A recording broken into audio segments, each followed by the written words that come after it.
haki iwe ngao na mlinzi, na tukae na undugu, amani na uhuru, raha tupate na ustawi.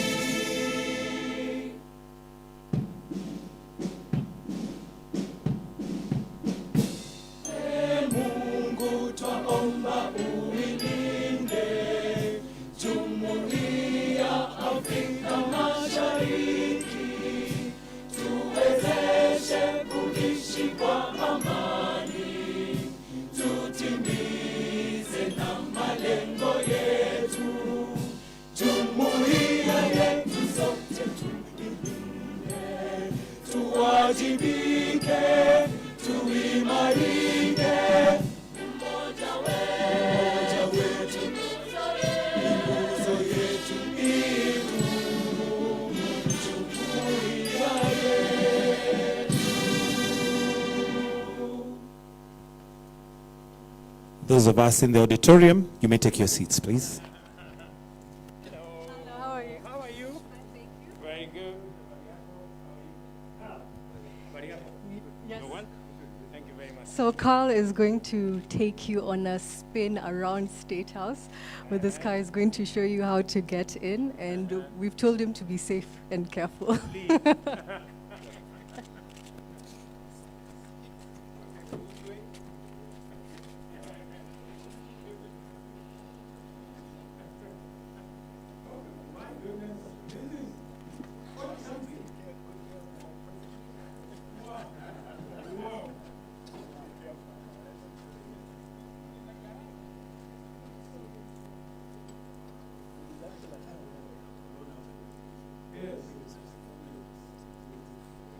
Wow.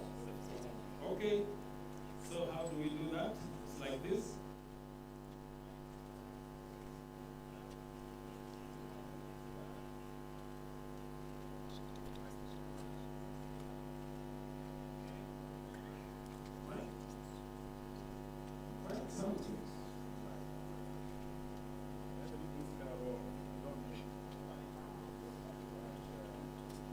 Okay.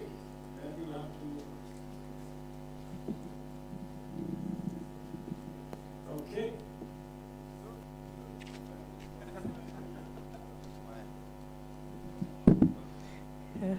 Yeah, now it's time for Carl to also get into the car. It seems the president had an easier time.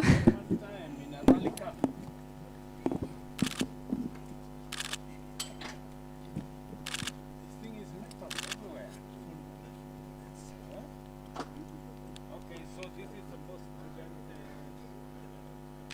yes. Excuse me, sir, give us a thumbs up. Right.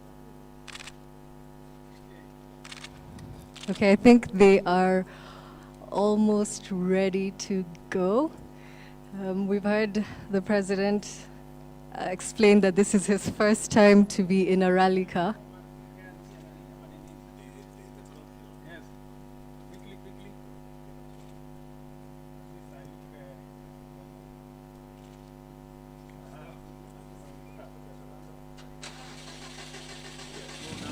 Okay, here we go, here we go.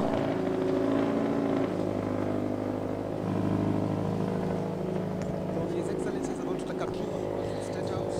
Okay, His Excellency President Deputy President William Ruto is about to take a spin.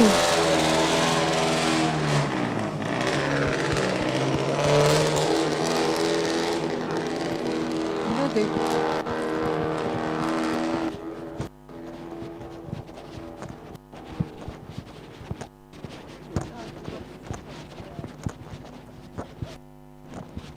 Okay, we can have some background music.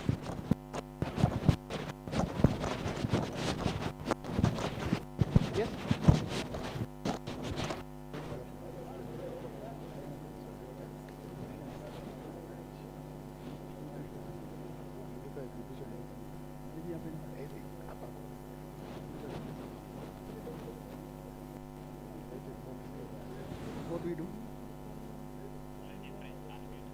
within the exhibition.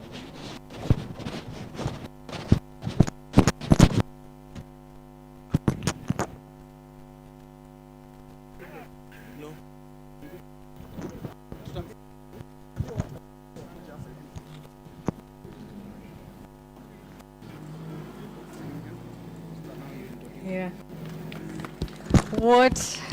Right. I think we want to hear from the president.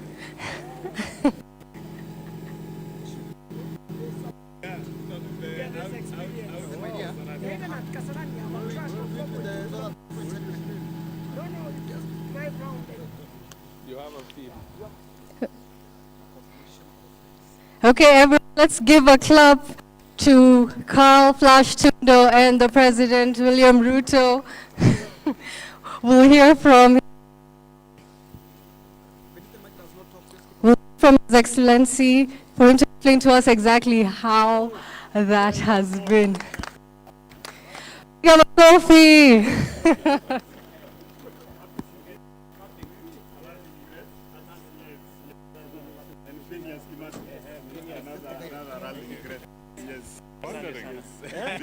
Did you know that you'd be entering such a car? Carl will be guiding you. We have a team of the crew. They're participating in the rally. We have 19 Kenyans who have registered to participate. And so you'll meet them, Your Excellency. But before that, we want you to receive the cars that are activating the new rallying school at the Kenya Academy of Sports. We have these two beasts. These two beasts are donations from Toyota Kenya. They're now called Sifao Motors, who have donated these two cars. And then the car you have just ridden, this Talanta Hella car, this is a car from the ministry. These three cars now go to act the new. Tomorrow, Your Excellency, young Kenyans who want to get into rallying will be able to enroll at the new rallying school. So may we get it at Kasarani, yes, the new rallying school at Kasarani. Okay. These are now, this is from Toyota Kenya. Phineas, I think you should take over here so that you can explain this. Your Excellency, the small car you see is a very, very powerful machine. This is the new generation Rally 3 car. They've just been launched in Japan in rally trim. And in the same class, we have 3 Ford Fiestas. One is inside. Those Ford Fiestas were driven by and last year, we won titles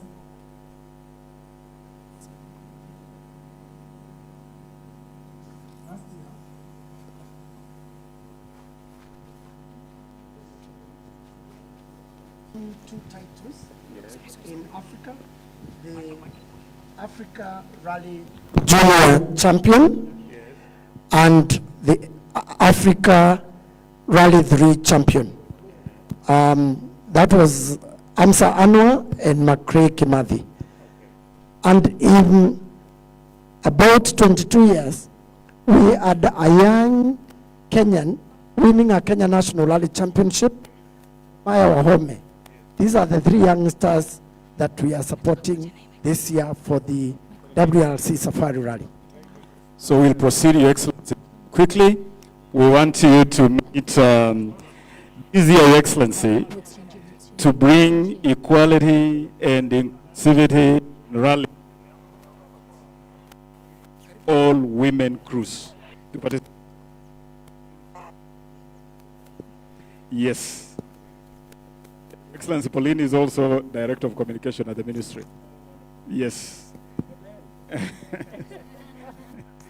This is her co-driver. Lynette is co-driving. Mumefanya at least practice. Yes. Have you tried the route? Not yet. Are you allowed to try the route? Okay. Yeah? So when are you going to do that? Soon. Before. Good Thank you. This is the second all-women crew. Please introduce yourself to His Excellency.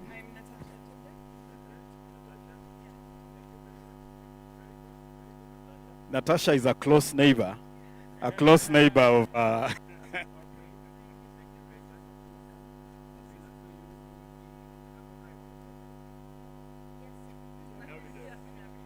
The navigator is.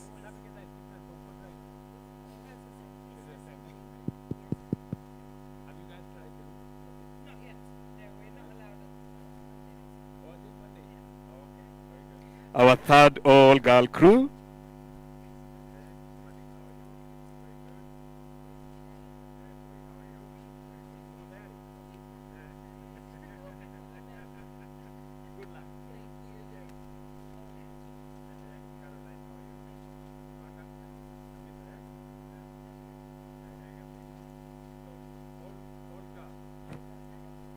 This is a mother-daughter crew. Mother-daughter crew. Let's give it up to the mother-daughter crew.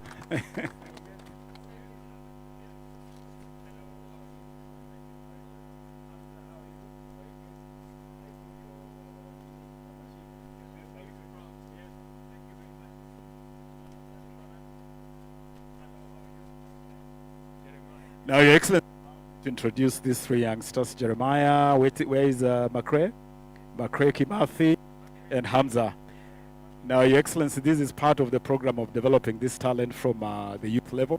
So these pretty much are youth drivers.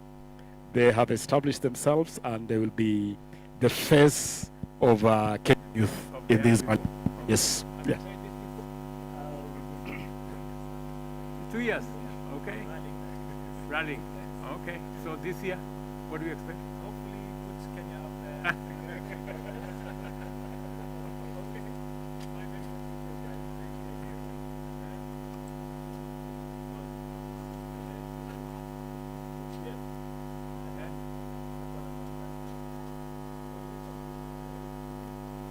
Wow.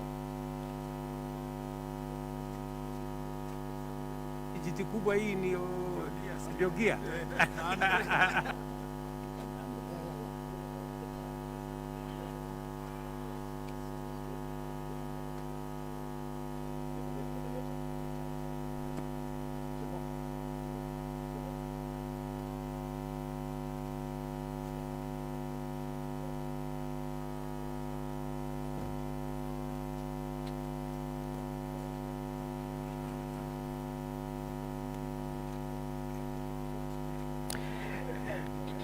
And Your Excellency, in the spirit of corporate partnership, these cars are also sponsored by our corporate partners. And that's why you see Safaricom, you see Kenya Airways, you see Kenya Commercial Bank. Those are commercial partners, corporate partners.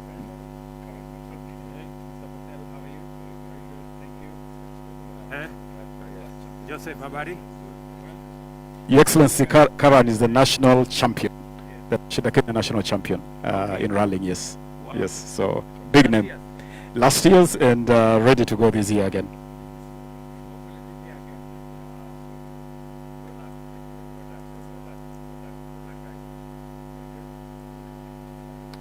Tachani Habari. Things very good. Okay, very good. With okay. Actually in the garage.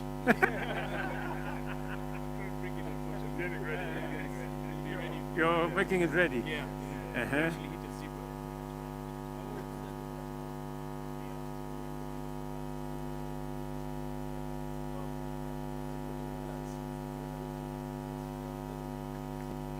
So, I drive. On the steering wheel. okay, okay. Everything. Okay. That's what we made. Special. Yes. Good.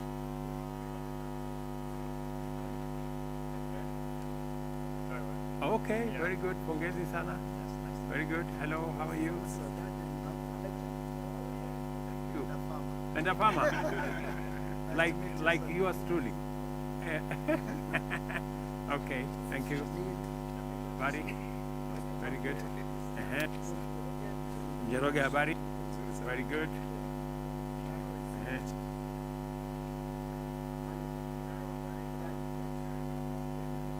Very good.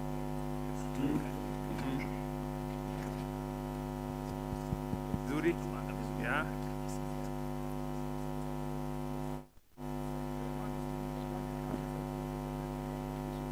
With this.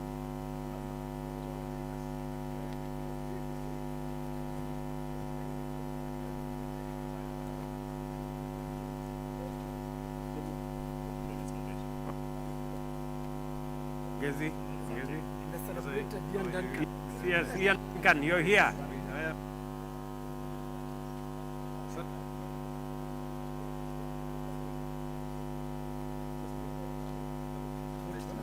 Asante sana.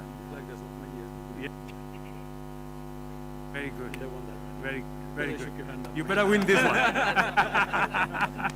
Asante sana. Your Excellency, sir, before we move, we want to do one last little ceremony. Yes. Today, Your Excellency, you're flagging off celebrations of the 70th anniversary of rallying. Okay. 70 years Of rallying. this country has been rallying. Yeah. Since Before independence. 10 years before independence. Wow. Since the 1953 Yes. coronation rally. It was called the East African Coronation Rally. And so, Your Excellency, the biggest gesture today is for you to ignite the opening of our academy, which will now officially, for the first time ever, start offering rallying lessons Very good. to young Kenyans who are to get into rallying. And to do that, Your Excellency, this car here is one of 3 that you are handing to the academy. Yes.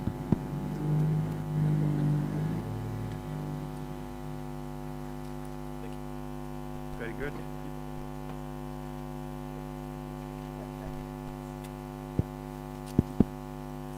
Oh, very good. Very good. So how?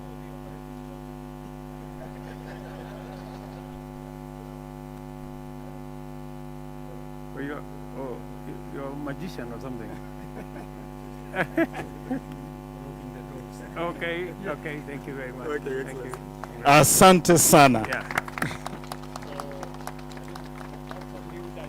It's a new nation. It's the first ever, but now the country, after 70 years, has a school to offer training in competitive rallying, in a real rally automobile. Thank you, Your Excellency. And should you need classes, Your Excellency, you could be the first student in the academy. Thank you, Your Excellency. Thank you, We're Your going to Excellency. request we take a group photo with them before we proceed. Kindly. Kindly.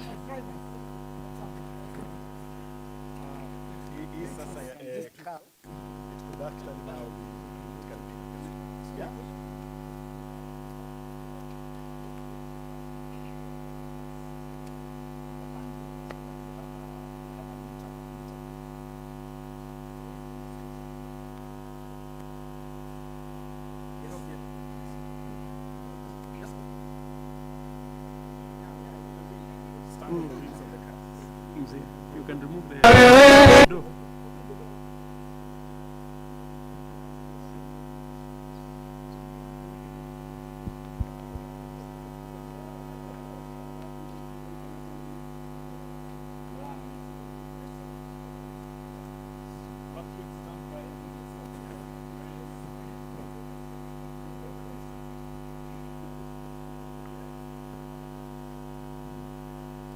All right, smile. Come. When you're ready, we are ready.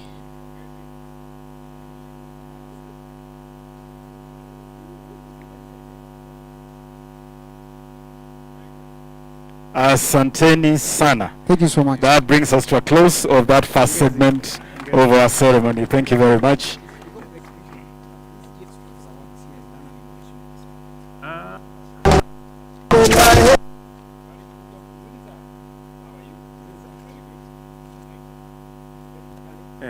Sema Leonard. Kwa majina naitwa PC Leonard Ngade kutoka GSU State House. Nimeuda pikipiki ya stima, ile electric. Sasa yenye ulikuwa unasema siku ya madaraka. Ndio hii sasa. Nimetengenezewa State House. Sasa kule operation lakini wapi baki? Ndio hii. recycled, lakini ndiko na ingine saa ya fully solar powered inaweza beba watu 5. Ndio for 2 years for recycled material, lakini iko sawa kabisa. Yes sir, iko hapa kwako sir. Yes sir, inatumia solar powered. Yes sir, inatumia kwa jua bado battery. No sir, no sir, iko na solar juu, inachaji kitembea sir. Yes sir, sasa hii inatumia na nifule mpaka iko na entertainment. Muziki iko ndani? Iko ndani sir. Sana ni very digital, hata kujua ni remote au ni very silent. Sasa uget to support tuweza kutengeneza kutoka hapa. Ndio hiyo nimesema kwanza ndio napanga maneno. Yes sir. Tarehe 1 Septemba. Yes sir. Tunaanza. Na eka ndani sir. Haya, nakupanga na ndani. Yes sir. Tuko tayari kutengeneza kutoka hapa ndani juu saa kununua ni very expensive. Lakini tukitengenezea hapa bei iko cheap.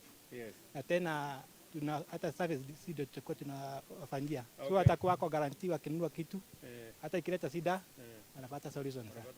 Yes sir. Yes sir. Very good. Thank you sir.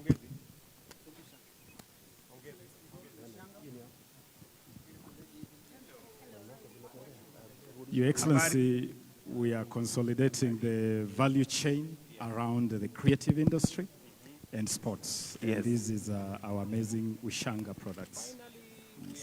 Yes. You know, initially the problem was there used to be a lot of metal, which was a but now I think this has been made a lot fine. The finish is which is good, very good. Pongezi. Now This is better. absolutely beautiful.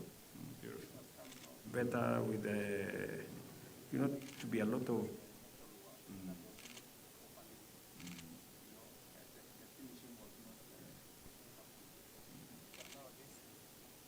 It's now more beat a bit of leather.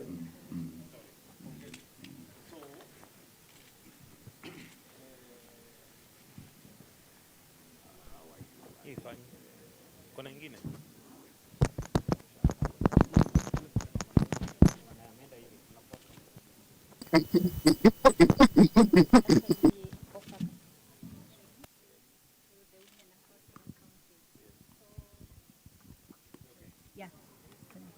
Yeah, we offer capacity building training to the women across the 7 counties, now 10 counties. So we just teach them how to do quality finishings, use different modern efficient tools, and we give them the raw materials. And yeah, we give them good training. How are you linking this with our TVETs and the vocational training institutions, the village, they're not called village anymore. They are now called vocational technology. Yeah, the ones that are run by county. Oh, okay. So now, once the women are trained, we have TOTs. So these are women who are going to train other cooperatives, because we deal with cooperatives. We don't deal with an individual woman. So once a woman is trained, she becomes a trainer of other trainees. She goes across all these other cooperatives and trains and pass the skills down to the other I think we women. can improve that Yes. with the skilling people in Tibet, Yeah. and then they can now go and do the build up the skills in the cooperatives. I think that is something we can take it up about with your counterpart. And I remember last week or the week after, I approved to be included amongst the counties that will be under the program. Yes. On Shanga, Kenya. Shanga. Yes, sure, true. Thank you so much. Thank you, sir. Next is visual arts. Wamekuchora sana hawa. Hello, His How are you, Excellency. Bob? Very well, sir. Very good.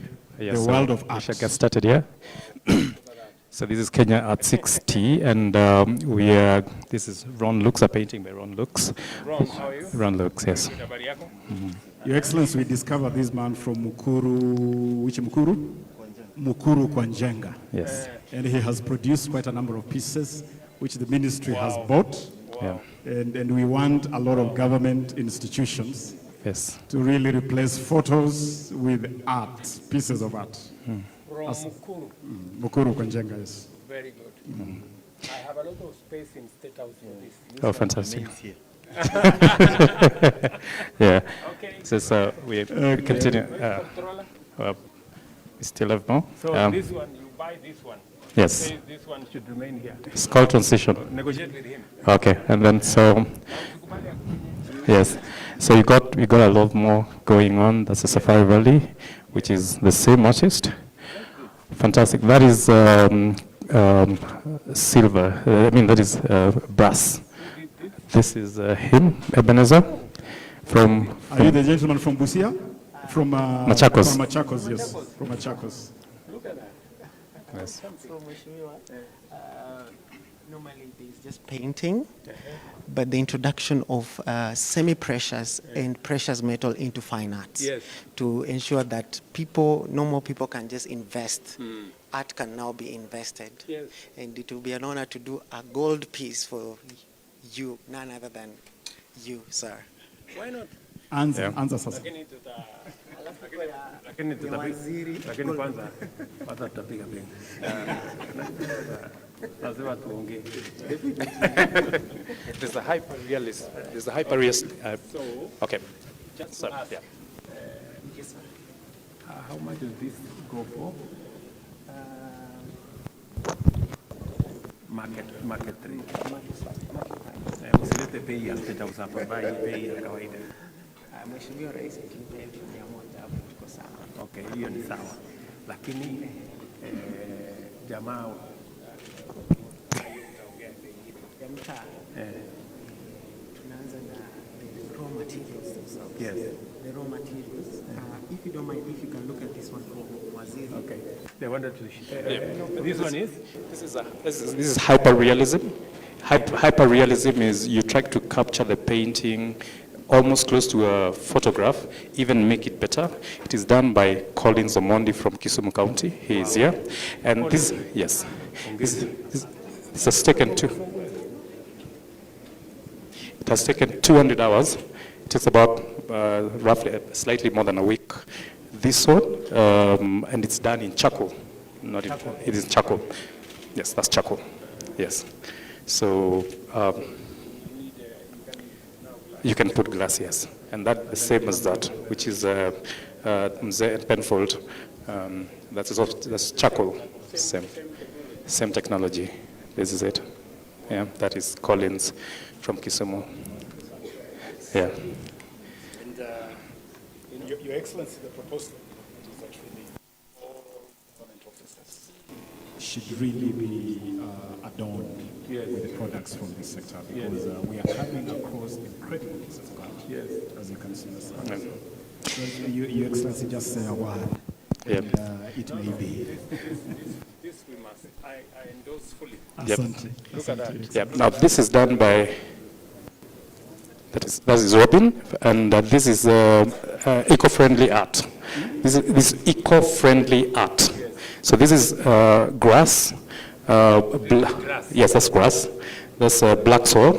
This is white soil. This is woodcuts, and he's from Busia County. Busia County. So, and he is here. Wow, my friend.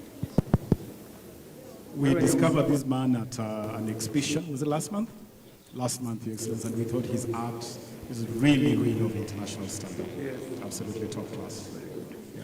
And using eco-friendly material. This one. Oh, great. Okay. It is. It's the same concept.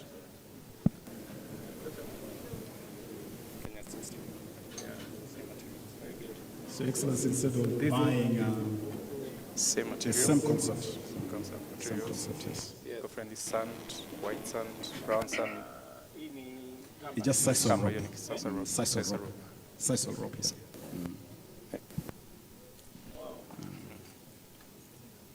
It is. Yep. Okay, then you've got this is Talanta Hela. That's by Talanta Hela by myself. My name is Adrian Nduma. And so this is a work of art. It shows money in the middle, which is monetizing art. Turning talents into money. Yes. Absolutely amazing. This one the ministry will buy as a statement to Talanta Hela. Thank you very much, sir. Asante. And finally, we have this. This is gold-plated brass.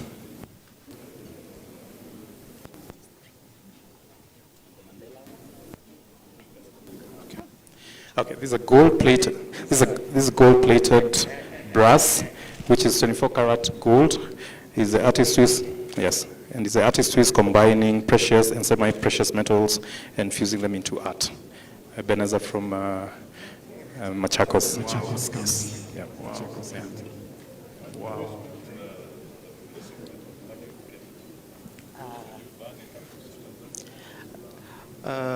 Not exactly. The technology I've used here is electroplating. So the base metal is brass, and then I use now 24 karat gold to smear it and give it the outlook. Yes. Thank you, sir. Thank you. Okay. Yes. Ammonia. Very good. Go ahead, please.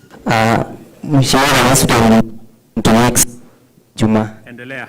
Mimi naitwa Miki Okumu. Natoka Busia na mimi nafanya kazi ya kuchora.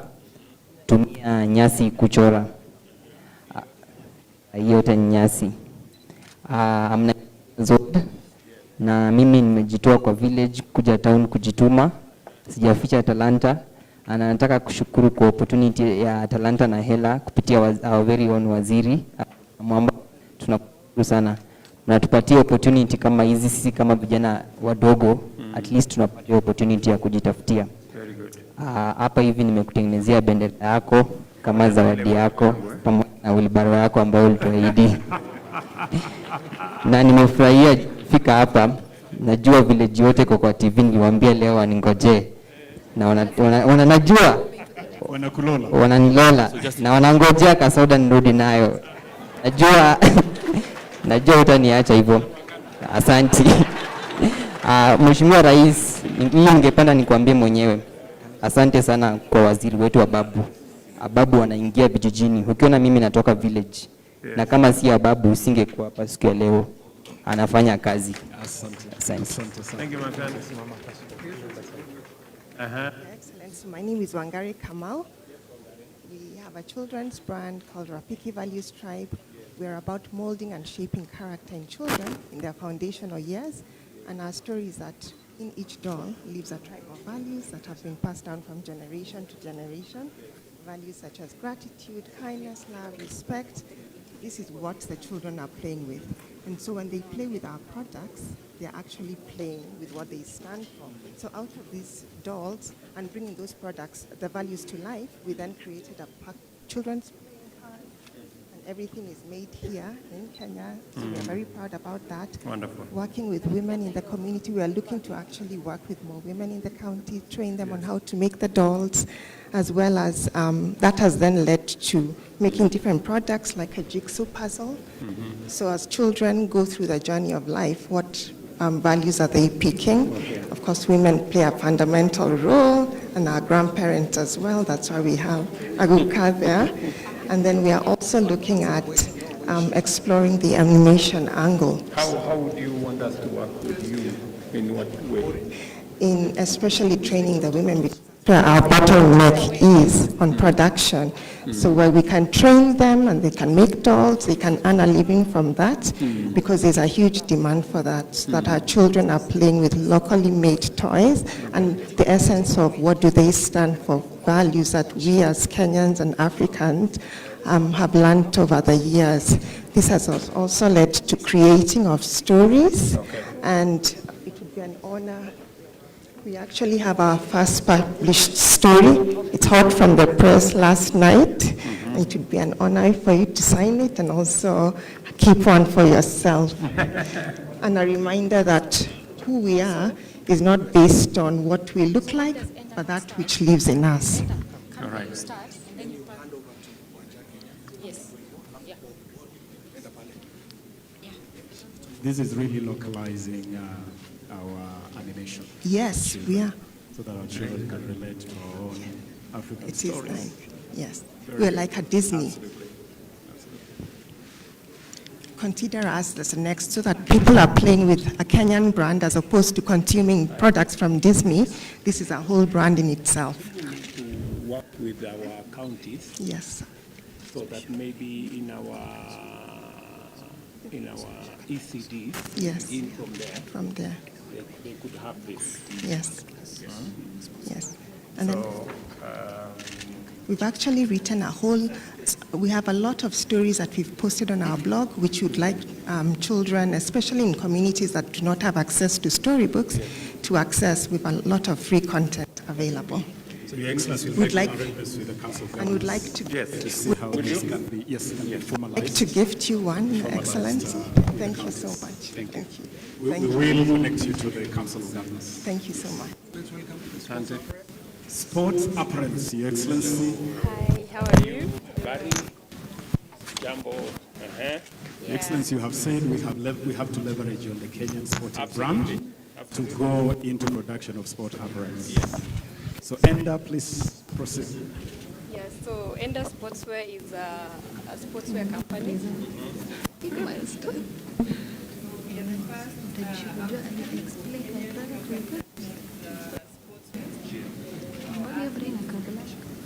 our inspiration comes from This is actually being asked. leverage our being a home of champions and the rest of the world. So we are competing with Nike. We have different brands and models. So we have the upper end. I believe you understand what that means. We have the 10 years. This was our first ever issue that we made. 10 being as brand as the home of champions. Because why not start with model? Correct. I've seen it as my before. Yeah, so we are trying to we make it to Umoja. Yes, Mombasa. So we partner with them to Mombasa.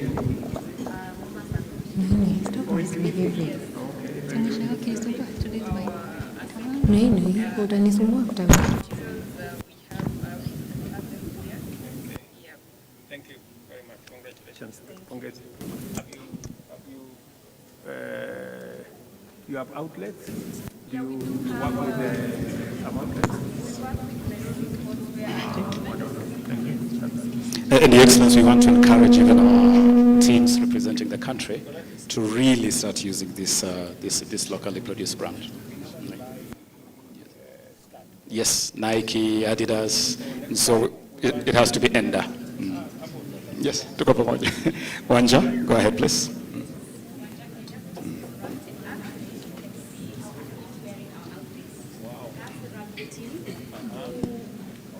Are our international ambassadors.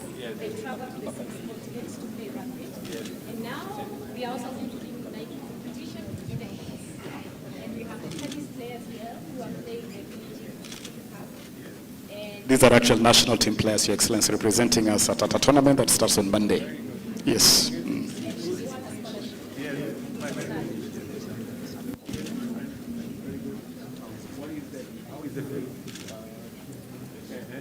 Just like maybe better. Let you guys.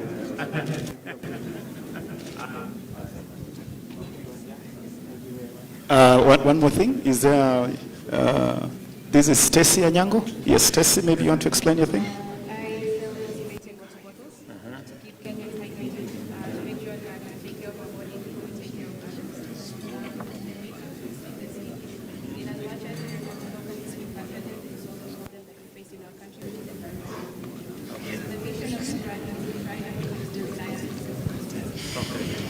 So this is Stainless steel, yes. Is branded out of Kisumu, Your Excellency. We ran into Anyango here in Kisumu.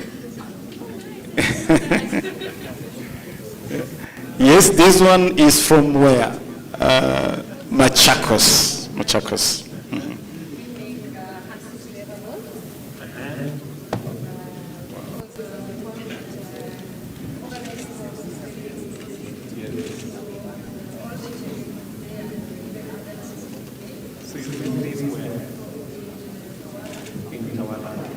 Your Excellency, we discovered this 2 days ago in Utawala.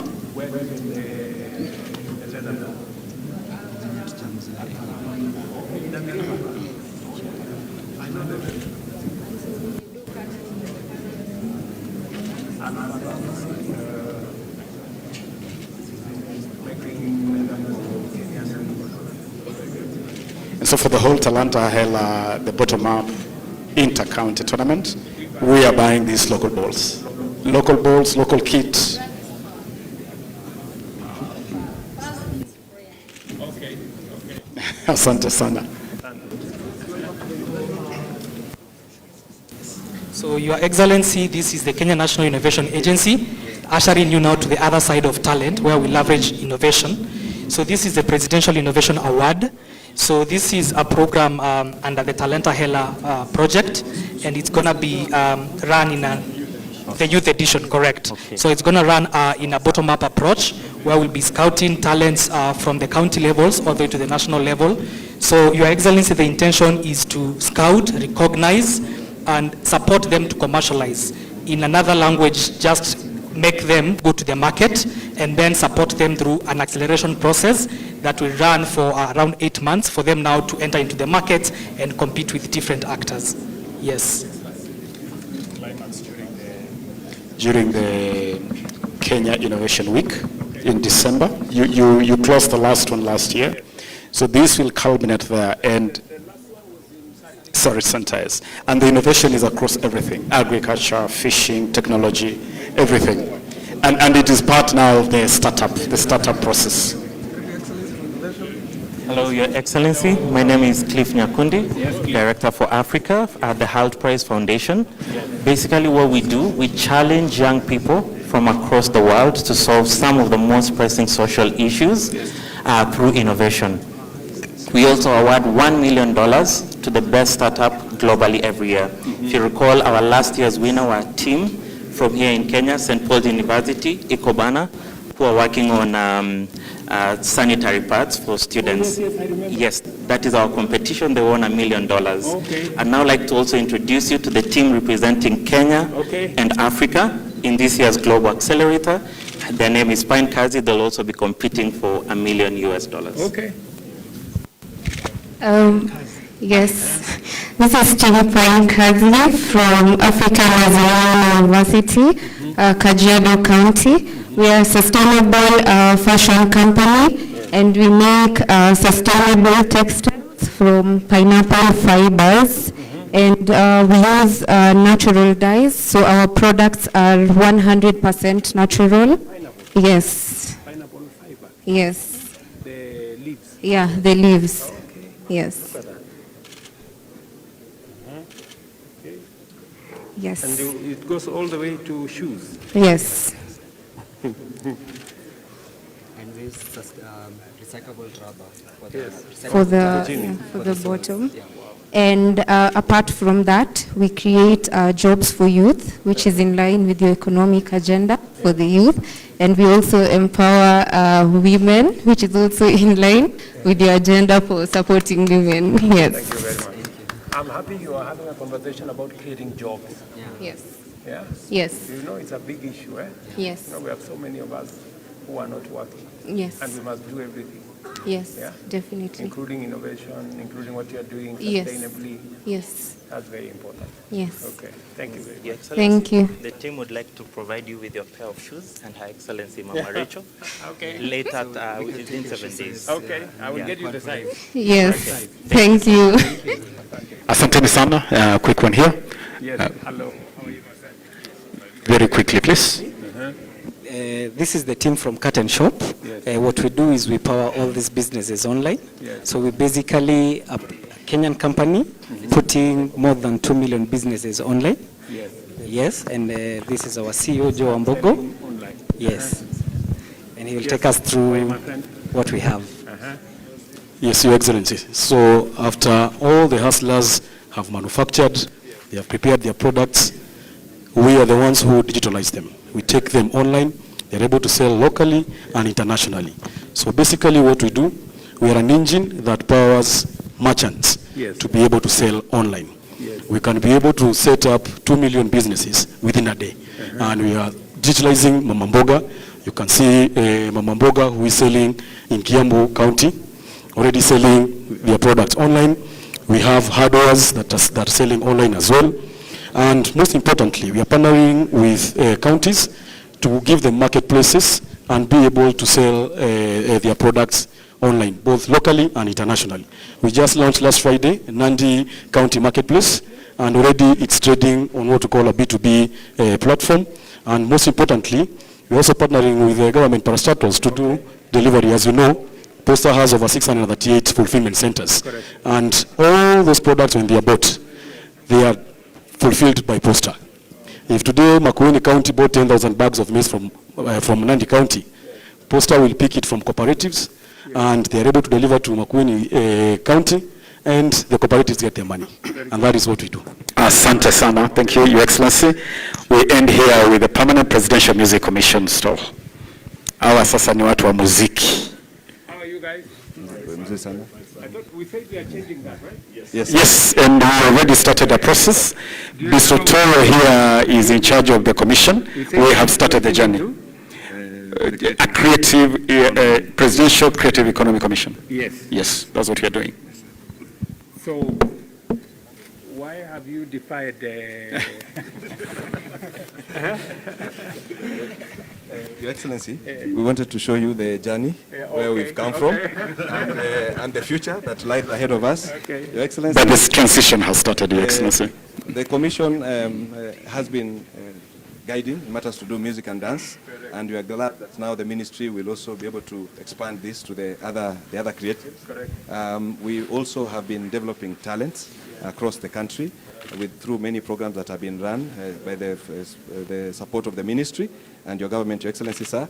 These are youth across the country where the ministry, through the equipment, we take them to various locations in the country and are able to train youth across the country.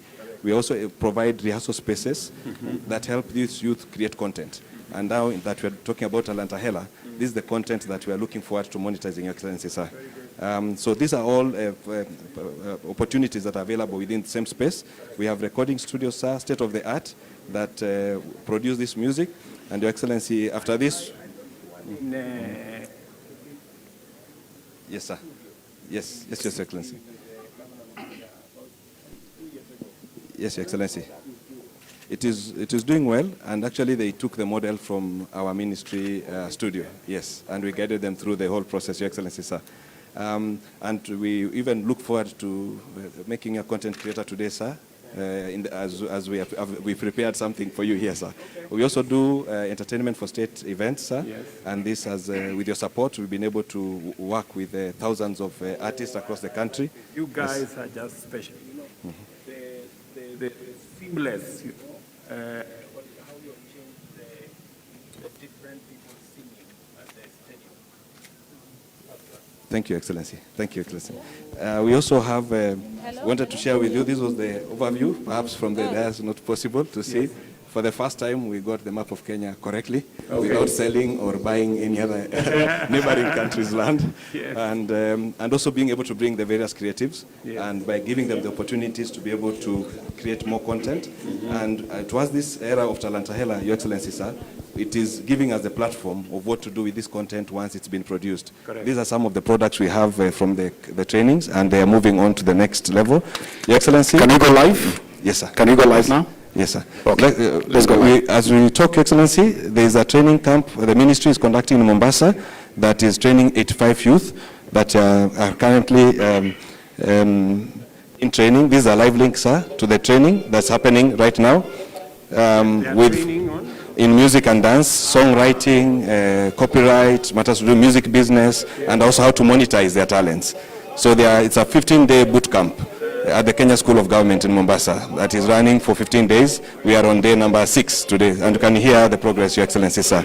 They are live, Your Excellency, sir. If you may want to say a word to them. If you can hear us,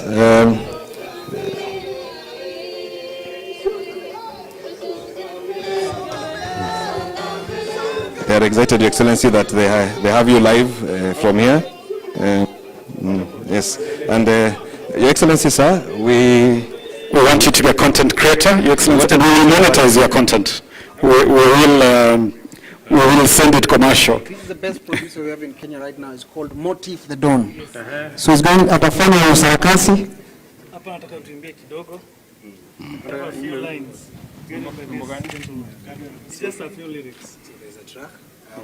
Lyrics zako ni Talanta Hela, Black, Red and Green. Alafu sisi tutamalizia Hustler Nation. Ndio sisi. So unafaa usikize hii track kwa headphones. Alafu tuweke Talanta Hela. So nifanyaje? Sema Talanta Hela, Black, Red and Green. Talanta Hela, Black, Red and Green. Talanta Hela, Black, Red and Green. Oh my God. Okay.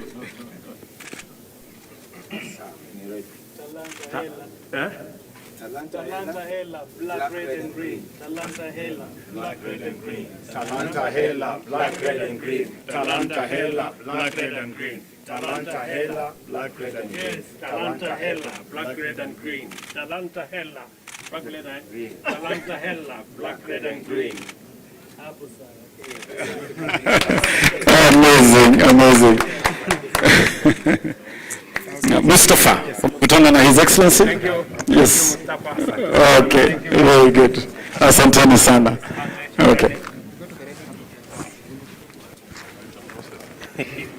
That is creativity, Your Excellency, and what we are adding to that is monetization. Monetization, that is what has been missing. Take the talents, put a monetary angle. This is your gift, Your Excellency, from the Ushanga Initiative.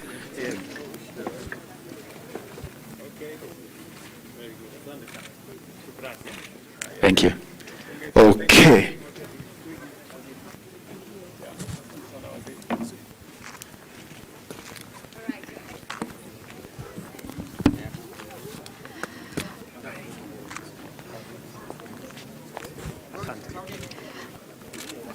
All right, Your Excellency, this is the red carpet of Talanta Hela launch. And we have a few of your young friends here with us, and they'd love to do something because in the entertainment and showbiz industry, red carpet is really important. This is where we show up and show off. In the recently concluded Keep Chano Classic, they did a small skit and they have something prepared for you. Very good. Hello, how are you?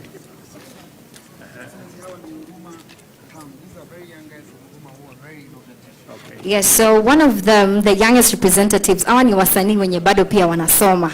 She has something to say to you. Mambo prezo, mi naitwa Aimal na sisi ni H-Town Kids Arts and Entertainment, na tunakushukuru kutuinvite hapa State House, na tunataka utusaidie kufanya entertainment na kutupeleka mbali. Okay. Niko tayari? Sawa. Unataka nifanye hivyo hao? Na yani unatusaidia kutafuta costumes na mavitu yenye tunaweza hitaji ka nini. na picha wenu ama? Asante. All right, the representative is here, the leader, she's called Rose, and they have something prepared for you because najua huko umetoka, you've had a bit of sports experience, you've gone through the exhibition, but now this is where the fun is. Are you guys ready? Yes!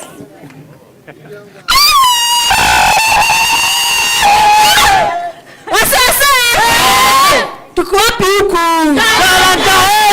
Hapa imechemuka. Mbogi imeingia. Ai! Makofi. Ati?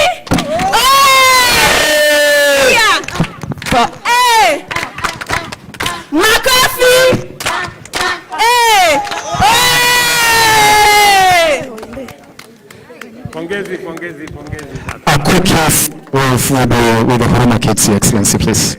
So the younger ones can come on. Your Excellency, Prime Cabinet, please. And there. All right.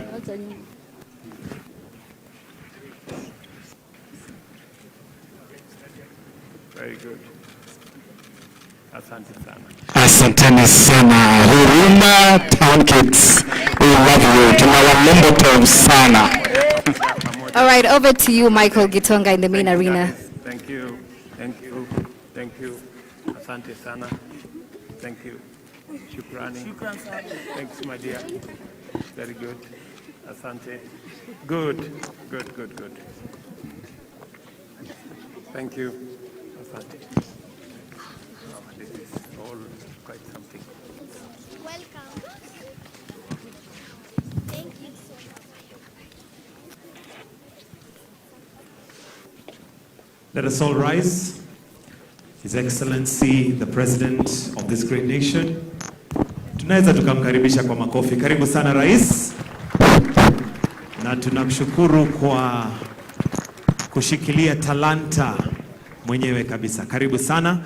Your Excellency, with your permission, I'll request that you remain standing, and we're going to start with a word of prayer. I'll invite Pastor T and Mohammed Abdi Farah to lead us in a short word of prayer before we take our seats. So I'll start with Mohammed Abdi Farah. Kindly, if you can come. We're going to start with a word of prayer. So Your Excellency, with your permission, I'll request to remain standing for a prayer before we proceed. Welcome. Assalamu alaikum. Let us pray. Bismillahir Rahmanir Rahim. In the name of Allah, the most gracious, the most merciful. Alhamdulillahi Rabbil Alameen. Ar-Rahmanir Rahim. Maliki Yawmiddin. Iyyaka na'budu wa iyyaka nasta'in. Ihdina siratal mustaqim. Siratal ladina an'amta alayhim. Ghayril maghdubi alayhim waladdallin. Ya Allah, we thank you for gathering all of us today in this important endeavor. We ask you, Ya Allah, to bestow your blessings and guidance upon each attendee to share his or her contributions and gifts. Our Almighty Allah, grant good health, blessings, and wisdom to our beloved President, his family, and all the leaders. Bestow peace and blessings to our beautiful country. Ya Allah, we ask you your wisdom and guidance to use our talents for the betterment of our youth and the country at large. We pray that the various activities related to this day be a success. Amen. Praise the Lord. Let's bow for a word of prayer. Before I became a pastor, I was a rapper, so I'm a product of art. Let's pray. Our Father and our Lord, we are grateful this day for assembling and gathering us here. And we thank you because of the deposits of talents that you have given unto each one of us. Indeed, these are natural deposits that were realized immediately we were born. And now I thank you for the initiative that the ministry through the government has taken to make this an enterprise that is going to improve the livelihoods of many people. The Bible says you're the one that teaches our hands on how to make wealth. I pray that this is a new dawn among a community and among a generation, that out of this talent, Lord, livelihoods are going to be preserved. We thank you for the leadership of this nation and even for the pioneers and them that conceived this idea. May it be a game changer in Kenya. And it is in Jesus' name we have prayed and believed. We may now kindly take our seats. With your permission, Your Excellency. I thought for a minute there Pastor T was going to wrap his prayer. But there you go. Your Excellency, the President of this great nation, Dr. William Samoei Ruto, and the Commander-in-Chief of the Defense Forces, the Prime Cabinet Secretary, Honorable Musalia Mudavadi, members of the Diplomatic Corps, the CS Sports, Culture and Heritage, Honorable Namabu Namwamba, all Cabinet Secretaries present, all Principal Secretaries present, the COG Chair, Madam Anne Waigoro, all Governors present, all Members of Parliament, UDA Secretary General, Honorable Cleophas Malala, various national and local leaders, all invited guests. Your Excellency, with your permission, at this point, I would like to now invite Chipukizi and MC Jesse to lead us in the next part of the program, this being a Talanta feat they would be the best fit to do that. Welcome. Tuwapigie makofi tafadhali. Asante sana. Tumpigieni MC Jesse makofi tafadhali. Amevaa suti na tai ya chama kwa function ya wasanii. Bro, campaign ziliisha tafadhali. Tujipigieni makofi pia sana for being here tonight. Kindly guys, tujipigieni makofi. Today is history. Hii haijawahi kufanyika mpaka tupate uhuru. Pia appreciate His Excellency the President. Unajua Samido ameingia State House leo. Hiyo inahitaji makofi tafadhali. Mr. MC Jesse, take us through. Thank you so much, Chipukizi. Good evening, ladies and gentlemen. Your Excellency, thank you so much for inviting us here. Kama Chipukizi ameni-enjoy, nimevaa chama. Si chama bado iko imara? Yeah. Na siasa ijaisha. Chipukizi, according to me, bado kwa kichwa yangu mimi ni MB.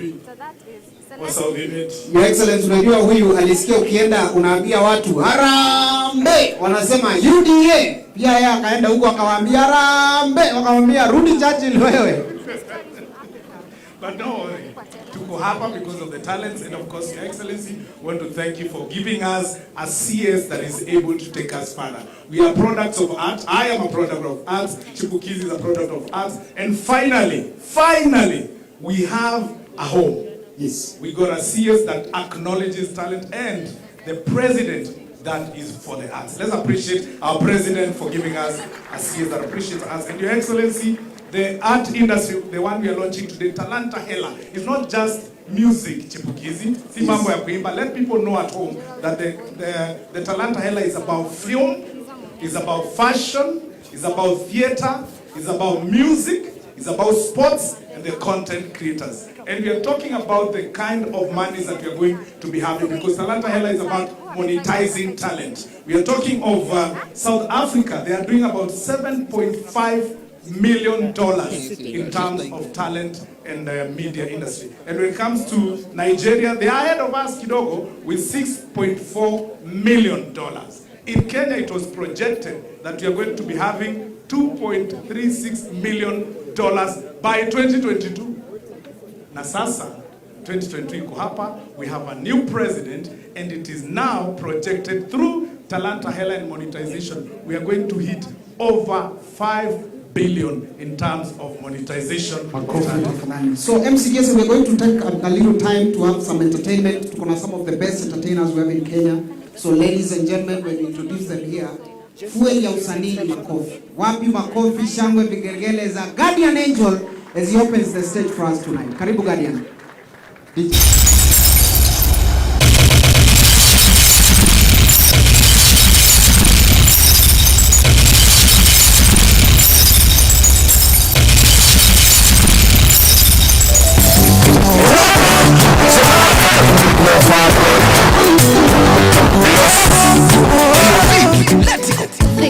Mungu anapenda maskini na tajiri, anapenda lumana mina iko mikononi mwake, kila kitu kiko beta. Mungu anapenda maskini na tajiri, anapenda lumana mina iko mikononi mwake, kila kitu kiko beta. Ibilisi ananyeta, kuna watu wakicheki unabarikiwa sana wanateta, anazidi kuleta mvua ya baraka na mabeta, inazidi kunyesha, ibilisi ananyeta. Kuna watu wakitaki unabarikiwa sana wanateta, anazidi kuleta mvua ya baraka na mabeta, inazidi kunyesha. Asikuye mvua na mnyea, na msifu juu amenitendea maajabu, maajabu. Hata wewe ukimkutia, najua atakutendea maajabu, maajabu.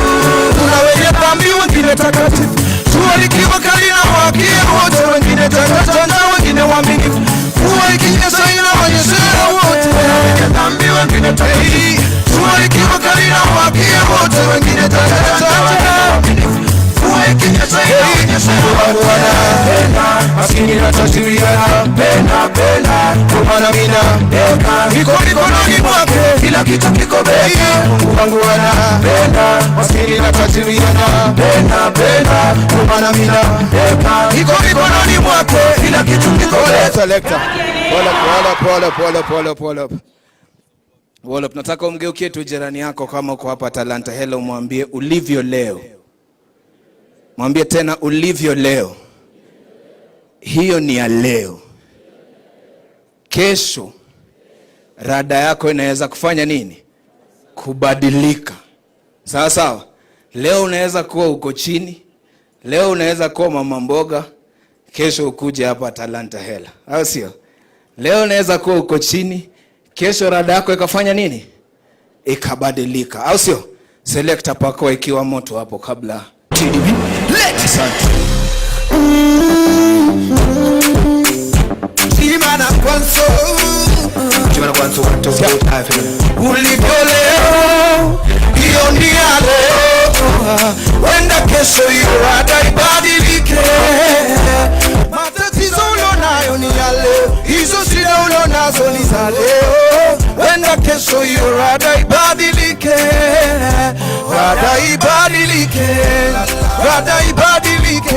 Ulala. Wenda kesho hiyo rada ibadilike. Rada ibadilike. Rada ibadilike. Wenda kesho hiyo rada ibadilike. Watakubandika majina, wakakuitanisha na shida. Hawajui kuna anayepeana majina. Hawajui na watawaijua nini kesho Mungu amepanga na maisha yako. Cha muhimu niwe kujitambua na usonge na rada yake. Hawajui na watawaijua nini kesho Mungu amepanga na maisha yako. Cha muhimu niwe kujitambua na usonge na rada. Kupambana yote ukimwamini Bwana, story yako itabadilika. Walinisema hivyo hivyo hivyo hivyo hivyo hivyo, ona sasa story yangu imebadilika. Aliyefanya hivyo hivyo hivyo hivyo hivyo hivyo kwangu mimi, kwako pia hatabadilisha. Hii ulivyo leo, hiyo ni ya leo. Wenda kesho hiyo rada ibadilike. Matatizo ulionayo, hizo shida ulionazo, kama unaamini rada inaweza kubadilika, wekea tu Yesu pole pole na mbele. Rada ibadilike. Rada ibadilike. Asante sana. Asante sana. Thank you.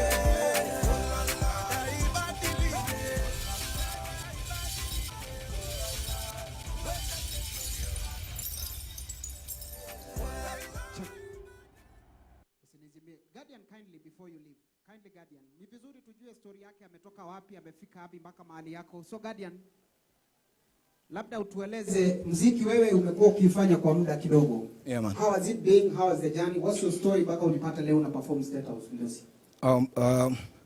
Mimi nilianza kidogo nikiwa mdogo. Mimi am born and raised of a single mother. So at some point tulipata tabu kidogo, tulikuwa tunaishi Kibira. Tuliishi kwa nyumba ya matope. Mheshimiwa, naona sasa ukisema watu wajengewe nyumba na fry tu. Kwa sababu sisi tuliishi kwa nyumba ambayo imetoboka ukuta. Tukiwa ndani watu wanapita kwa barabara tunawaona. Wakati mwingine mvua ilikuwa inanyesha, kwa sababu mimi ni kijana. Mama yangu peke yake ndo anaweza kulala kwa kitanda, hatuwezi kushare. Kwa hiyo mvua ilikuwa inanyesha, kwa sababu mimi nalala kwa floor, inabidi niamke nilale kwa kitanda, mama yangu akae. Mvua ikiisha tunapanguza, tunarudi kulala. Ikianza tena hivyo hivyo. Na Mungu akatubariki pole pole. Nikapata sponsorship through primary school, nikaenda high school, nikaanza kuimba muziki. Na Mungu umetuinua pole pole, from level to level to level.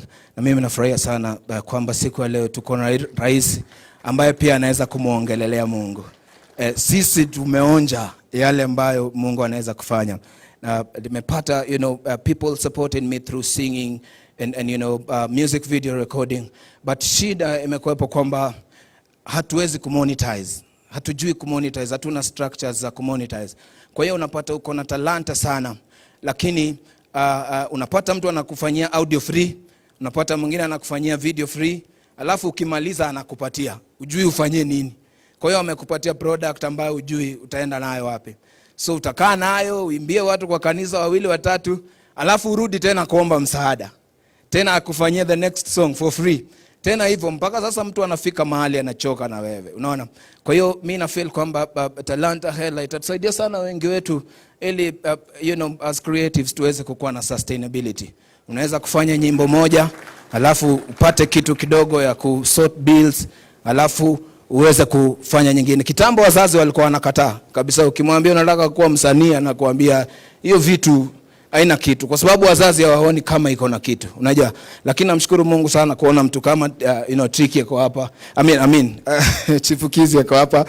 Nafurahi sana kumuona Jesse ako hapa kupitia kwa Talanta, si kweli? Kwa hiyo nyinyi mnatupatia tu hopes kwamba hapa mbele jamaa iko sawa kabisa.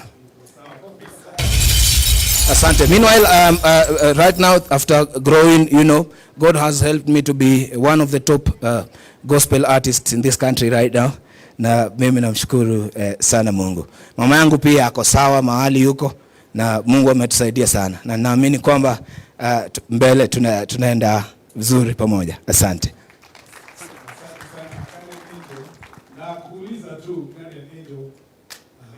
Makofi ya Guardian Angel wakisalimia mdosi pale.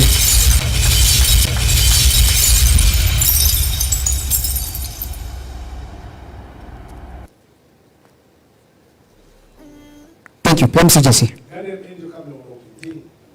Kwa kifupi sana, muziki unalipa sasa, unalipa. Muziki unaweza kulipa sana. Kwa sasa haulipi, lakini unaweza. Kuna uwezekano kwamba ulipe sana. Kwa sababu ukiangalia tu trends, ukiangalia some of the artists that we've been able to host here from other countries, na ile pesa wanapewa ni pesa mzuri. Understand? So hiyo ni kuonesha tu kwamba kama watu wanaweza kujiposition poa, tupate structures ambazo zipo sawa, muziki unaweza. Mimi mwenyewe sasa naishi vizuri kwa sababu ya muziki tu. Na niko na mke, niko na familia, na maisha inaenda. Kwa hivyo kumaanisha kama naweza kufika hapo bila structures zikiwa, naweza kukua mbele sana. Thank you, sir. And Chibukizi, so through Talanta Hela, monetization of talent, you're talking about digitizing. The government is going digital. And so we want to digitize the collection of revenue for all the artists, so that now haiko manual tena. It's digitized, unafinya tu pale, pesa inaendea wale wasanii. That's why we are here today. And the next one to come on stage, ladies and gentlemen, let's welcome L'Afrique Kenya. It's a wonderful band led by young men who actually earn their money through music. Tukiendelea na hii session ya entertainment. Karibu sana L'Afrique. Wanaimba nyimbo ambazo zinaongea about responsible men in the society. Good evening, everybody. Your Excellency, thank you for having us. Sedo.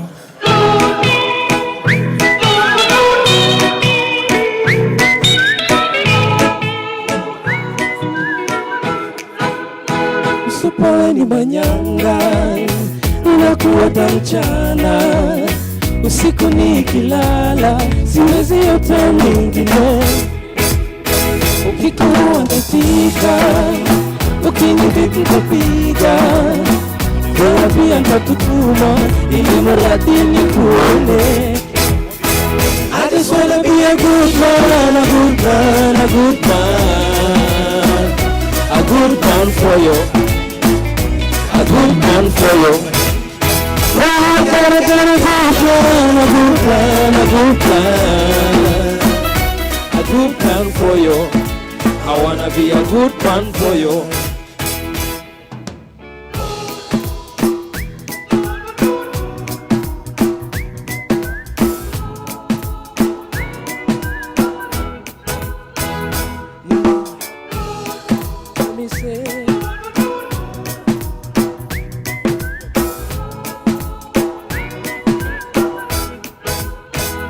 Ninatamani uwe mpenzi wangu milele, sitakuchiti, sitakucheza Romeo na Juliet. Usiponikubali, nitakubaliwa na nani? Ewe kipenzi, nakwambia kila mtu na mtu wake. I just wanna be a good man, a good man, a good man, a good man for you, a good man for you. For you want to get a good plan, a good plan, a good plan. A good plan for you. I wanna be a good man for you. Let's go. I wanna be a good man, a good man, a good man. A good man for you. A good man for you. For you I gotta get a good plan, a good plan, a good plan. A good plan for you. I wanna be a good man for you.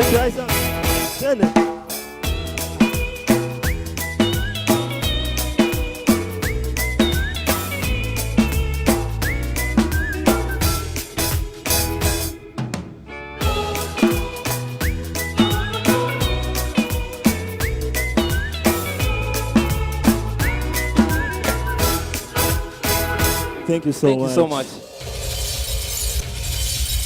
Thank you so much, Lafrique Band.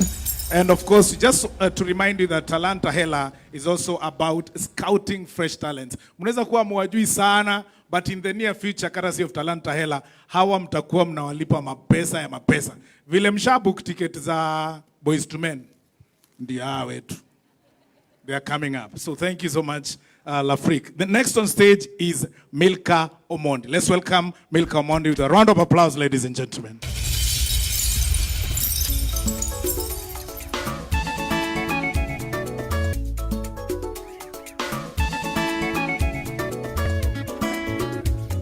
Hallelujah, hallelujah. Hey, mano Yesu simbara tego marmuma. Kokaneni Yesu, kijwango ngimana. Kokaneni Rabi, kiweyo ya mawasigoloya. Bile bili kedona, betendoloe. Ratego no. Sama wasikane no choko. Dungo dogone Rabi. Ay. Setingo tunga malo. Yanguono ya Kokaneni Yesu, kijwango ngimana. Kokaneni Rabi, kiweyo ya masigoloya. Pile pili kedona, tetendoloe. Pile pili lojo. Kiweyo wasigoloya. Sama wasikane no chokore. Tagimanyo ngimana. Yeso ratego. Nokeo gigi ora birio. Isetingo tunga malo. Kakatungu jowi. Isewiro yagimo. Kiweyo wasigoloya. Apaki ruodho moma. Nyasaye maratego marambi maraloyo. Tungo dogni. Iseuma konde bombeni. Jaherana.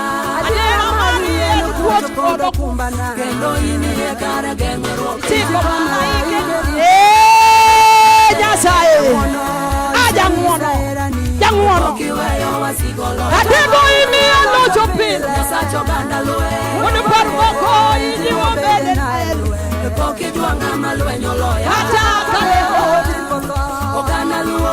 Kana luo. Yeso jakora. Sume konde mumeni. Adiera mari enu kuot kodo kumbana. Kendo ini ekare gengoro. Tiko malaike nito ya. Osana. Ratego imi alo chopile. Iji wobede na elu. Poki juanga maluenyo loya. Hata kaleo. Anibi mamweyo. Yeso ratego. Dumuduguni. Ay. Apaki ruodho moma. Ilongo Yeso ratego. Umuga. Tondo musake mwoni. Yesu simba. Sibur.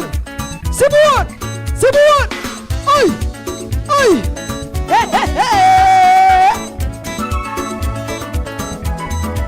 Sikia. Tio talinga, Yesu tio talinga.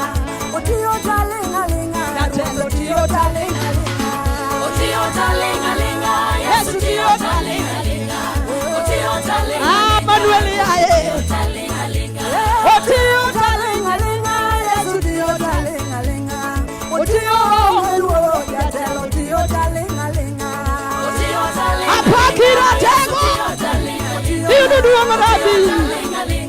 dogni, dungo dogni, nilwenyi mare obiro kiro talinga.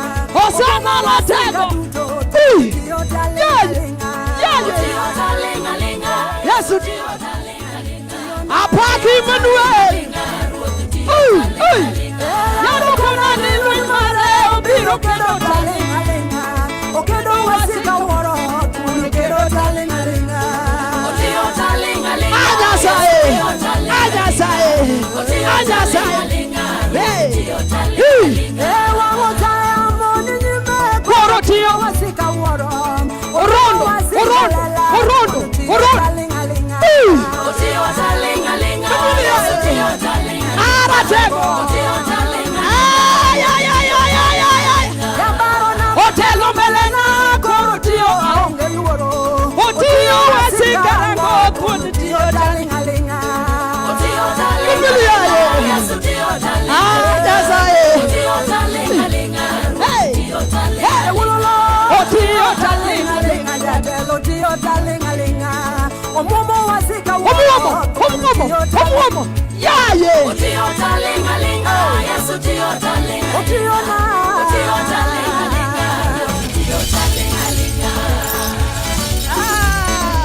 Jehova nugednu to uno lenga woka parga ngwen matena parga ngwen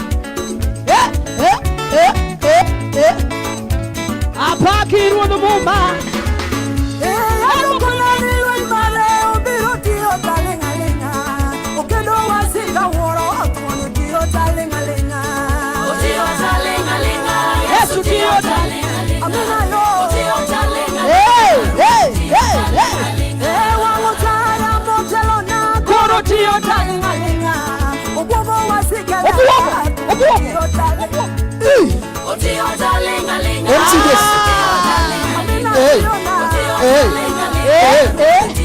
Don't be tonight.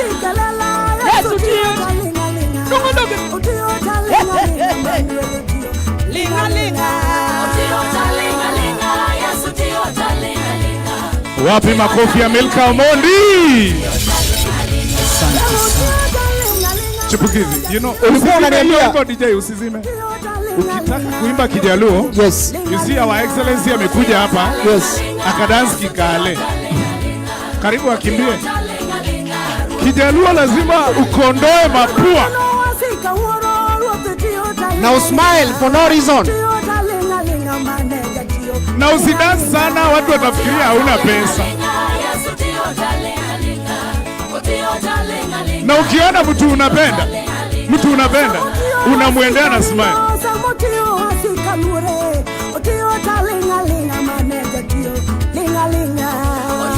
Na ukiona mtu ako na deni yako,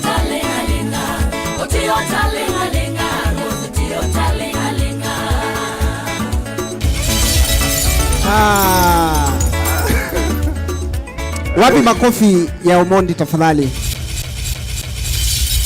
Unaona, yani niulize ukweli, Mheshimiwa Rais, nilienda tukapiga kampeni na wewe, si ndio? Yani sasa ningekuwa MP, hii ujinga yote ningekuwa nafanya parliament. Can you imagine? But how does it feel, Mdosi? Sasa umeenda ukaitisha, alafu akakwambia tulia. Saudimenti. Mimi nakwambia nilikuwa naamka asubuhi kwangu napata watu. Sikuwa nimeiona kitu kama hiyo. Wako kwangu wamekaa. Nasema na sina mkutano. Wananiamsha. Mheshimiwa Njesi. Nilikuwa mheshimiwa kabla hata nipigiwe kura. Mheshimiwa Njesi, wewe kuja hapa nje, watu wanakungoja. Naambia hakuna mkutano bwana, hakuna mkutano. Nini wananiita? Wameru hataki mchezo? Mheshimiwa Njesi, tunajua hakuna mkutano leo. We know there is no meeting, but tunataka kukusalimia. Na tunajua mheshimiwa hakuna meeting, lakini tunataka ukuje chini. Kama kawaida tunajua ukweli hakuna meeting, but tunataka uturelease tuende. Uturelease tuende. You are release. Kwanza waliniona Karen nikivalishwa kofia ya UDA, nikaambiwa haya Jesse, sasa wewe sasa situende. Ama namna gani? Mheshimiwa Rais, uliniharibia maisha hapo. Saa hii siwezi enda Meru peke yangu, wanajua ile pesa niko nayo. Waliniona Karen. Hai. Nilikuwa naambiwa wewe mtu ya Ruto kuja hapa wewe. Tupatie. kila mahali tu release tuende. Pole sana senior. Hata saa hii bado utaenda kurelease watu? Naenda kurelease watu. Wapi makofi ya Jesse tafadhali? The unofficial South Imenti MP. Yes. Your Excellency, before we call the next performers, tuko na a lot of celebrities, famous people. Nimeona gavana wangu wa Machakos ako hapa. Tuko na mpaka na Maima kutoka Ukambani ndani ya nyumba. Tupigieni Maima makofi tafadhali. Unajua Jesse, hawa wanamuziki wa Ukambani, yes, nimekuwa naambia His Excellency the other day, ni watu ambao sisi we don't struggle with music. Yes. Muziki ni sisi na sisi ni muziki.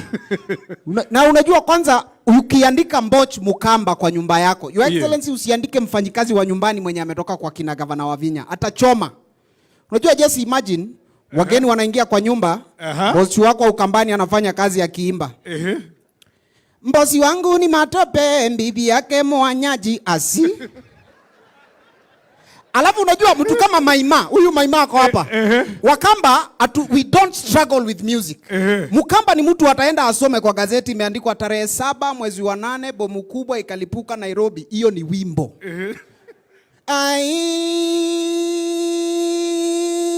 Tarehe 7 mwezi wa 8 bomu kubwa likalipuliwa Nairobi. Unangoja ende verse 2 wanakuambia nimesema tarehe 7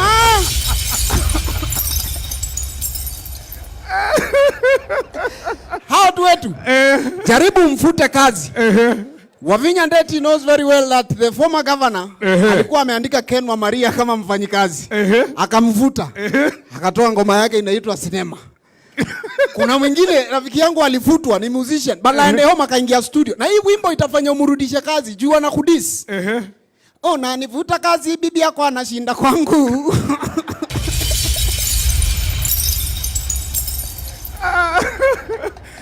Siwezi employ Mkamba. Siwezi. Ataharibu. Wacha wakae. Watanimba. Wakamba? Alafu unajua we don't even do albums. Yes. Sisi tunafanya kitu inaitwa volumes.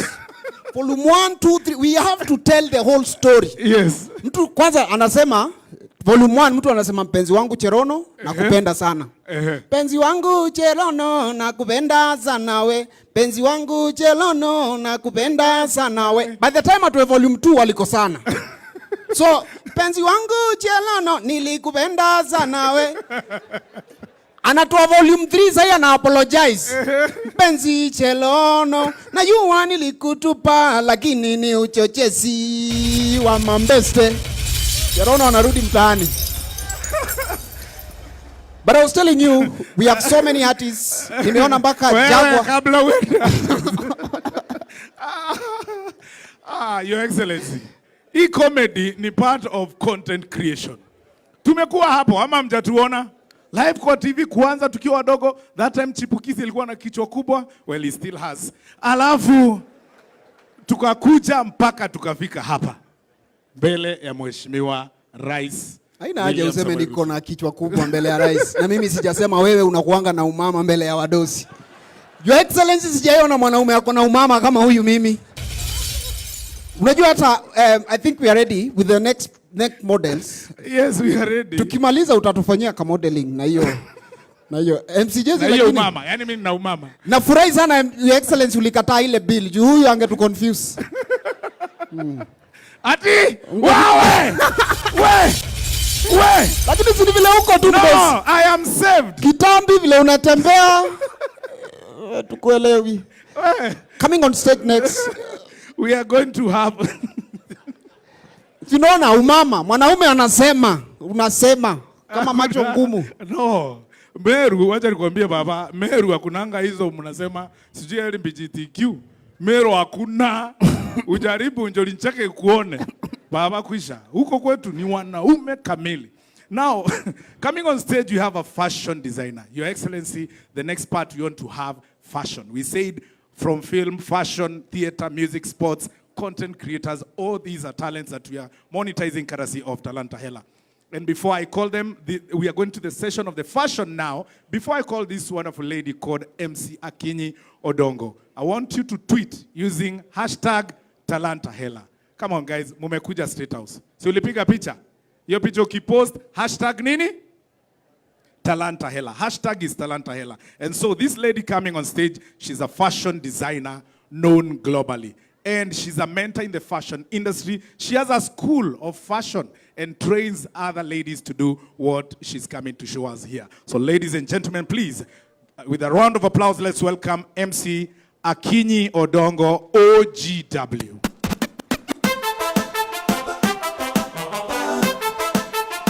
Good evening, everybody. Good evening.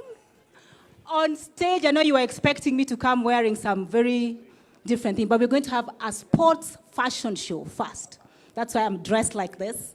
I'm wearing Wanja Kenya, and on my bomber jacket, it's the number 237, which indicates that Kenya has the number of medals Kenya has won by the year 2022. That is last year.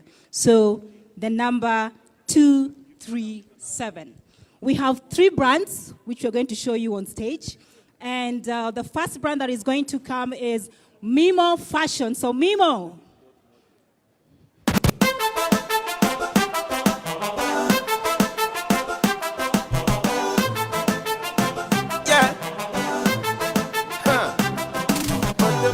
We making it touch your soul, take you to a place you never been before. Africa tonight, so Mimo is an exceptional brand. I'm Kenyan, so you know I'm a marathon runner. The garments are meticulously done.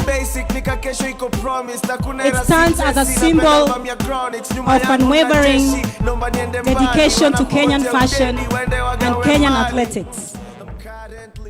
They produce their garments locally for the global economy. And I would like the congregation, or the people who are here, to celebrate the brand Nimo. Let's appreciate Nimo on stage. It's a brand by a Kenyan youth. Since I'm very passionate about mentoring the young next generation of designers, this makes me glad. So let's appreciate Nimo.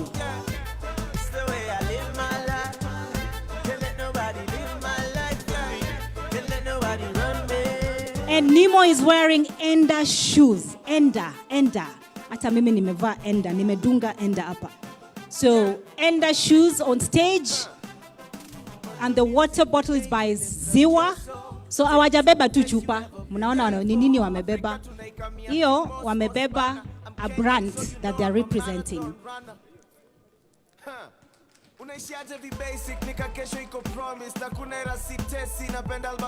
So Your Excellency, this is just to show you that fashion is not just normal clothes. We have it across board, from sports to evening wear to office wear to, and you're going to see a lot of creativity coming in. Thank you so much, Nimo brand.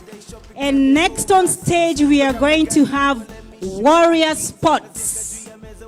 Warrior is the ultimate destination for both stylish and high-performance sports and leisure wear.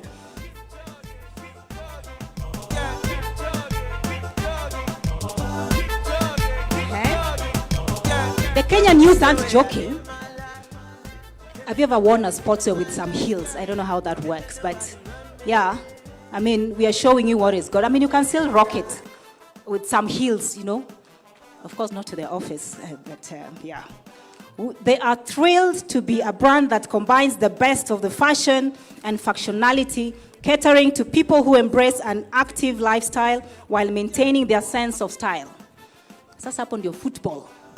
Hiyo ni locally designed with a group of young designers, Warrior Sports. Hata socks, viatu, socks, kila kitu made in Kenya, 100% Kenya. And by the way, as I even continue this, I hope your neighbor, just ask your neighbor, are you wearing a local brand? Muulize ni mgani. Hashtag, I'm wearing Mambo Pambo, I'm wearing, amesema nini? Na kama hajava mwambie shame on you. Just kidding. But I hope you got the, it means we should have, Your Excellency, we should have actually put a dress code and let those who are not wearing local to remain out there. But being courteous to all of us. Thank you so much, Warrior. This is locally made. So all, I think the county governments who are here, uniform zile ma bottom up football inakuja, uniform iko hapa. So just order. Pesa mfukoni, talanta hela, tunataka pesa mfukoni. Thank you so much, Warrior. Let's appreciate the brand Warrior. Next on stage is Wanja Kenya, who has dressed me. Of course, the shoes is by Enda. Wanja Kenya is on stage. They're the creators of the Team Kenya outfits that were adorned at the Athletics in Tokyo 2022. And by the way, this particular show, these are international brands. Hawajavaa tu nguo hivyo. Hawa ni athletes. Naona? These are athletes representing Kenya. So these are our brands made by Kenyans. They always celebrate Kenya. When you look at rugby or international markets, you always see every Kenyan is wearing this. And I think they're beautiful. They're also having some there. Maybe you buy Kenya, build Kenya. Thank you so much. We have the next. These are all our superior. Who knows that girl? Oh my goodness. Who is that girl? Look at her.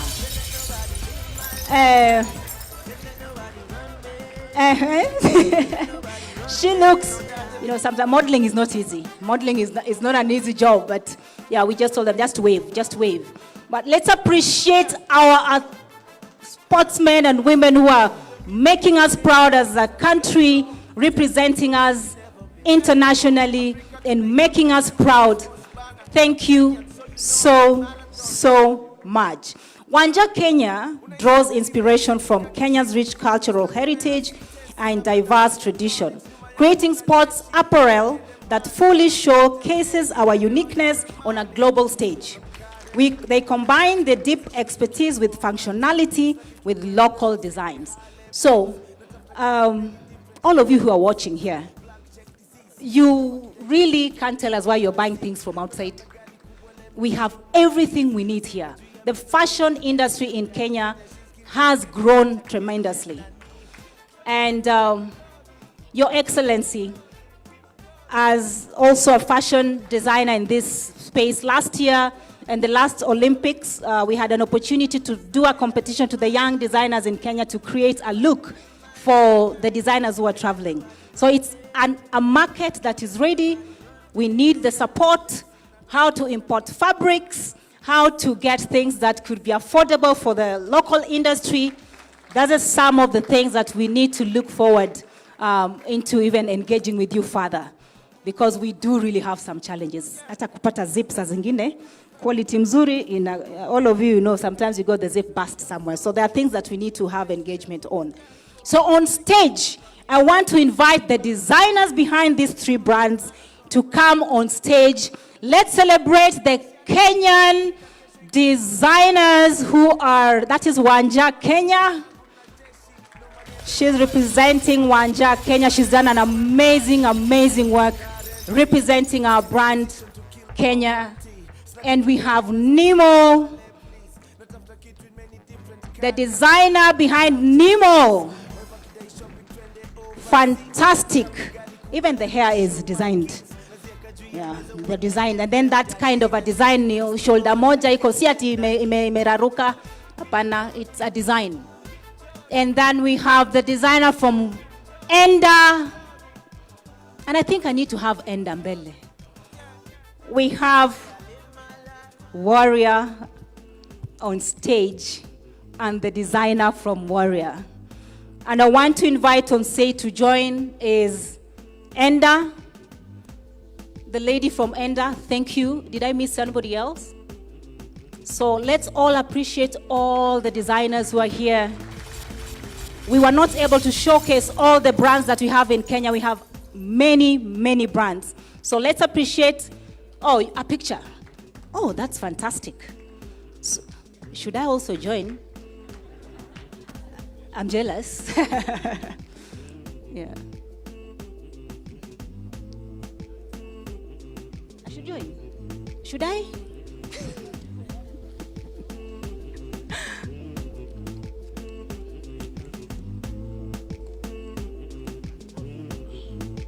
Nimezoea mimi kama ex officer najua kuomba ruhusa. Thank you. Thank you.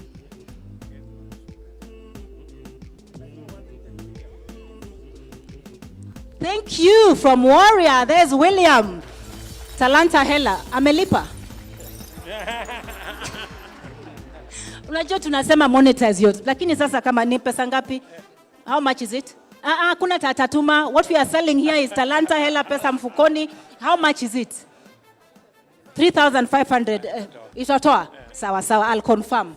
Thank you so much. Hata utafanya ka runway kadogo.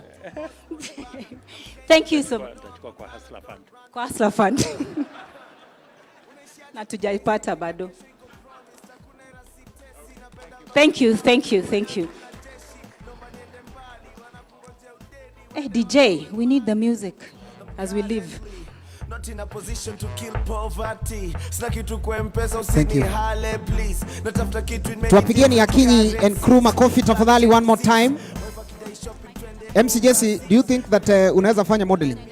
To introduce from there. Based on the previous conversation. Just try bro. Just be you, bro.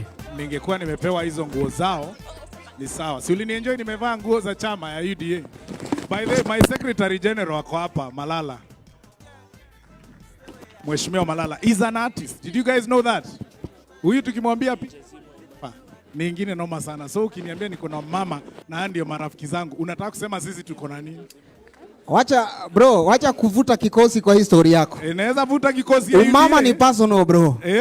Umama ni yako. Hapana, but unajua wacha nikwambie, wewe kwanza ulifanya, huyu mtu wewe uchocha sana mademu wa Nairobi. Do you know guys that in Nairobi if you are not married now na hauna pesa, wachana nayo. So because Nairobi ladies, they don't love you for who you are, your excellency. They love you for what you have. Na mpaka wanapigiana simu wanaongea. Unajua unaweza pata mtu akona sura kama sasa sijui nitatumia gani, lakini ni example. Kama na Simba Arati ni example, your excellency. Usinifuate hapa nje uanze kusema nao who's funny now. Lakini unapata governor kama Simba Arati. Kwa sababu akona pesa. Si unaona akona kipara. Na sura personal. Na sura yake tu. Private. Usichoche sana lakini. Sura yenye yeye peke yake. Ndio anajua. Yeye uifurahia. Today tunamchocha. Sema oh my god. Akinapenda kipara yake. Kwanza avae sharpshooter. Alafu avae suti anakaa sponsor. Your excellency sota na the same kipara. Mademo atakuwa wanauliza guys, sasa nikuulize Mili, kama nywele zinashindwa kusurvive mimi ndaishiaje? Your excellency ni jokes. Ni jokes. Uongo. Mheshimiwa, Your Excellency aliniambia atakupiga na hiyo. Nitumie yangu uone nikwambie ukweli mingi zaidi. Bro, si ulisema? Mimi ni msema kweli. Mimi nimeingia kwa wale watu ambao wanasema ukweli. Niseme nisiseme? Mimi ndio ndasema ukweli. Ukienda hiyo direction nimekwambia kitu watu wanafanya Kayole, watu wa Kisii. Unajua Kayole governor, sijui kama unajua kuna siku watu walikuwa wananyongwa sana. Saa 3 ikifika kama hujafika unanyongwa. So residents wa Kinakatelo wakasema ndio usinyongwe, unalia kama bunduki, unapita unasema tua. Sasa shida ilikuwa wa Kisii, your excellency, na soprano tua. Baka mwizi anauliza kwani hiyo ni bunduki gani? Silencer buda. Wachana governor mdosi. Okay. Nimewacha. Lakini kama ukiniachia yangu nitakutumia hizo stories za ameniambia. Governor pia ukiniachia ndaacha kuongea hivi vile naongea. Nitengeneze mfuko uone.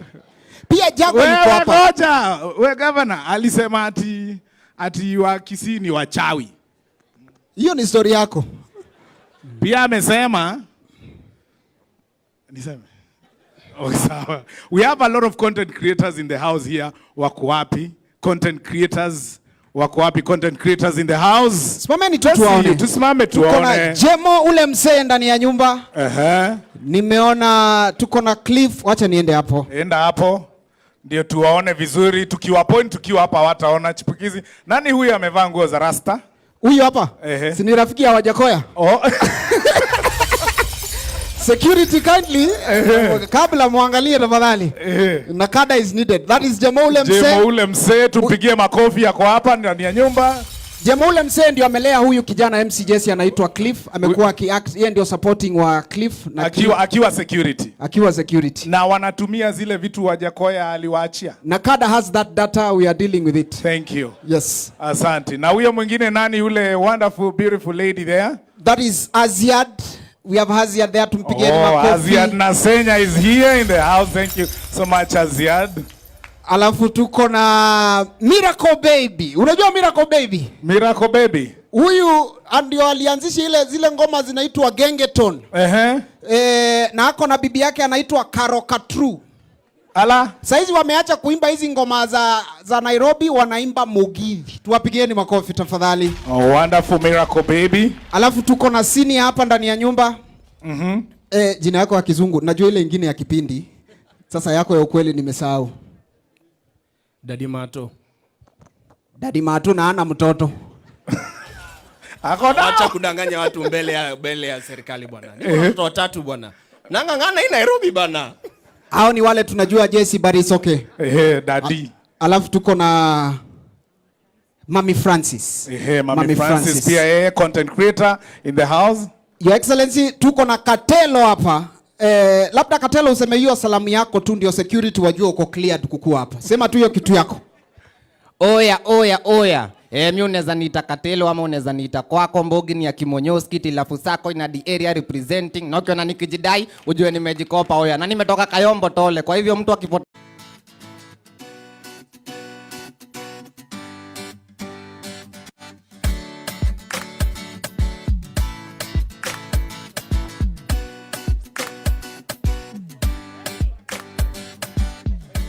Every day is a brand new day. Every time that I see your face, you're my everything and anything that I would ever need in this Good evening, world. everybody. I'm so glad that Good evening, all. Good evening. Okay. On stage is a very special category of designers in Kenya. And before we showcase what we have for you, I wanted the lady who has put everything together to come and explain to all of us what they have done. Your Excellency, the reason why we have taken this opportunity to come and explain what happens in the fashion space is because sometimes people don't understand us. Do you have a stylist, by the way, Waziri? Do you have a stylist? Who has a stylist in the congregation? 1, 2, 3. Oh my God. Only 3 stylists? Only 3 Kenyans in this whole tent have stylists. My goodness, we are doing badly. Now, we want to explain to you what the fashion value chain is. So a stylist is one who picks things together. You know, sometimes you don't have a shirt. Yeah? It's not your wife going to pick things or you. No. Get a stylist. Pesa mfukoni, you know. So they are actually Kenyans who have studied styling. And what we want to show you, so I don't want to talk much because there's a stylist who has put the look together. And I do want to spoil her work because as a designer, I can only design and then sometimes put things together. So help me welcome on stage one amazing lady who has not just studied in Kenya but also abroad. She has got masters in styling. Can you imagine?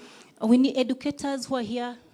We need to up our game so that we have styling masters. So on stage, let's have Siruma Mbare. Siruma.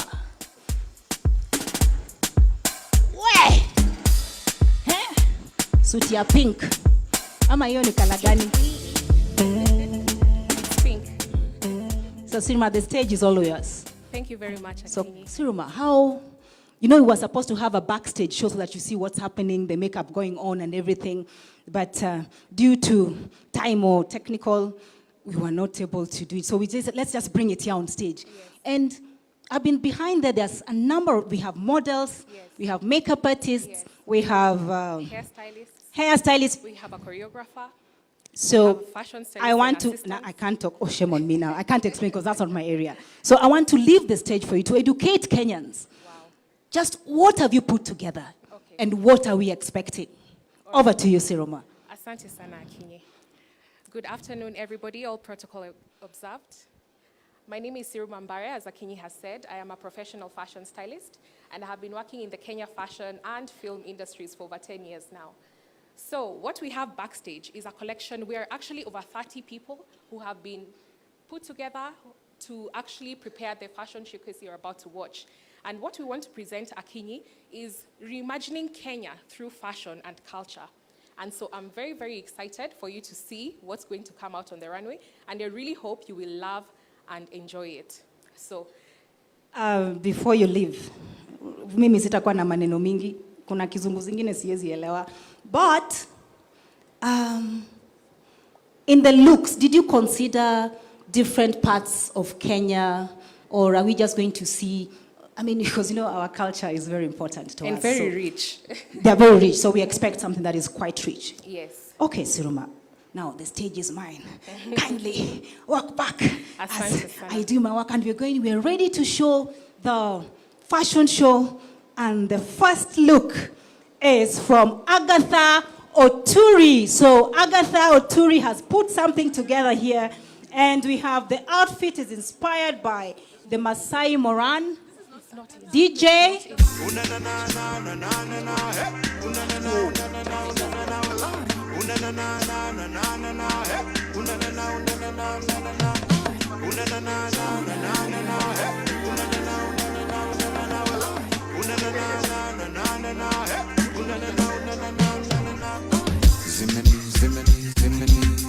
Zimeni bamba zimeni kweli wangu wa dhati ndio. The next on stage is Groom It Africa. I hope you're watching the creativity. Your Excellency, Sisal farming should be revived. As you can see, that bag is out of Sisal and a bit of banana fiber as well. And I want to believe with technology we are able to create fabrics, sustainable fabrics out of Sisal.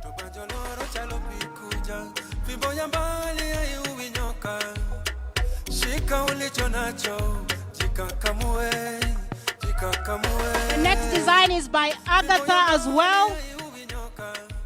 Let's appreciate the models as they come on stage. That is creativity at its best. Those are straws put together. You wonder how long it took. And the beadwork.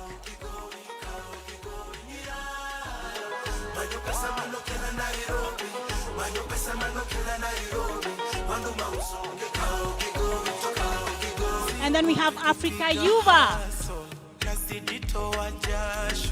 Wake up then I grind on a daily. If you owe me money then pay me. Oh, one thing you need to remember: don't mix business with pleasure. If you do then you own a cheza. Make a move cause it's now or never. Bila hela utape bwandogo. Saka hela sabunya roho. There's something called Grand Finale. So they're going to do the last walk, as I also introduced the designers, the makeup artist, and the hairstylist as well. So on stage, you're going to have the grand finale of the creativity that has been put together with the young Kenyan designers. We have both male and female designers, and I hope you've been able to see some of the things. Ministry of Agriculture, kuna kazi, cotton value chain, that's something close to my heart. I know there's a cotton bill that is being worked on, how we're going to improve it. So that is a design. Every model is working with a designer. Let's appreciate them. And remain on stage. The next designer, designers fear stage. We always feel like we should just run away and leave the model. So leo nimewashika, me being one of them. You can even see the walking side, the difference. A model and a designer. Hakuna vile na coordinate. The next designer on stage, please.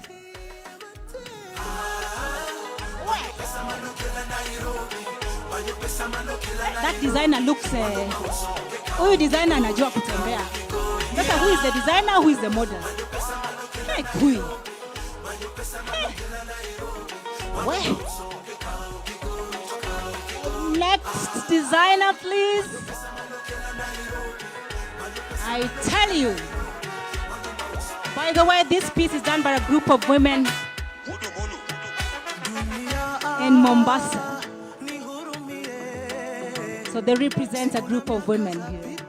The next designer, please. Makumi. We. Hiyo sisal mtu akishuka namna hiyo na hii banana lazima tufanye vile tunaweza fanya fabrics out of bananas and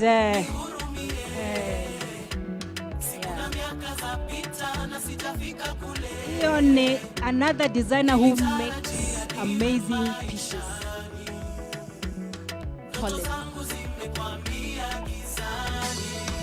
Because of time, if I start mentioning names, we'll take forever. So I'm just saying design. So you see, it's the designer.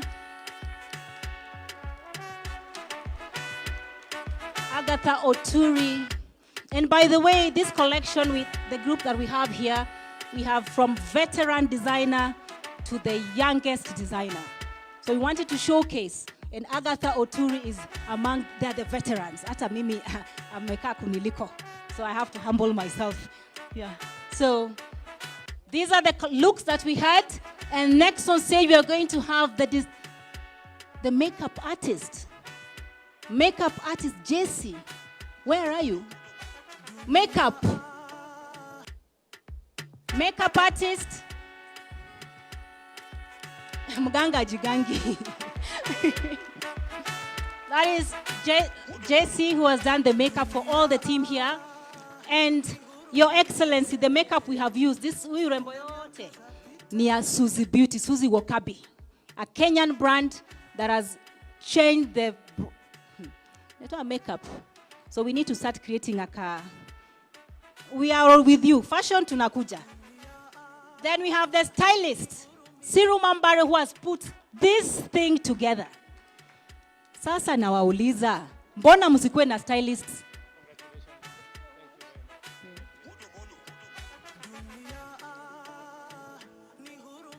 So hii salamu inamaanisha we are guaranteed support.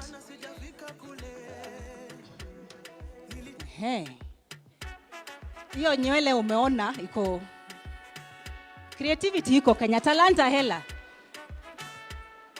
Umeona talents. Siruma has put all this together. Thank you.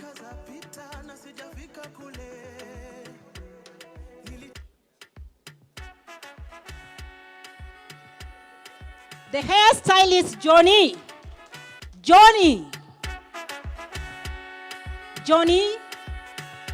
Sasa hairstylist hawa ndio unaona hata president ameshangaa hii nywele inasokotwa namna gani. Na imefanywa na wanaume, sio wanawake. These are hairstylists by excellence. Stand in front. Hapa mbele. Muonekane. Hao ndio wametengeneza nywele, hair. All the women who are here and men who would like to plait, yes, they are here. Na mmesalimia president. Our nywele, those are the ones for hair. Thank you so much. We appreciate. So our photo, is it long enough? So can you appreciate us? So all of you here, we have about 600, 800 Kenyans. We need 800 stylists. Please reach out to us. We'll be able to sort you out. And thank you so much. Thank you.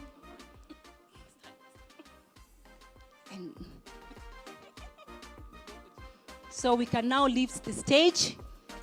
And there's the last part of the fashion space, which is the pageantry. So as we leave the stage, DJ.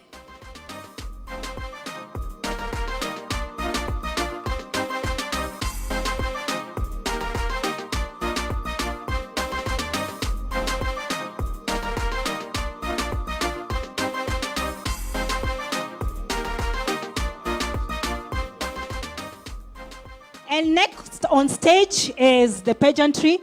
I know there was a bit of a problem explaining to the organized pageantry, fashion show, and right now you're going to see the Miss Kiambu, yeah, those are pageantry. So I'm handing over to Naisabwa. Thank you so much, Kenyans, for watching. Thank you so much for supporting the industry. And I want to believe that we are able to work with you in creating different aspects of the industry space and making things better for Kenya. Buy Kenya, build Kenya. Thank you. Naisabwa. All right, so the next segment is pageantry. When it comes to fashion and modeling, this is where they come together. So without further ado, allow me to introduce our Kenyan representatives, guys who have represented us internationally on big stages, wearing crowns and looking as good as they can. So coming first, 6 years of age. She's called Ira. Please, Ira, make your way to the stage.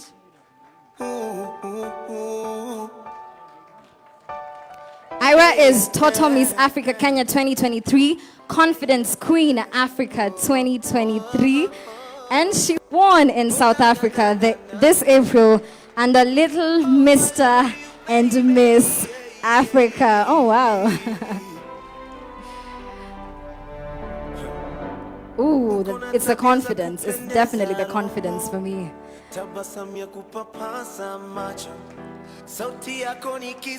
Joining us on stage is another youngin, Ian Mushila, 10 years old. He's in year 5 and he's currently Little Mr. Africa Kenya 2023. And Mr. Photogenic, I see. Mr. Popularity, he has a couple of crowns on his name. And he was also crowned and he won in South Africa this April, Mr. Cultural Diversity. See, pageantry is not only for adults, even youngins are represented, and this is what creativity is all about. This is what art is all about. Coming next on stage is Miss Tourism Africa. She will be representing us at this year's Miss Tourism. Her name is Nemo. She's Mudhoni and she's a climate champion and environmentalist and also a creative. See that style she's wearing there? That's her own design, House of Noni.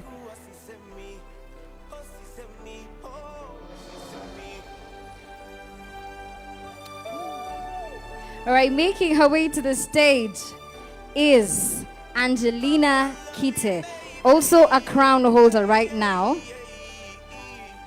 She's Miss Environment Golden Skin Kenya. She's advocating on awareness on importance of an inclusive society where all people with disabilities feel they belong. A round of applause for her, please.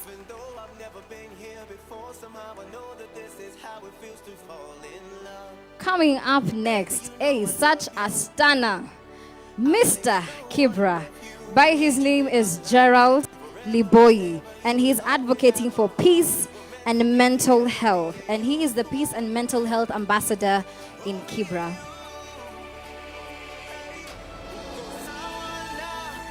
Making her way all the way from the blue economy, Miss Isambo. Ruth Wabire advocates for sustainable development, environmental conservation, economic prosperity, and cultural preservation globally. This is Miss Isambo, everyone. Ooh, I love the yellow. All right, coming next is Mr. Birmingham. I did not know this crown existed, but this is such a huge title to hold right now.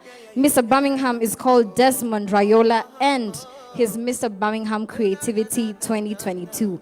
His pageant course is empowering and educating youths through fashion, creativity, and majorly defining the face of industrialization. Coming next, after Mr. Birmingham, is Bruce Matheka, Man of the World, Kenya. He is supposed to represent Kenya early next year for the international contest of Man of the World. Bruce is advocating and works closely with deaf communities and preaches of the importance of everyone to learn sign language.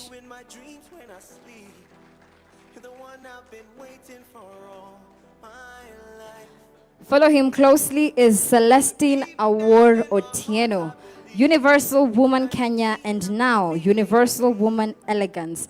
After scooping 2 awards in cultural presentation and top best social project advocating for adaptation and mitigation to the effects of climate change through farming.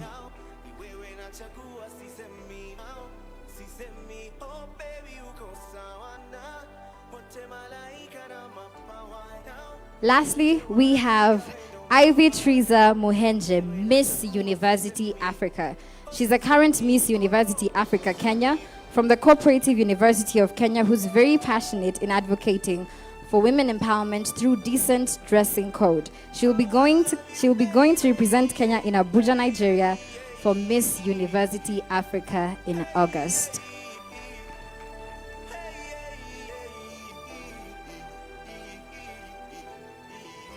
And we have a grand moment today.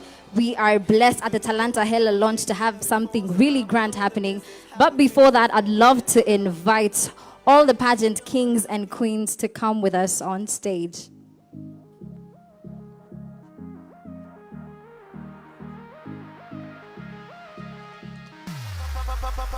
Papa said I will find you and now I see.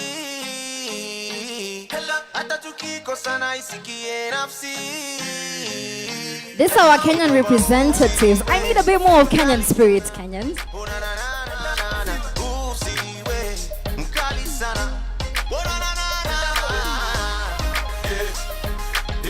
From the first time I looked in your eyes, I knew.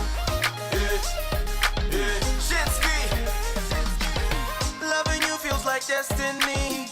Zawadi yangu sauti yako. Even a rich man envies me. Utajiri wangu tabia zako. I wish I could give you the world.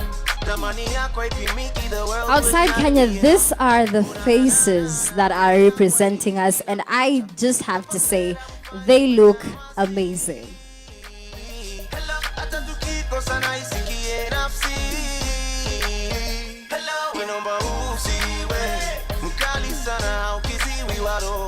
Mama usiwe mkali sana itikero inakuita. Hello, hello, yeah, hello, hello, hello, hello, hello, hello, yeah, hello, hello, hello, hello, hello. All these designs they're wearing today, by the way, have been made by Kenyans. As Akinyi said, we are championing for Kenya and made in Kenya. This is amazing work of our fellow guys and our fellow creatives in the tailoring and fashion space. Nimekuchagua wewe nikupende mama, sitaki mwingine aushi usiniache usinitende mama, usipende mwingine. Moyo wangu ni mwepesi, umenikalia chapati, nafanya vituko kama chizi kukupenda. Your Excellency, my President, I'm kindly requesting for you to come and hand over the flag to the lady who will be representing us this year at Miss World Kenya. Karibu sana Shantu Kwamboka.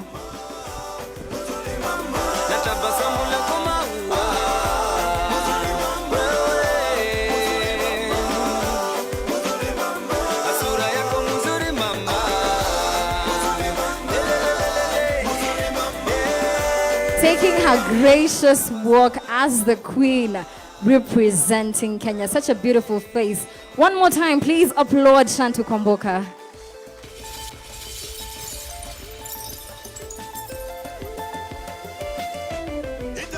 All right, this is the grand time where Shantu gets to be handed the flag to represent Kenya. Congratulations, Shantu Kwamboka.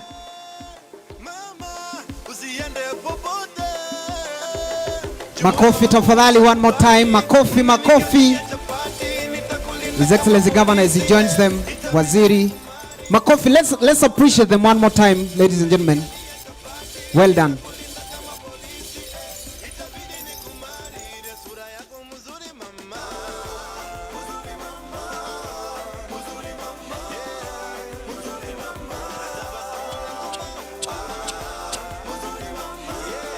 All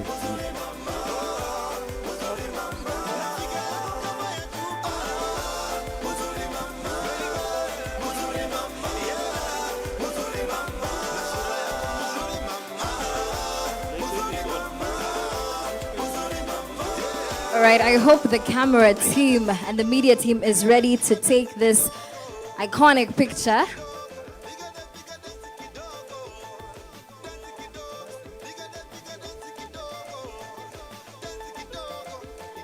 Hey, thank you, Sana, Your Excellency, for gracing us. And this is the pageant space, and we are really glad that fashion and modeling is incorporated under the Ministry of Youth Affairs, Sports, and the Arts. All right, DJ, this is our time to strut and look nice. Afadhali, give us something. Nimekuchagua wewe, nikupende. Mama, sitaki mwingine, aushi usiniache, usinitende. Mama, usipende mwingine. Moyo wangu ni mwepesi, umenikalia chapati, nafanya vituko kama chizi, kukupenda sitasizi. Moyo wangu ni mwepesi, umenikalia chapati, nafanya vituko kama chizi, kukupenda sitasizi. Sura yako mzuri mama, mzuri mama, mzuri mama, mzuri mama, na tabasamu lako maua, mzuri mama, Makofi. We kind of forgot to represent someone who just made this whole thing happen with the fashion and pageantry space. Tafadhali Liki, I'll just introduce you kidogo. Just say hi to Mr. President and tell him what you do in this space.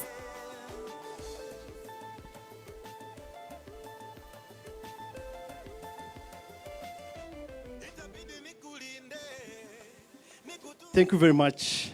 Protocol observed. His Excellency the President, Chief CS, Waziri, thank you very much for giving us this space. And governors, cabinet, and protocol observed. My name is Liki Odera. I've been in this space for 25 years. Every year we send a representative to represent Kenya in Miss World and Miss Universe. People haven't understood that Miss World and Miss Universe can only be compared to the World Cup opening and closing. There are 2.3 billion people that watch this live. And every other time, they don't call the name, but they call Kenya. And most of the time, we don't get this opportunity to be able to talk to leadership. This time round, we've been given this opportunity to talk to the president, and we are sure we are going to bring this crown back, and this will be an opportunity for us. I would like to just say hello to Mr. President. Thank you, sir. Asante. Yes. Asante. Thank you. Yeah, Asante. Mr. President has said you have our support, and we are happy. We lost an opportunity to host an African event this year to Ghana, but I would like to ask Waziri, because the President has agreed, that 2024, we are going to host Beauty of Africa International Pageant in Kenya. So we'll have 54 countries here, by the youth, for the youth. Thank you very much. Tupigie makofi one more time, ladies and gentlemen. Well done, sir. By the way, Chipukizi, just a point of information. Yes. Do you guys know the difference between fashion and beauty pageants? Do you know? Na mmeonyeshwa? Mnajua? Wavinyo unajua, wewe ni mrembo. Nauliza wale majamaa wako huku. Fashion ni wale wasichana unaona kwa TV wakienda ile. Wale wako serious. Yes. Beauty yes. Ni hii kale kamsichana uliona. Yes. Beauty ni hiyo. Hakuna kitu umetuambia lakini ni sawa tu. All right, Chipukizi, we are still continuing with this Talanta Hela. And of course, remember, the hashtag is Talanta Hela. Make sure you tweet and hashtag is Talanta Hela. And the people need to know that you're monetizing talent from today henceforth. And next on stage, Chipukizi, we are bringing kina nani? We are bringing FBI dancers. Your Excellency, these guys have represented Kenya in so many ways. You have supported them from way far, and now they are here with us tonight. Ladies and gentlemen, ukiangalia kwa screen hiyo ni safari yao na His Excellency, and they have been doing very well. If you're ready, FBI dancers, tuwapigeni makofi wanapoingia jukwani. International superstars, our very own MC Jesse. Yes, and it needs to be known that since they started dancing, this is a testimony to them. They have told me to say this. They have always been supported by His Excellency President William Samoei Ruto. Wakikosa, unaangalia hapo. Si mnaona support? Wakikosa, mpaka akavaa kama jeshi. So that is FBI, always traveling, and Your Excellency, they wanted to say thank you for always paying their flights to the United States of America. Karibuni sasa.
A big round of applause for FBI.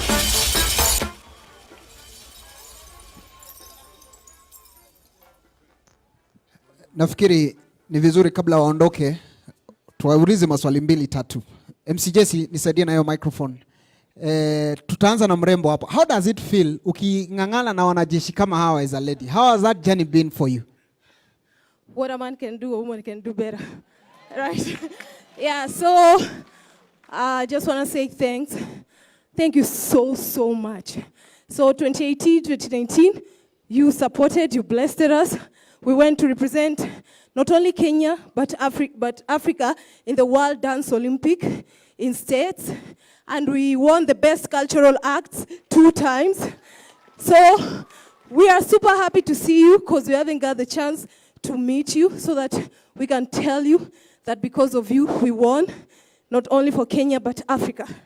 So thank you so much. And also, Talanta Hela, thank you for this amazing opportunity. And I know it's going to open a lot of doors for the dancers at large. So God bless you so much and everyone. Thank you. Asante. Let me ask you, bro. Now that you've traveled the world, umekuwa Kenya, if field ya dancing, how do you see it? Is it a field that mtu wako mtaani Shags anaweza jiingiza na ajijenge na ajenge familia yake na ajenge pia country yetu? Okay, so asante sana for the question. The best thing about dance, watu wengi, content creators wengi ni dancers. We've seen on TikTok, we've seen on Instagram, content creators wengi sana ni dancers. And if kama ule mtu mwenye si dancer, pia yuko inspired sana kukuwa dancer just by watching us dancers do what we are doing. So we are encouraging more and more people wafanye dance, and then the best thing is we can monetize it. Us guys, this is our career. Like hakuna mtu akona job ingine apart from us guys dancing. So everyone can make it through talent and dance. Asante sana. Tuwapigeni makofi. Thank you so much, guys. God bless you. Well done, well done, well done. One more time, let's appreciate FBI dancers. Coming right on stage, ladies and gentlemen, put your hands together for Sarakasi dancers. Karibuni sana.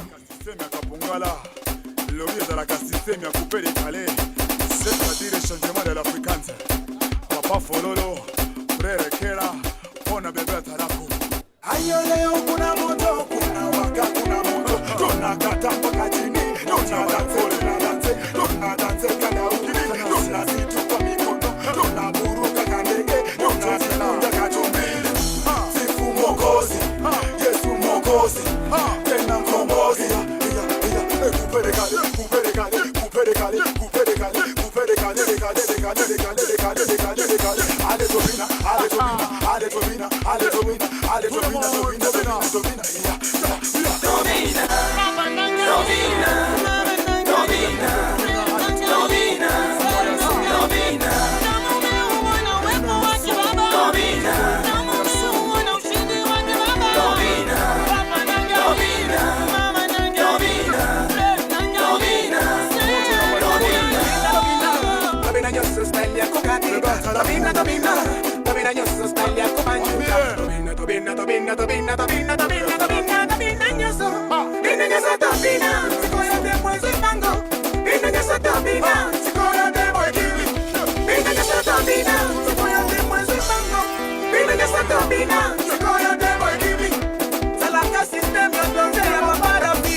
Wapi makofi ya His Excellency.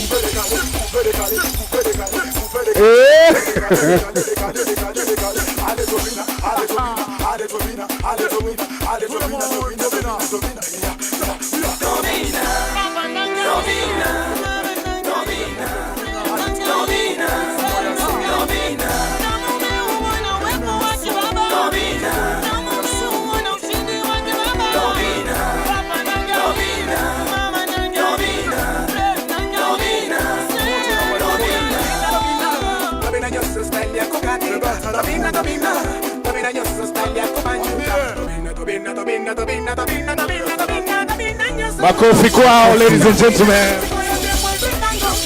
Black Heroes. Aya, aya.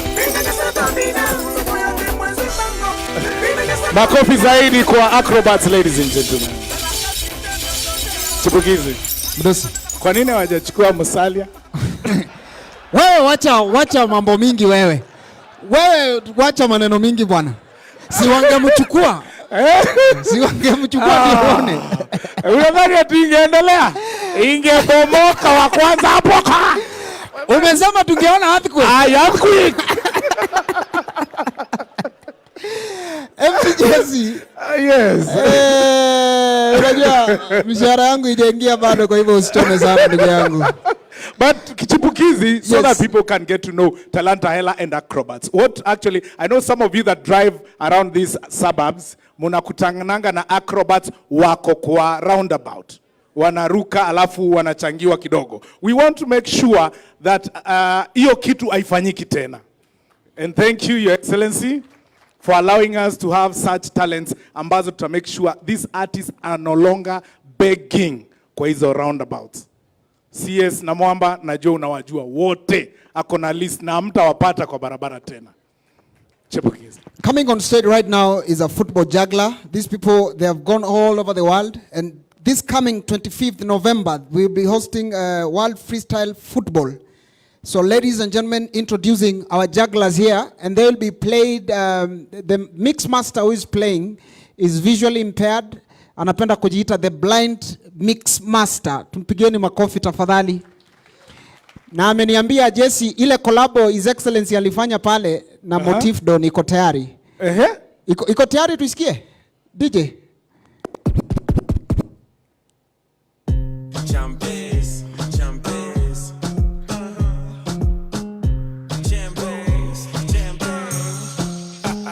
Wacha kwanza tuende na jugglers. Karibu.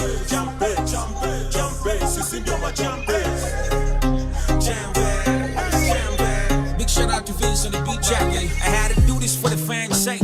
I'm getting all this love on the fan page. And plus I kill it on a damn stage. Eating my competition like pancakes. Ushote ngoso ini za bea machampes. Weni mrazi beske zako ni masanse. Weni babi wezi bishana na janjes. In fact kabla umochoke tuasa lunches. You hella done what you think is up with this rampage. You think you can just this up because this man's paid? I'm a machine, I'm a nigga that I can't slay. Don't think you can intimidate me, boy, this man's brave. How deep is your love for me? Yeah. Iyo munze sinzuyasa. Baby, you're sweet like a pineapple. Oh, darling, yeah. I took a bite and I fell in love. Yeah. Would you call me honey? Yeah. Would you call me baby? Baby, love. Would you kiss me daily? Baby, you're my addiction. I penzi langu kweli, baby, nipe tu. Na ukinikuta nimelala unakuja juu. Tena kwa jinsi liko hoteli na watau. Na ukinikumbatia moyo unadunda pu. Unadunda pu, pu, pu, pu. Unadunda pu, pu, pu, pu. Moyo unadunda pu, pu, pu, pu. Hey.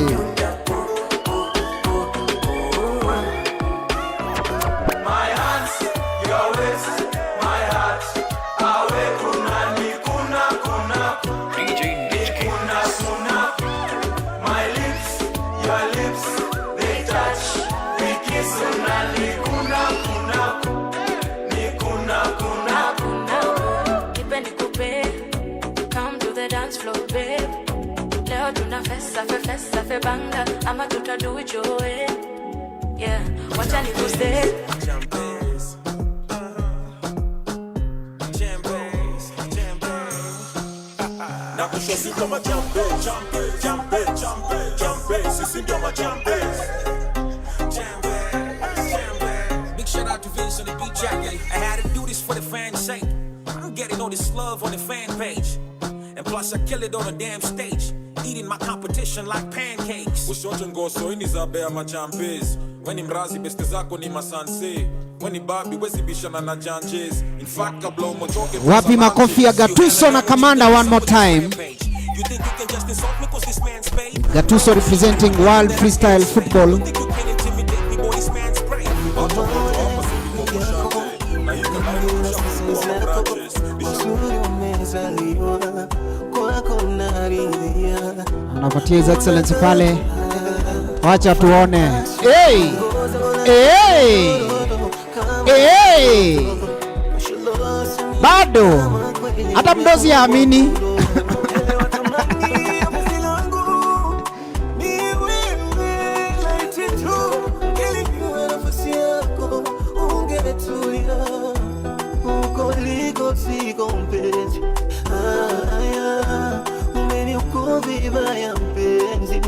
Wapigeni makofi, ladies and gentlemen. Well done. MCJC. Chipukizi. Pia tupigeni huu DJ wao. Ametuonyesha kwamba yeye hata vile aliumbwa na Mungu bado hiyo sio haimzuii kufanya mambo. Tumpigieni makofi tafadhali. Well done, sir. And so Talanta Hela is about harnessing the talents of each and every person in the country, regardless of your situation and who you are. And that is why even the content creators in this country, hatubagui ni nani. Yes. Kama leo hata His Excellency amekuwa content creator. Imagine. DJ, are you ready with that video we see? Kunayo ameimba? Ama amerekodi? Twende kazi. Talanta Hela, black, red and green. Talanta Hela, Talanta Hela, black, red and green. Talanta Hela. Fulo. Ala. Hapo tukitafuta Steve Simple Boy aongeze verse. Mdosi yuko na ngoma. MC Jesse. Kwa hivyo Talanta Hela umesema pia yeye tumscout. Tumscout kindly. Tumscout. Kukimbia hiyo anaweza. Yes. Hata alikimbia hii mpaka State House. Alikimbia akashinda. Alikimbia hii race mpaka State House. Hakuna mtu angeweza. Umesikia? So the next on stage we want to invite she's one of the best comedians we have in Kenya. Your Excellency, huyu ndio ana represent watu tunaita vienyeji, mimi na Jesse Kenya mzima. Wapi makofi shangwe za Awinja in the building. Karibu sana Awinja. Awinja. Sikuji. Yeah? Sikuji. Awinja. Mumefungia msanii wangu nje alafu mnataka niingie peke yangu. Sikuji. Msanii mgani? Awinja msanii mgani huyo tena? Msanii wangu tumefika kwa gate wakaitisha jina nikawapatia. Sasa sijui ni kwa nini wamekataa ingia. Sasa nakuja kuperform peke yangu. Umepeana ID? Sasa umeona kuku ikipeanwa ID wapi? Si nilikuwa nakuja leo tu perform alafu baadaye ikue kitoweo. Kuja bwana. Now that we are here.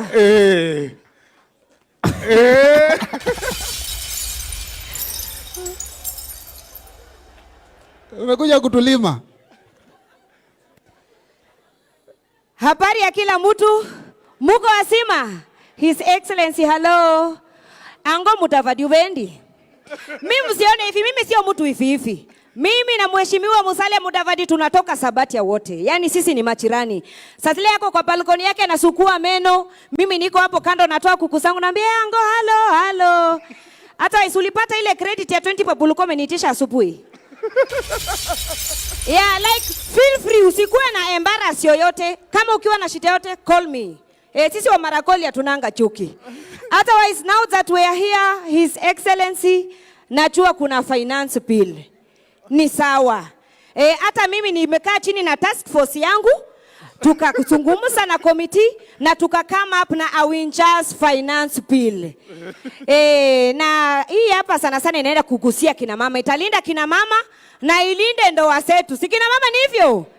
Kwa sababu wacheni niwaambie, nataka mni back up. Hii inatuhusu kwa sana. Kina mama Kina mama. Asante sana. So Your Excellency, so number 1 of Awinja's finance bill. Najua tumelia sana kama content creators. Tumesema pale kwa entertainment haki mnatuumisa, ni kweli. Lakini sasa mimi nataka kukuambia mahali kuko na pesa kwa entertainment. Sasa sisi kama kina mama tunasema, unaona kwa hizi vinyosi mnaenda, unapata mzee wangu ananyolewa 20 minutes lakini anakandwa for 5 hours. 5 hours! Mtu anakandwa 5 hours amekaa tu chichwa wapi? Unaona? Wanachua. Nimeona sura zenyu kabisa. Hapo ndio sisi tunasema hapo kwa massage weka 70%.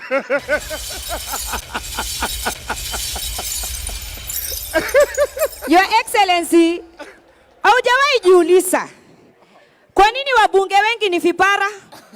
Angalia Itumbi hapo nyuma yako, hata ananichoma macho, kipara imeshaini. Ni kwa sababu ya nini kinyo? Kwa hivyo tunarusha wapi huko tax? Pale starehe ni mingi, starehe imekuwa mingi sana. Number 2 of Awinja's finance bill. Your Excellency, sisi kama kina mama tunataka kuintroduce second wife tax. Tunataka kuintroduce second wife tax. Mzee akijaribu kuleta bibi wa pili, tunamgonga na 50% ya ushuru. Akijaribu kuleta bibi wa tatu, tunamgonga na 100% ya ushuru. Kina mama Kina mama, niendelee ama nisiendelee? Thank you very much. And number 3 of Awinja's finance bill. Your Excellency, mimi nilikuwa tumuonelea hivi na kina mama wenzangu. Mzee wangu akikucha nyumbani saa 12 ametulia. Sitaki kuona simu yake imeingia SMS kutoka kwa mwanamke mwingine, kama sio dada yake, kama sio mama yake ama relative, ushuru ni 30%. Hiyo kesi haikui yangu, inakuwa ni yeye na nani? Na serikali, si ndio? And last, wacha niseme least but not last. Your Excellency, sisi kama kina mama ni watu watupendi maneno mingi. Natanganya kweli? Kina mama sisi ni watu wa drama kweli? Hatupendi drama, si ni kweli? Unapata mara mingi tumetulia kwa nyumba, nimekaa, I am just minding my business.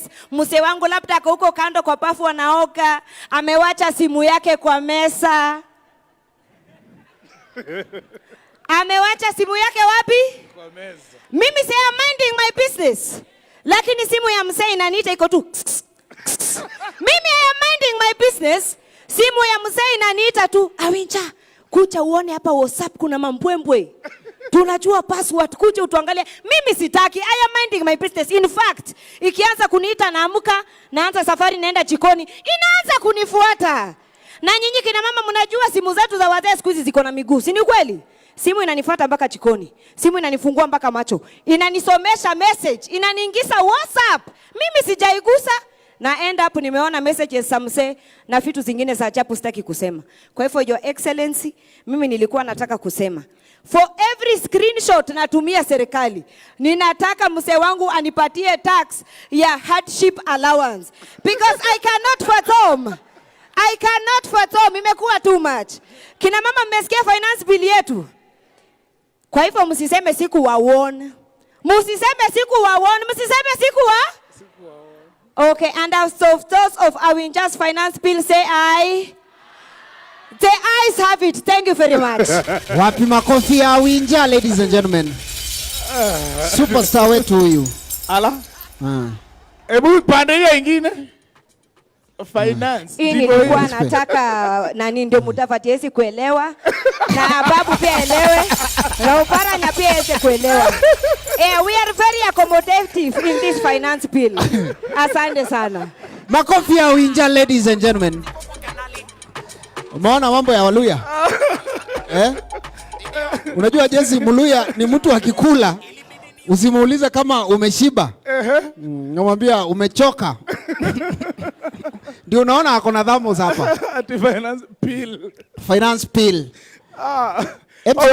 Tuendelee bana. Before we call the next guy, nimeambiwa pia tuko na msanii ambaye tulisimamisha wasanii akakataa kusimama. Bwana Jagwa. Wewe huyo ni waziri. Ni msanii bro. Ni msanii. Ameimba ngoma moja for 20 years. Your Excellency, huyu mtu umemsaidia sana. Ako wapi boss? Alisema tu na hiyo ndio maneno ikaishia hapo. Jagwa, where are you, Your Excellency? Jagwa. Amejua tutasema hivi akatoroka. Akia nani? Ni kigeugeu. Bas, ametugeuka. But MC Jess, we are almost done with this part of the program. Yes. Nafikiri sasa the next as you check the next, you want to remind you please, it's #TalantAHela. Na hiishi tukimaliza program, even when you're going out, tukipiga mapicha hapa wala utapiga na Safari Rally, remember it's #TalantAHela. And talking of Safari Rally, we want to say this is the first time we have seen a government sponsoring female rally drivers, led by And tuwapigie makofi hapo. And so thank you so much, Your Excellency, for that. And our CS Namamba, led by Pauline Shegu, amekuwa pale, ameendesha gari miaka mingi sana. I know you didn't know, alikuwa tu anasoma news kwa KBC, but she's a wonderful rally driver. So thank you, Excellency, for supporting women rally driver. Hashtag Talanta Hela. Nafikiri sasa we are going to watch a small movie trailer. If you're ready, then after the trailer, Waziri is going to make a commentary.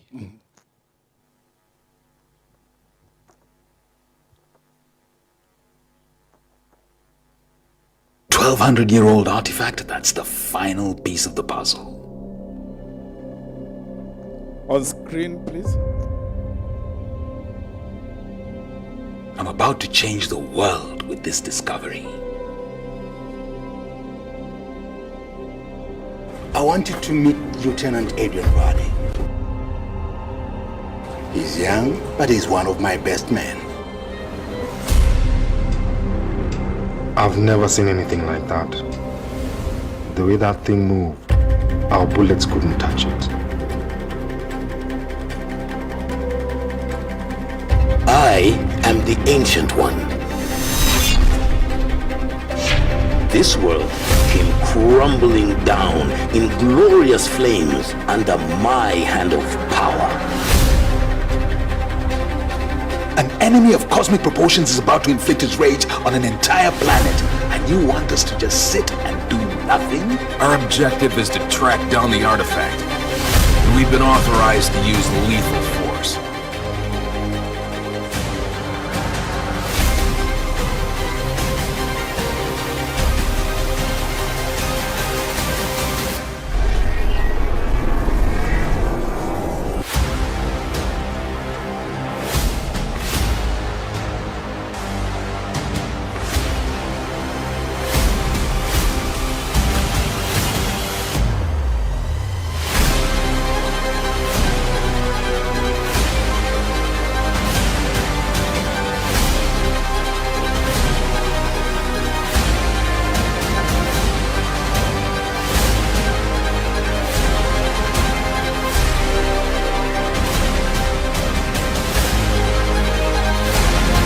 I will restart this world anew.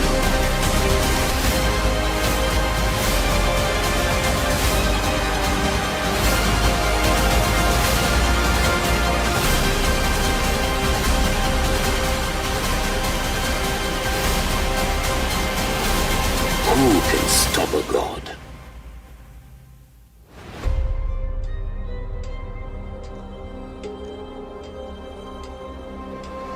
Storm, a round of applause, ladies and gentlemen.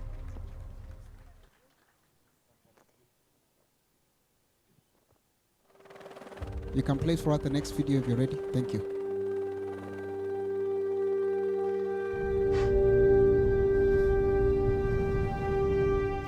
So this is the line actually. So it's only 2 centimeters wide and almost 600 meters long. From rock to rock, from mouse to cat. It's a long line. Longest in Africa.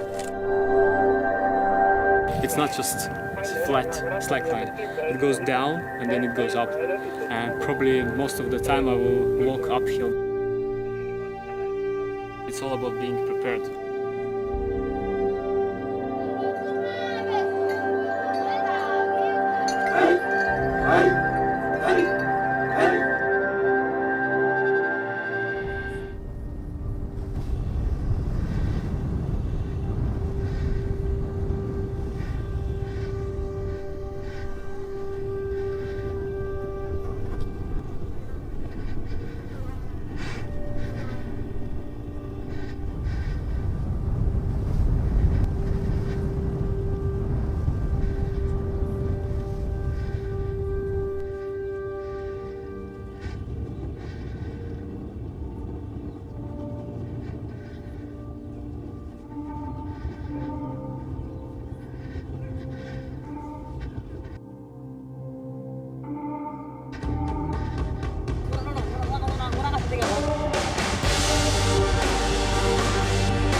feel it, and it's steep.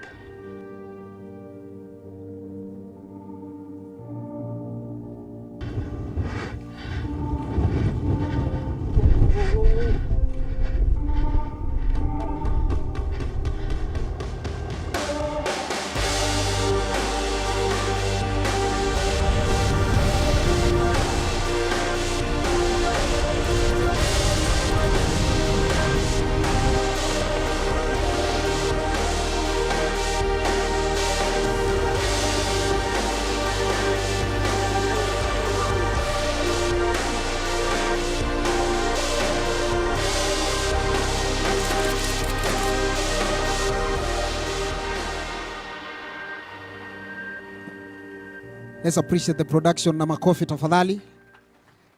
At this point, Your Excellency, allow me to introduce our secretary, our cabinet secretary for youth affairs, Ababu Namwamba, to make a commentary about what you have just watched. Karibu Waziri.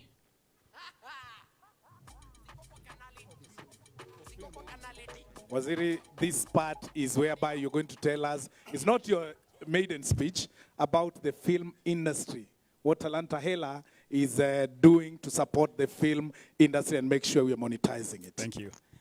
Your Excellency, as you've already noted, the whole Talanta Hela space is targeting the entire spectrum of the creatives, from music to film, pageantry, fashion, acrobatics, the entire spectrum.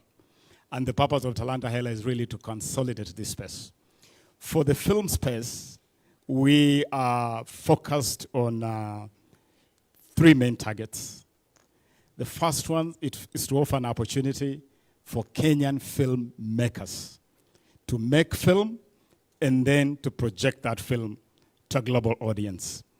What the first clip you watched, Your Excellency, is a computer animation, science fiction, created by a Kenyan called Andrew Kagia. And Your Excellency, this particular movie has actually been shortlisted for the Oscars. That is how good it is. It has been shortlisted for the Oscars. We are very confident that it's going to be competitive in that regard. The second clip is one that we prepared in collaboration with Red Bull, and it is about marketing film locations in Kenya. And what you saw there is the Samburu Plains, which is a fantastic location for filmmaking. It is the intention of Talanta Hela to do similar clips for different types of locations across the country and market them to filmmakers. The idea really is to position Kenya, to promote Kenya as a destination of choice for filmmaking. It is a space where we have lost out a lot to competitors like South Africa, like Nigeria, yet we have superior locations. And so, Your Excellency, as we put this package together, there are a number of things which Talanta Hela is doing, one of them being the regulatory framework. We have had little roadblocks. For instance, the mere process of bringing in and taking out equipment. Just bringing in your shooting equipment and taking it out. That is something which we are sorting out. We are sorting out the issue of rebates and tax breaks for filmmakers. It is a framework that we have already prepared and is at an advanced stage with the Treasury. Finally, Your Excellency, we are undertaking a conversation with the filmmakers. We are already in talks with the 2 top Hollywood filmmakers who travel to Nairobi all the way from Los Angeles. And by the month of September, we'll be shooting our first mega Hollywood-driven movie right on Kenyan soil. And so, Your Excellency, this is a space which is full of potential, and we are right on top of that game. Talanta Hela. Makofi tafadhali ya Waziri. Thank you, sir. I think coming on stage next, today we've seen established artists, tomorrow to acrobatics, models. We want to see the up and coming. To come on stage right now, ladies and gentlemen, put your hands together for Small Bird. Pigeni makofi hata kama mjui Small Bird tafadhali. Utakuwa kubwa. Karibu sana. Nasikia nikiwa juu sana, juu sana, juu sana. I say ndogo katoka kwenye mti kuu. Kenya tuko juu. Kenya tuko juu. Nasema Kenya tuko juu. Juu sana, juu sana. Kenya tuko juu. Kenya tuko juu. Nasema Kenya tuko juu. Juu sana, juu sana. Tushikane tu mikono tulinde nchi yetu Kenya. Umoja ni nguvu, utengano ni udhaifu. Chapa kazi tusichoke kulinda nchi yetu Kenya.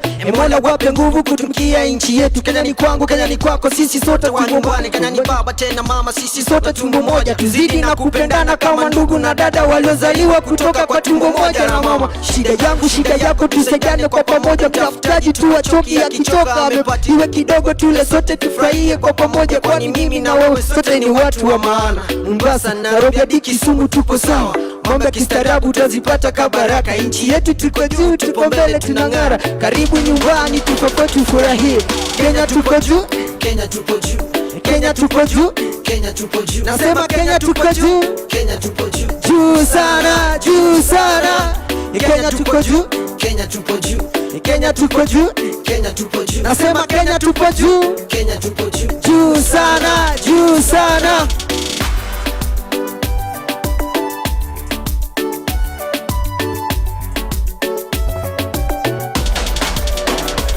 Hivi majuzi manze, karibu nifungiwe nyumba. Sikukuwa na kakitu landi naye akabisha mbio mbio kwenye simu kutafuta do. Nilikuwa nimesota hadi inabo. Hustler fan, wacha ni washo. Ili come through mbaya kibazu. Inchi gani tena itadu. Phone kali kuokolea mayut kama mimi. Ni wapi kwingine umesikia gava? Ina bail out wase wakiwa chini hata. Kama si Kenya my motherland, ni wapi kwingine? Hebu tuweke shida chini tujipongeze. Wase wa biz tusichoke kwani kazi ni kazi. Na wakulima tujenge inchi tumalize njaa. Kila msee ajijenge na NHIF. Stories za help tuzisort hadi bila stress. Manze, jua ni kali. Najua utasema hii ni jua ya mvua, lakini itabidi tumepanda miti ndo tukuwe shua. Na hiyo mvua sio story tu. Kenya tuko juu. Kenya tuko juu. Kenya tuko juu.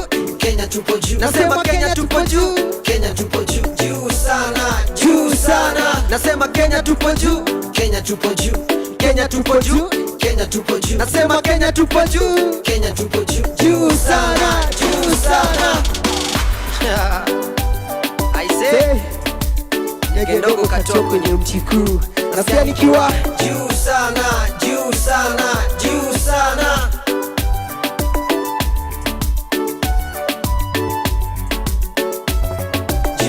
Wapi makofi ya sana, juu sana. Let's appreciate him one more time. Anaitwa Small Bird. Coming on stage right now, ladies and gentlemen, it's Brandy Maina. Karibu Brandy.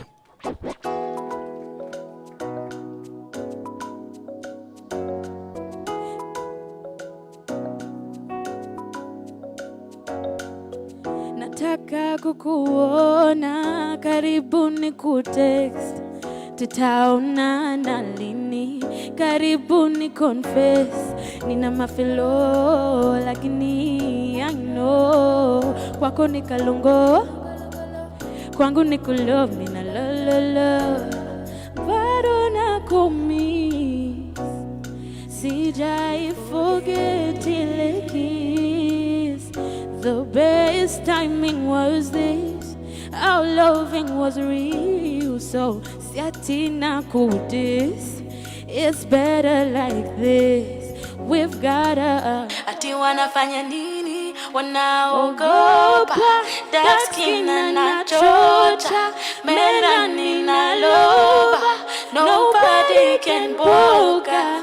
You say like Ogopa. You turn around and pull up to me bumper. Your skin smooth like Jojoba. Ati wanafanya nini? Wanaogopa. Dark skin anachocha. Melanin alova. Nobody can boga. Nipe nikupe. Come to the dance floor, babe. Leo tunafesa fe banga ama tutadu it your way. Yeah, wacha nikuse, usiniogope babe. Leo na finesse na ujanja.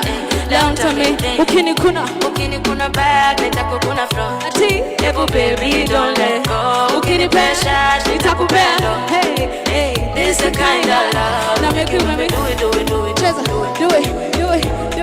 Hey, I make you show it. Let me see you. Let's go, my hands. Your lips, my heart. Awe unani kuna. Hey, my lips, your lips, they touch. We kiss unani kuna. We have a new dance for the people, boys and girls, they like. Belucci, Mr. Goodie Bag, so Everybody dance, Belucci. Now Brandy, so ready. Dance closely, tight, take me higher. Belucci, now Brandy, so ready. Dance closely, tight, me higher. Thank you so much. My name is Brandy Minor. Have a beautiful night. Let's appreciate Brandy Minor, ladies and gentlemen. Now, listen to this. These are upcoming artists, and by the grace of God, the way I was hosting Churchill's show, I was in charge of raw talent. I used to see young people kama Chipukizi. Alikuja hapo kama ana inywele, Your Excellency. He was a good boy. He was very decent. I don't know what happened. And the way hawa wanakuja kama hawajulikani, later on, ndi hawa wanalipwa mamilioni ya pesa kuperform. Sasa unaita, Bro, wacha kuniitia KRA bwana. Lipa tax. Bwana. Tax lazima tulipe. Hiyo ni kweli. Kulipa Pesa ushuru iko. ni kujitegemea. Pesa iko. Si mna postingi online mkiwa Dubai? Munaendanga na nini? Hiyo ni Samido. Lipa tax. Mambo ya Samido. Si wewe unajenga mlolongo? Si unajenga nyumba mlolongo? Sawa, wasanii tutalipa. Lipa tax. Si uko na Mercedes? Nani alikwambia uweke online? Lipa tax. Si unalipwa leo? Lakini wewe, nani niliwaambia? Tuanze hapa. Mimi nitalipa because you know why? Because by the grace of God with Talanta Hela, most people here, when an artist goes through a problem, the artists go online, wanaweka pay bill. We want to make sure pia hiyo maneno imekwisha kabisa. Never again.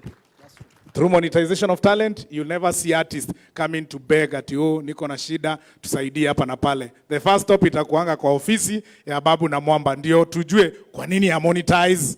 Then after that, obviously the program is there and they're going to monetize talent. So thank you, Your Excellency, for the amazing support. Chipukizi. Thank you, MC Jesse, na nitalipa tax. Kulipa ushuru ni kujitegemea. Mimi niko tayari. We want to introduce the CEO, Trace, Mr. Dan Mushira, who is going to explain to us about the space of Trace. They have a project called Who's Next. I think Yes. it's more of a... It's also harnessing talent through their channel, and they're going to explain to us what they are doing together with Talanta Hela in harnessing talent in this country. Welcome, Danny. Sir, thank you, Jesse and Chipukizi. Your Excellency, all protocols observed. I think Trace has been doing business in Africa for the last 20 years. We've done channels in Kenya, we do Trace Mziki, we do Trace Gospel, we run FM radios. We basically work with young people, like you've seen today in the music industry. Our mission really is to empower and entertain. And today we're very proud to partner with the Ministry of Arts, Youth Affairs to launch Trace Who's Next. And Trace Who's Next is a talent search initiative that we've crafted with the ministry for the last couple of months that talks to not only unearthing talent, but also nurturing talent using Kenyan creatives. And after nurturing that talent, exposing that talent, using our platforms across the world internationally so that we can actually talk to what it is everyone is talking to about monetization. So from an empowerment perspective, our objective is really to ensure that every 3 months we are taking a cohort of 30 creatives from Kenya, exposing them on the national and international stage using our platforms, but more importantly, giving them platforms where they can be able to create money from their IP, from the music that they actually develop. So we are extremely excited on this particular project. I think there's an African proverb that talks to, if you want to go fast, you go alone. But if you want to go far, you go together. And I think this is an illustration of what government and private sector can do when we come together and partner to solve problems that talk to social impact across our economy. So we laud the initiative on Talanta Hela through the leadership of CS Ababu. We're extremely committed and behind it. And we call upon other corporates today here that let's join hands, let's solve this problem around youth unemployment. It's a huge problem. We've seen the numbers. I think youth unemployment today in Kenya is 14%, lags behind total employment at 4-point-something%. And I think it's a growing problem. And the creative sector, as you've seen, offers a solution to be able to solve this particular problem. So we laud the initiative. We are way behind it. And we look forward to supporting and working with you guys on this particular initiative. Thank you very much. Thank you so much. Another round of applause for Danny. Thank you so much, Danny. And on the same manner, Chipukizi, we want to say thank you to all of you that have been listening to us here, because we are almost coming to the end of this part of the entertainment and showcasing what Talanta Hela is all about. And Chipukizi, did you know that the projection of Talanta Hela is looking at reducing the employment of young people and increasing it, because you're looking at over 5,000 young people that are going to be monetizing their giftings in this country. So employment to the young people will be coming through this initiative of Talanta Hela. Sitaongea mengi because our CS Ababu Namwamba will be having the speech as he comments on what they are working together with Trace initiative, hiyo ameongelea ya Dani, and the rest of the art industry that we are talking about. And on top of that, because we have this chance, hatuna ingine tunatoka tukienda. Yes. Your Excellency, this house called the creative industry, we would like it to be one house,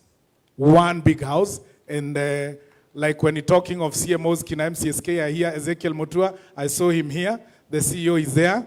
We because tumeona whereby artists wanalialia, wametumiwa shilingi 15, shilingi 200 kutoka kwa MCSK. Your Excellency, with your support, would like that whole industry to be digitized. At a click of a button, artists get their money. No interference ya mtu yoyote when it comes to the monies that are being collected, just like the Hustler Fund. So thank you so much, MCSK. And on the same Talanta Hela, through the support of the CS, na kwa party ya UDA, together with Secretary General, we have also asked for assistance through SG. We are looking for a UDA anthem. So we'll be touring the whole country to these young people, when you are talented, working together with Talanta Hela to harness those talents, and we are going to have one big anthem, ya UDA. So thank you, SG Malala, because of giving us that chance. Chipukizi, we are done. Mimi nafikiri yangu ni kushukuru sana. Tupigieni makofi kwa sababu yetu imeisha, ndio tukiitisha mshahara tuonekane tumefanya kazi. Tupigieni makofi tafadhali, ladies and gentlemen. Thank you so much for listening to us. We want to take the program to the next part of the program. The next guy coming on stage is also a creative and is a director, state function. Tupigieni Pastor Mike Gitonga makofi tafadhali anapokuja.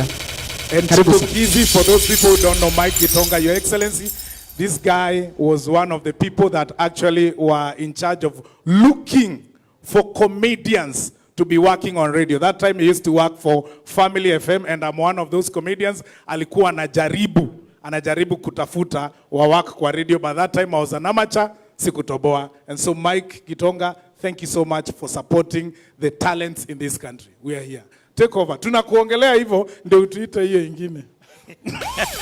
Why don't we put our hands together for our creatives here? Asante sana. Tuwapigie makofi tafadhali.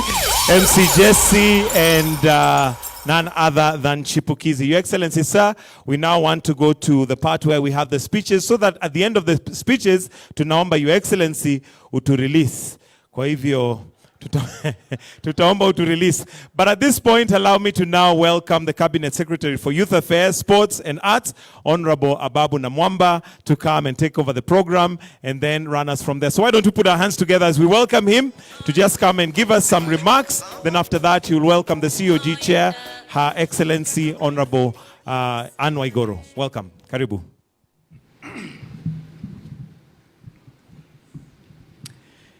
Mr. President, asante sana for this very historic moment. And I must say that we have had two back-to-back incredible events right here. Last Friday, we had an incredible event here with our school and college children for the drama and film concert, which you hosted. And today, Your Excellency, we are experiencing something that has never happened before, bringing the creatives to the grounds of State House. Let us give His Excellency a round of applause. I tell you, it really pays to have the right Kenyan as a resident of State House. It makes a difference. Your Excellency, allow me, before I make a few remarks, to just say that in the audience here, we have a very impressive constellation of great Kenyans from across the sporting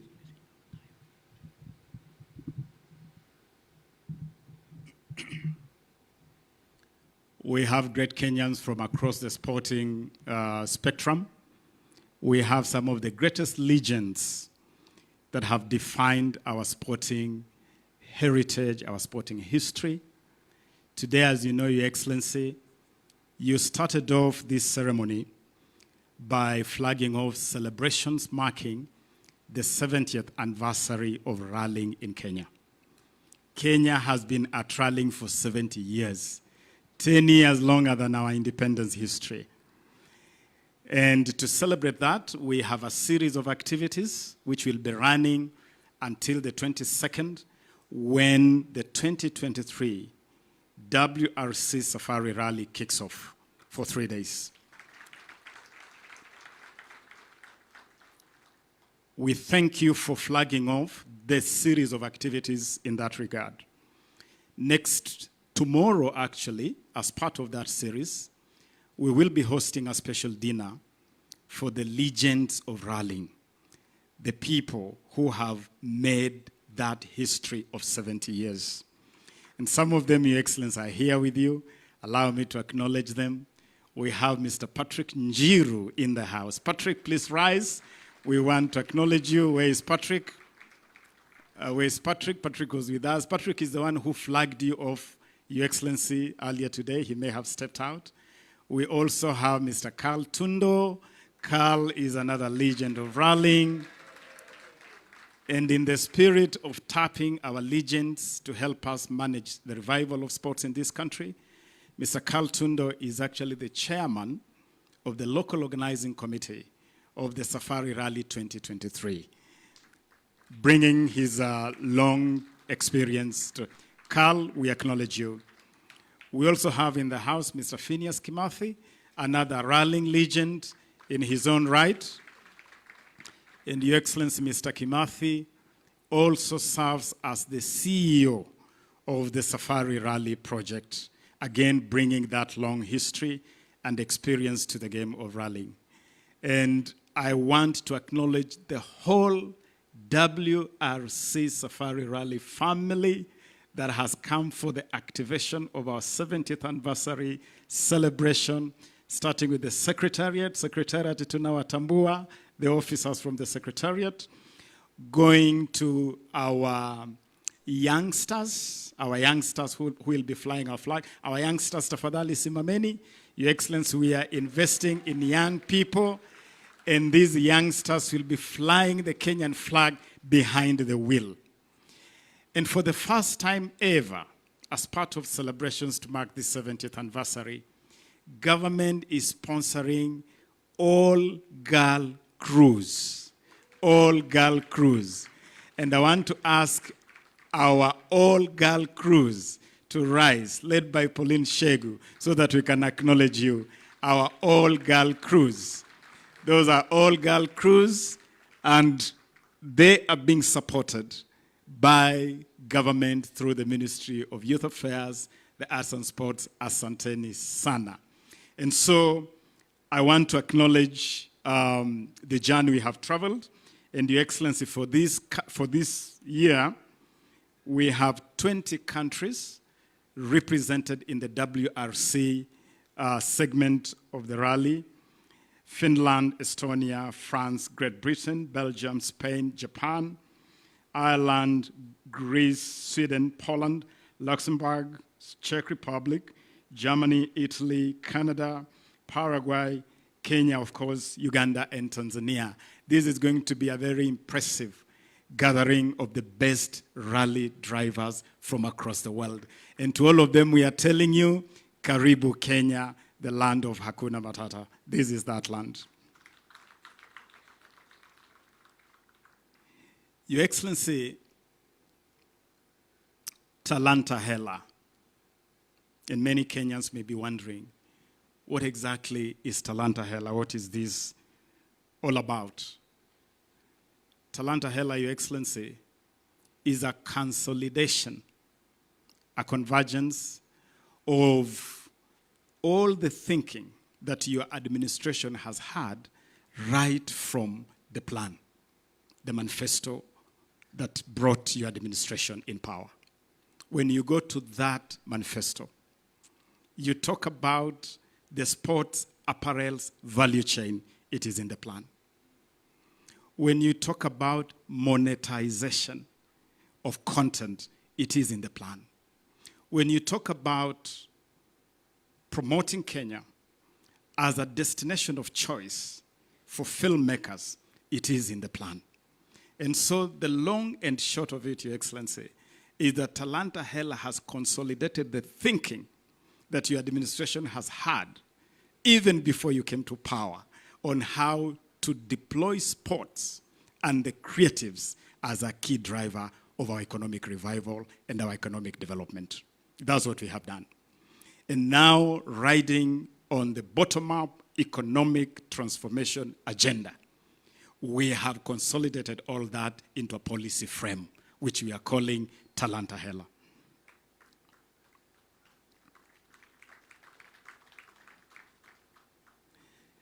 Your Excellency, it must be acknowledged that we inherited a mess as we came to office, a total mess. Speaking about the space, you graciously have allowed me to manage on your behalf and on behalf of the people of Kenya. We inherited a sporting arena that was in disarray. Football had been suspended by FIFA for over a year. There was no football completely. Doping had reached such a crisis level that Kenya was on the verge of being banned by World Athletics. Essentially, our sporting arena was grinding to a halt. Your Excellency, the whole creative space was scattered all over the place. Never before had there been an effort to join all these dots you have seen here today. The dot of film, music, fashion, pageantry, talk about acrobatics, and all that, what you can call the whole creative space. It was scattered all over the place. Your Excellency, that is the mess we inherited. And the first agenda, you instructed me as your cabinet secretary in this space, was to steady the ship. We steadied the ship. We engaged the FIFA, as you know, Your Excellency, in record time. And within 1 month, Kenya was back to international football. And in the last 6 months, Your Excellency, we have taken time to consolidate all the thinking from the plan, from better, and we are now able to present to you an implementable, coherent program called Talanta Hela. As we do this, Your Excellency, I want to assure you that we are walking this journey with everybody that matters. We are anchoring this program on partnerships. And I want to acknowledge those who have defined our sporting legacy over the years. We have representatives in this audience, Your Excellency, from all sporting federations. All the federations that manage sport, they are in this audience today. We have some Kenyans who really lifted this country to the heights of sporting excellence. With us today, for instance, we have Mr. Austin Oduor. Austin Oduor, Your Excellency, was the captain of the Gor Mahia team that to date remains the only Kenyan, not actually Kenyan, the only team in Eastern Central Africa to lift a continental trophy, the 1987 Africa Cup Winners' Cup, Mandela Cup. Austin, are you with us? If you could just rise. Oh, Austin is right at the back. Let us acknowledge Austin Oduor. Austin was the captain of that great Kogalo team, that great Gor Mahia team that conquered Africa. He's accompanied here by Tobias Ochola and several other members of that great Kogalo team. They are in the audience here, Your Excellency. A couple of years before that great feat by Gor Mahia, FC Leopards had made an incredible run to the semi-finals of the Africa, the equivalent of the Africa Champions League at that time. That team was captained by Aggrey Lukoe, who is also in audience here today. Aggrey, wherever you are, please rise so that we can acknowledge you. Aggrey Lukoe, I don't know, you scattered a lot of our players all over the place. Aggrey, that is Aggrey Lukoe. Aggrey, we acknowledge you. Your Excellency, these two great captains, the captain of FC Leopards and the captain of Gor Mahia, flew here this morning from Kakamega, where they are naturally domiciled, and we brought them here because we want to send a clear message that as we travel the journey of reviving our sports, we want to hark back to our glory days defined by such great people. And to join the dots to the present, we have the entire current Harambee Stars football team is in the house here with us, led by Captain Mike Olunga. Mike, together with your team, please rise so that we can acknowledge you. Harambee Stars. Mike, together with your team, the whole team, and Coach Firat, may you rise. That is the Harambee Stars. This team is right now preparing to start the journey to the World Cup 2026 with the qualifiers that start in November. Failing to plan is planning to fail. Na safari ya kesho hupangwa leo. We have started early preparations to make this team competitive as they get to the qualifiers for World Cup 2026. They are already in camp. I visited them yesterday and gave them financial support to enable them travel to Mauritius tomorrow to participate in a 4-nation tournament that is part of their preparations. And so, Your Excellency, you instructed me to steady this ship and to fix the mess. And this is what we are doing, sir. This is exactly what we are doing. Your Excellency, let me also acknowledge the athletes, some of our greatest athletes who are here with us, led by the President of Athletics Kenya, General Retired Jackson Tuwei. Jackson, if you are in the house, please rise. We want to acknowledge you, General, together with our entire athletics team. I have seen Mary Mora, who ran very well in the 800 meters the other day in Morocco. We acknowledge you, Mary. Acknowledge you, Mary Mora, together with all the other athletes who have come here today. And the message we are sending, let me also acknowledge the president of the National Olympics Committee of Kenya, the legend, Dr. Paul Targat. Dr. Targat, if you're in the house, Dr. Targat may not be here, but I want to acknowledge Dr. Targat because between Athletics Kenya and the National Olympics Committee, and government, we are waging a total war against doping. A total war against doping. And we are saying we shall win the war against doping. Your Excellency, you hosted here Lord Sebastian Coe, the president of World Athletics. We gave a guarantee that we shall win the war against doping. And we are working with all these athletes in that respect. Your Excellency, revival of our sports is therefore the first agenda in this whole Talanta Hela journey. But as we do that, as we revive, as we steady the ship, there are a couple other things which we are doing in that space. Number one, we are investing in talent development. And Your Excellency, of course, you know, because you have given these instructions, that we invest in an ecosystem of academies so that we can grow talents from the grassroots coming up. And we are doing academies in schools, in communities, and in all the stadia that are run under government. Your Excellency, even as we develop academies, we must invest in the current players, in the current generation of players. And we are therefore actively commercializing the game, commercializing sports. And one of the things that we have sorted, I'm glad because Kenyans are asking about this, that they no longer see live broadcasts, that they no longer see sponsorship. Your Excellency, again, with your leadership and with your guidance, we have put together a mega package that will see the return of live broadcast and sponsorship for clubs participating in our leagues. And as you committed, again, harking back to the plan, as part of developing football from the grassroots, today, Your Excellency, you'll be flagging off the inter-county, bottom-up, grassroots football program that is part of that whole agenda. And I want to acknowledge our governors and their CECs for sports with whom I have traveled this journey since we started planning this. Part of Talanta Hela, Your Excellency, is also consolidating that creative space. And as I have already noted, it is the entire spectrum, from music to film to pageantry to fashion, as you have seen.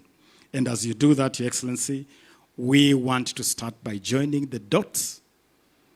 We announced here last Friday that it all starts in our schools and in our colleges. And we have established an impressive system to tap these talents right from the school ecosystem. And that is why, even for purposes of consolidating that space, we have asked the two PSs, Your Excellency, PS Delio Kipsang here, Daktari, responsible for basic education and that school ecosystem, and PS Ismail Malim here, responsible for youth affairs and the arts. They are leading the journey of joining the dots of the school ecosystem to what Talanta Hela is doing. And we are doing it deliberately by even financing the activities that are happening in schools through the ministry. But as we do that, we want to see money flowing in the pockets of our creatives. The Talanta Hela logo you see behind us, Your Excellency, is a creation of young Kenyans. This logo was the winning logo in a competition we ran countrywide, and that competition was won by a young Kenyan called Job Ogweno. Job, are you in the house? If Job, you are in the house, please rise. That is Job Ogweno, the winner of the Talanta Hela logo competition. And for this competition, Job walked away with 300,000 pesa mfukoni as a way of acknowledging that talent. And the number 2, number 3 also got money for that. We have also deliberately moved, Your Excellency, to make sure that competitions in theater, in film, are also rewarded monetarily. And 2 months ago, for the first time, we rewarded winners of the Kenya Theatre Awards with 100,000 shillings per winner of the 37 categories. Again, to send that message clearly. As we do all this, Your Excellency, there are 2 things which we must fix. Number 1 is protection of intellectual property. we must make sure that the productions of our young people are IP protected. And one of the things that Talanta Hela is putting forth is a team of lawyers that will provide free legal services to our creatives as part of Talanta Hela. Riding with that, Your Excellency, is that we must sort out the issue of royalties, the payment of royalties to our creatives. Music alone is a mega industry that could generate up to 4 to 5 billion Kenya shillings a year. But that money is not reaching artists. And yesterday, Your Excellency, we pulled off a major coup by bringing together all the players in that space of collecting royalties. And so, Bwana Ezekiel Mutua and your team, simameni, kwa sababu nataka, where is the rest of your team? All the CMOs, Prisk, Camp, CSK, and your chairman. Your Excellency, we agreed yesterday that instead of having a scattered system where everybody's doing little things in their own small corners, we are consolidating the collection of royalties. And they signed an MOU, witnessed by myself, and we have agreed that by the end of this year, they'll be inviting you to hand out checks of millions of shillings to our artists. Ezekiel Mulikubali and my boss is here. We'll be waiting to see that happen. And Your Excellency, to help them deliver that, just like we did with the Hustler Fund, we want to take collection of royalties digital. And we have already written to WIPO to make available the WIPO system as the basis of digital collection and distribution of royalties. And as you do that, guys, we are chasing the international best practice, 80% to artists, 20% administrative costs. Your Excellency, we are also sorting out the question of levies. Yesterday, I released a gazette notice to raise the level of levies which had been wiped out through an era of a gazette notice in 2019, which had made it very difficult to raise collections of royalties. And that gazette notice will come out next week. And we are telling broadcasters, public service vehicles, entertainment and hospitality spots, where music is played. The same way you enjoy your drink and your food, and you pay for the food, and you pay for the music, and you pay for the drink and the food, and you forget that it's the music accompanying the drink and the food. We want you to pay for the drink, pay for the food, and pay for the music. And we have put together a foolproof system. We'll deploy Communications Authority, we'll deploy NTSA, and you governors, I'm coming to you with the respect to ask you to help us tie collection of royalties to business licensing, so that as hotels and pubs come for business licensing, collect royalties for us. And we'll show you how to distribute them through the CMOs. Finally, Your Excellency, we have accepted your instructions to convert the Permanent Presidential Music Commission to a Presidential Creatives Commission, so that we can have a broad platform right from the seat of State House, from the presidency, helping us to consolidate this space. Let me conclude, Your Excellency, by acknowledging our partnerships. As we drive this big agenda, we are working in partnerships with a lot of people who are helping us to make sure that the dots are joined. Thank you, Tres. Thank you for the MOU we have signed together. I want to thank the Grammys with whom we are concluding an agreement to make sure that the whole Grammy space is also reflected right here in Kenya.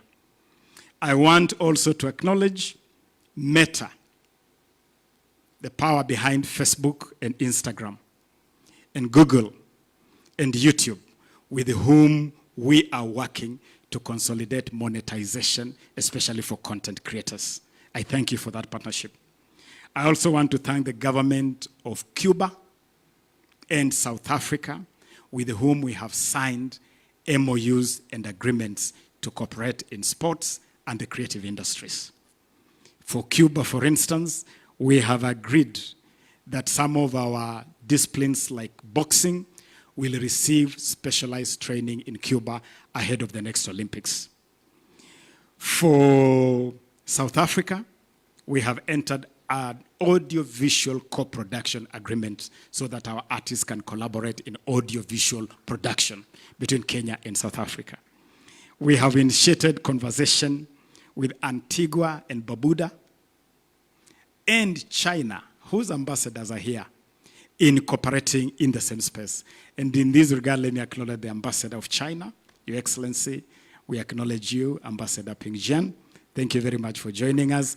Ambassador Ping Jian of the People's Republic of China, and Ambassador of Antigua and Barbuda. Balozi, where is the Balozi of Antigua and Barbuda? He may not be in the house, but we are also progressing our partnership. And the representative of the Embassy of France. France, please rise so that we can acknowledge you. The French Republic, with whom we are also at an advanced stage of collaboration. Let me end by saying that as we drive this whole process, we are taking advantage of the digital space. Among the key ignitions that the President will flag off today is a digital platform we are calling Talanta Hela Digital Platform. It's a digital platform that is going to take all this action online. And on that platform, we'll be able to identify talent from the remotest parts of this country. Take an example of a young boy in Wajir who believes they can play football. They can take a 2-minute clip, go onto the Talanta Hela app, upload that clip, and it will be picked up in a command center, an assessment center that we have set up at the Kenya Academy of Sports, where we are populating with the scouts and judges to be able to assess this talent and progress that talent. That app is going to revolutionize the way we undertake our sports. Ultimately, we have no doubt that Talanta Hela is what Kenya has been waiting for. Talanta Hela will turn our talents into pesa mfukoni for our creatives. And for us, it is a big box ticked by the Kenya Kwanza administration, a promise delivered by His Excellency President William Samoei Ruto. Asanteni sana. I believe I can go ahead to invite Her Excellency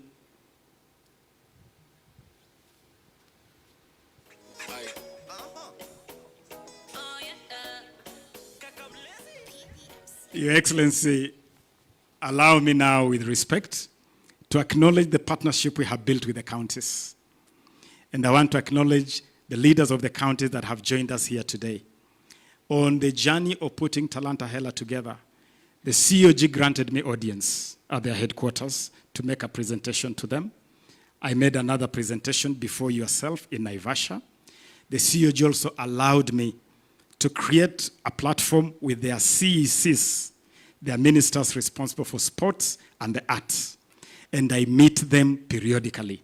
And together we have walked this journey.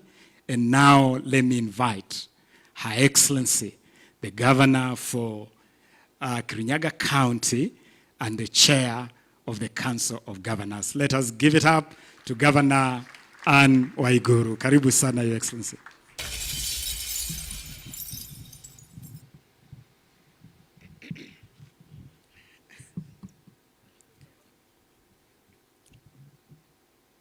Your Excellency, the President of the Republic of Kenya, Your Excellency Dr. William Samoei Ruto, Prime Cabinet Secretary, my colleague, Excellency Governors, Cabinet Secretaries present, Ambassadors, High Commissioners, Members of Senate, Members of National Assembly, Principal Secretaries, County Executive Committee members in charge of sports, Chairs of County Assembly for Sports Committees, distinguished guests, ladies and gentlemen, good evening.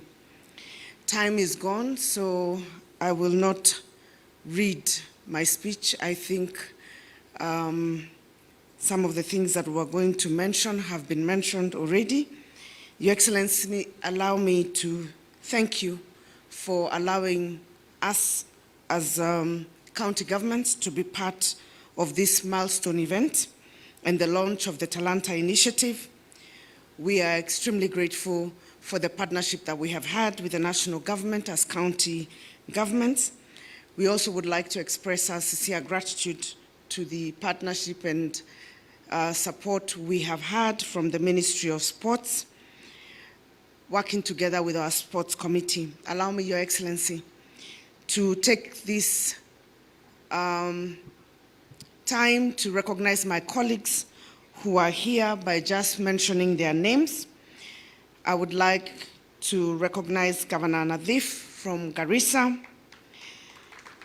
Kindly give them a clap for the work that they are doing with the national government. Governor Jeremiah Turkana, Governor Nyaribo, Nyamira, Governor Wavinya from Machakos, Governor Kangata, Muranga, Governor Lusaka from Bungoma, Governor Kachapin, West Pokot, Governor Natembea, Trans Nzoia, Governor Malombe, Kitui, Governor Mutula, Makueni, Governor Jonathan B. Uasin Gishu. Also, I'd like to request that we recognize all the deputy governors representing their counties. Oh, Governor Simba Arati, how can I forget you? You are part of the presentations today.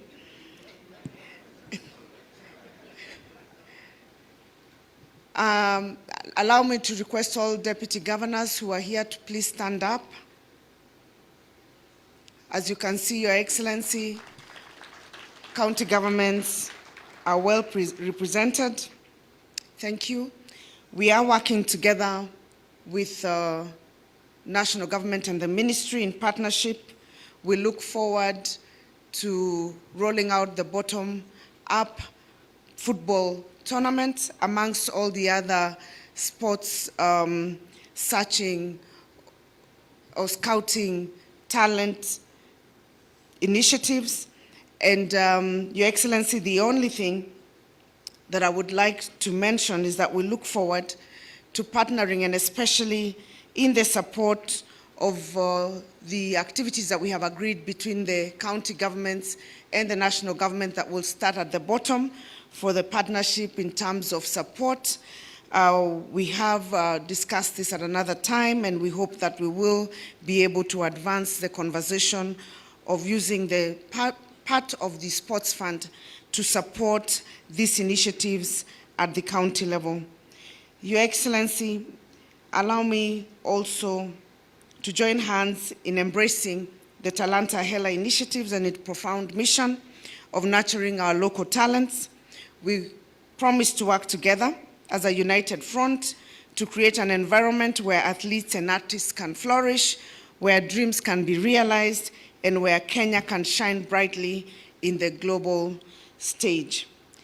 Your Excellency, before I sit down, I am informed that Kenya is yet to bid for Miss World International. Your Excellency, I would request that the ministry, I did not hear them mention it, that takes up the initiative to bid. And Your Excellency, other than that, Kirinyaga County is offering, when Kenya wins this bid, to host the event. I hope that you will indulge us. Thank you, and God bless you.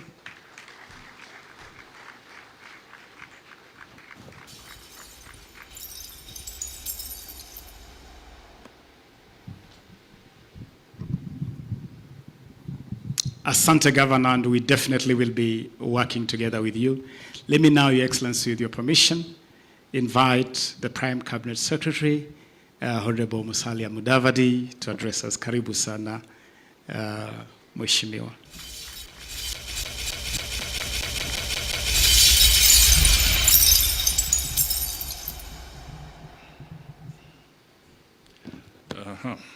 Your Excellency the President, Dr. William Samoei Ruto, all the distinguished men and women gathered here tonight. I'll also take a cue from Anne Waiguru and be very brief so that you can have ample time to talk to us. Your Excellency, when I look at the word monetizing, then I remember something you always tell us at Cabinet. Sometimes tuwache hii kizungu kingi na tuzungumze lugha ambayo inaeleweka. So I was trying to figure out, if I landed in Vihiga today, what would I tell them about Talenta Hela? And I came up with something. I would say, Talenta Hela ni mapesa.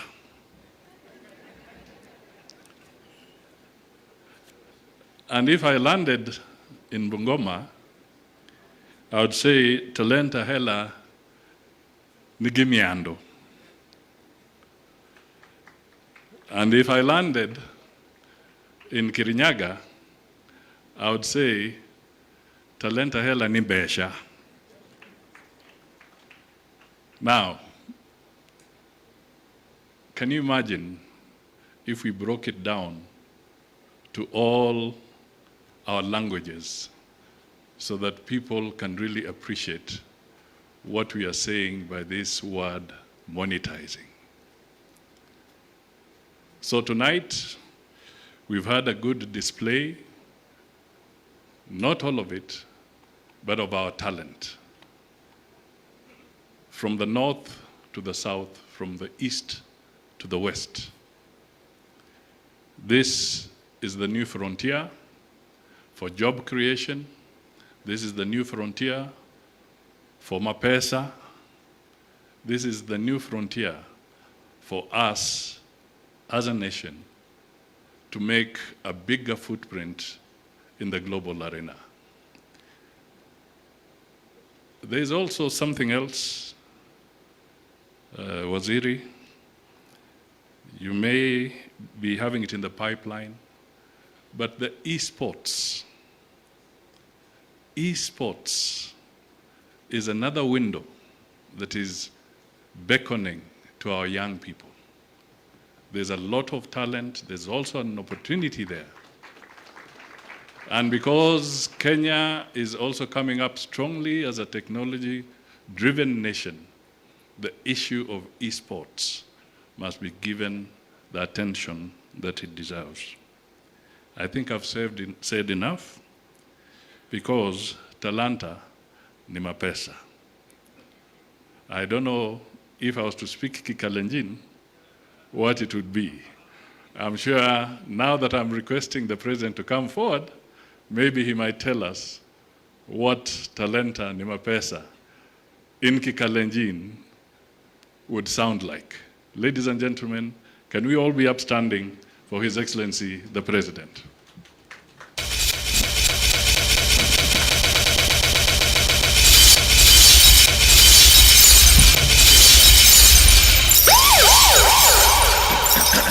Asanteni sana, tafadhali tuketi chini.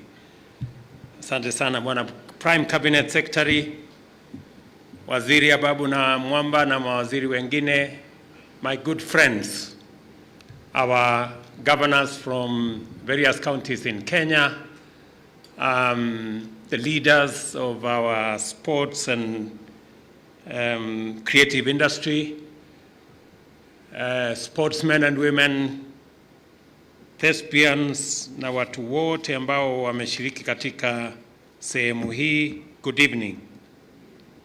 Hamjambo. Kwanza, let me take this opportunity to welcome all of you to these grounds. I know it may be the first time for some of you. For those of you who are coming here for the first time, karibuni sana. For those of you who are coming here again, karibuni tena. I look forward to working with all of you. I want to congratulate the men and women I have from the rallying community, the sports leaders who are here, the crafts people who came there, and all the talents that have showed up this evening. Let me say a couple of things. First, let's put a round of applause to Ababu Namwamba, my CS for Sports and the Creatives. You all agree with me that we have the right man for the job. I have a very interesting relationship with this Ababu Namwamba. I am the one who forced him to go to politics in the first place. I walked to his office and I told him, I have read an article and I think you are a good politician. And then when I went to the elections this term, Ababu Namwamba was working with us at the Ministry of Foreign Affairs. And because he was my friend, one morning he came and told me, I want to resign. I asked him why. He said, because I want to support you. And I know it's going to be very difficult for me to support you and keep the job I have. I tried to dissuade him not to resign. But I was not very successful. After a few days, he told me, I want to resign. I told him, you go resign. He went and resigned so that he can come and campaign with me.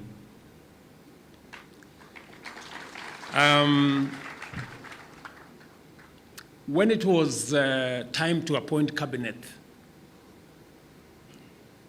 Ababu Namwamba wanted me to appoint him to another ministry. I will not tell you which one. But I told him, no, I know my team better. And you agree with me that I made the right choice.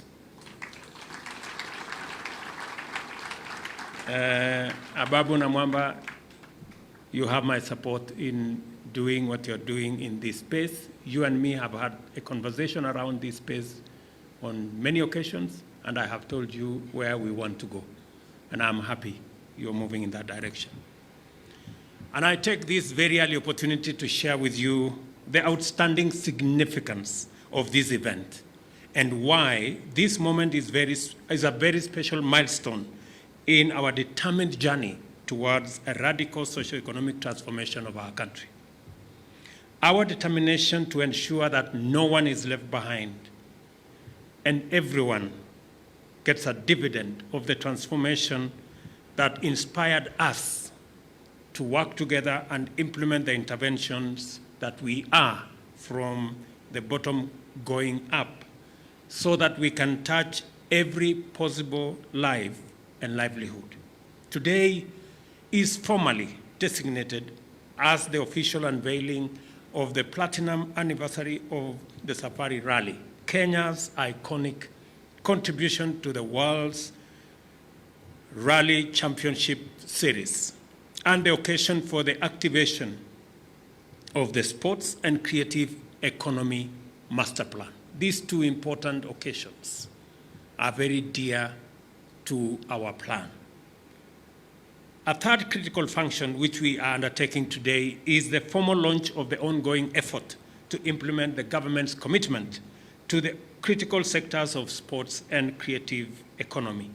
We believe that we were elected on the basis of a compelling platform of our bottom-up economic transformation agenda, which consists of promises, pledges, and commitments made across sectors, all of them, of our economy, with a view to increasing incomes as the foundation of national prosperity.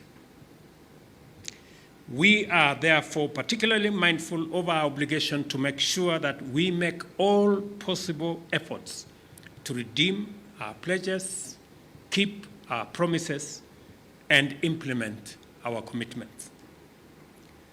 Over 70 thrilling years, the Safari Rally has contributed a singular spectacle to global motorsport, conducted over rugged terrain set against dramatic sequence of picturesque landscape. The rally takes drivers through extremely challenging courses, abounding with variety of flora and fauna in our country. As a result, the Safari Rally is among the favorites in the WRC 13 series, watched by millions of devoted spectators globally and adored by generations. It has also introduced dozens of talented Kenyans and Kenyan drivers to the world, including a number of well-known names who have just joined us today. Tundo is sitting here, Kimandi is sitting here, our good man Njiru was around. These are our Kenyan icons. The 2023 edition of the Safari Rally will, of course, continue the magnificent tradition that has turned into a distinguished fixture in the global calendar. From the number of entries so far, it is clear that this iconic event is undergoing phenomenal revival. 34 crews from 20 countries will wage fierce battle for glory in the main event, while 19 Kenyan drivers will be behind the wheel, including 3 impressive youngsters. Jeremy Wahome, where are you? That young man there. Makre Kimathi, where are you? Right there. And Hamza Anwar. Those characters there, they will be part of this show. Demonstrating that Kenya is truly coming of age in fundamental ways, this rally will have more than 5 women crews. Tuwapigie makofi jameni. Can our women crews stand up? Simameni. Tuwapigie makofi hawa rembo. Including 3 ladies teams that qualified for full government sponsorship. Look out therefore for Pauline Shehu and her co-driver Lynette Ayuko, Natasha Tundo with Chantal Young, I think they were here, and of course, Jennifer Malik with Wangui Mungai. They are there. Wapige makofi jameni, those beautiful girls. I wish the young ladies the very best as they set out to break records, barriers, and claim their space in their chosen sport. The government has taken measures to exploit the invaluable branding value of this global event by investing Kenya resources to support it and profile rally appropriately, thus positioning Kenya as an icon sporting nation, rallying powerhouse, and tourism destination. During the rally, the Hustler Bazaar also offers opportunities for hustlers to earn from serving the crowds, while the Sherehe Corner will provide creatives with an opportunity to entertain and engage them.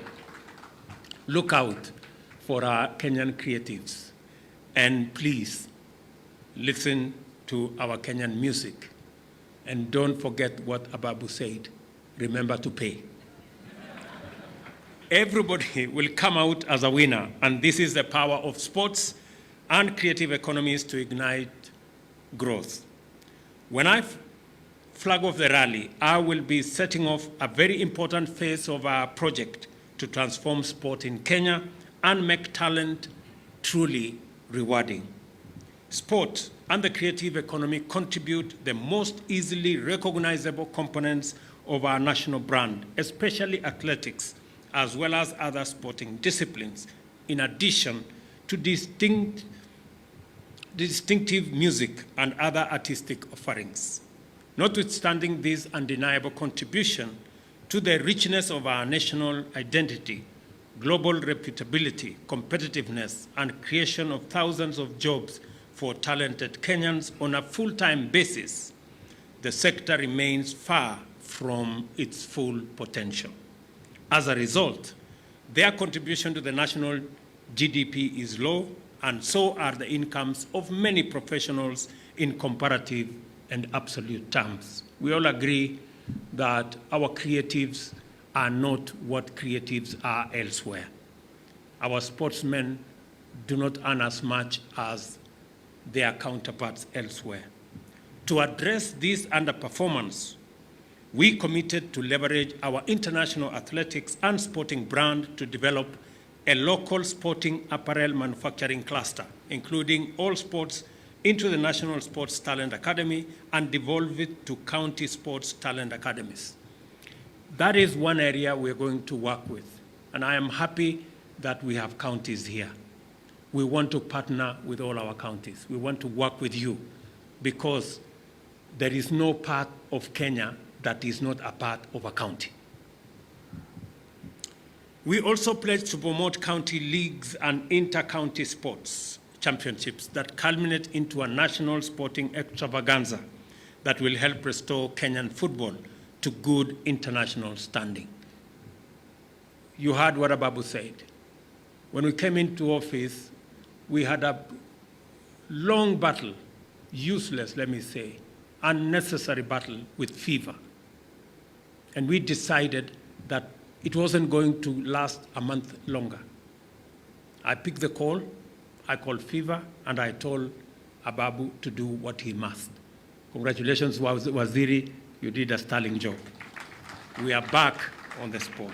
Same thing, I had to call Sebastian Coe to come here because our athletics was at the verge of being banned in the international arena. On the creative economy, our commitments include leveraging our digital prowess to enhance the creative economy's position as a significant sector and increase its contribution to fashion and value addition to leather and craft export.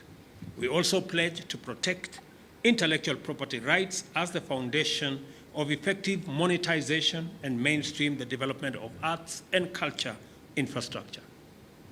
Our commitment also extends to incorporating the creative economy into the Brand Kenya and commercial diplomacy initiatives, establish a vibrant film ecosystem, and facilitate the monetization of music to promote entrepreneurship. Since taking office, we have been involved in developing appropriate mechanisms of enriching and delivering our pledges. Today, I am happy to share with the country a glimpse of what we have been up to and a taste of the brilliant things to come out of our sporting and creative ecosystem. It is the intentional refinement and elaboration of our pledges and promises that have now been developed into the Sports and Creative Economy Master Plan, or Talanta Hela. Under it, we are committing to facilitate the development of legal frameworks, economic institutions, and organizational mechanisms to promote the effective and sustainable monetization of all talent in our sports and creative economies. Through this convergence, Talanta Hela projects the government's determination to turn competitive capabilities across all sporting disciplines and expansive spectrum of the creative industry into music and dance, film and theater, fashion and pageantry, digital content creation, as well as literary and fine art. These are all sectors that for a very long time did not look serious. Many people were wondering, how does this become part of a country's economy? We were here last Friday listening to our school children, and I tell you the talent in those kids is amazing. We had a script here that was world class. I'm wondering why we continue to watch those things of Afro cinema continues when we have much, much superior content that we can show in our TV stations. We are doing a great disservice to our young men and women, to the talent we have in our country, by not profiling them appropriately. And I did undertake to them, as I do to you, that this is the journey that we are going to travel together. That is why today we have a master plan on sports and the creative economy. And it's going to incorporate, as was said here by the minister, it is because in our plan, if you look at our manifesto, these are clear issues that came from the people of Kenya. As we travel around the country, we listened to every sector and they told us what they needed us to do. And that is what we have been working on so that we can deliver. By facilitating the development of a competitive ecosystem of sporting and creative talent and monetizing all possible opportunities, Talanta Hela formalizes entrepreneurship in these sectors, enhancing their potential contribution to economic transformation. Through these strategic pillars, the Talanta Hela Master Plan will mobilize sectoral stakeholders, including schools, federations, clubs, private academies, and other partners in a robust, inclusive, bottom-up endeavor to deliver 6 key outcomes. The first, of course, is the revival of sport from the grassroots through satellite sports academies beginning at the school level, through community to regional stadia, which culminate in the Kenya Academy of Sports at the national level. We will be working with the counties. We have there is a subject that has always been used against me, the stadiums. Now I am here, and I am going to sort out the stadiums. I have told my good friend Ababu here, since this was a big problem, every time there was something, people use Wabi Stadium, you know. Now we will demonstrate to you what it is and how we are going to do it and how it's going to become the epicenter of not just football occasionally, not just athletics occasionally. It's going to be the epicenter of all creative economy interventions, making sure that it works for everybody and it works always. The National Academy will be established by expanding the resident academy of the Moi International Sports Center, you know, the one that is in Kasarani, to incorporate modern training and accommodation facilities that meet international standards.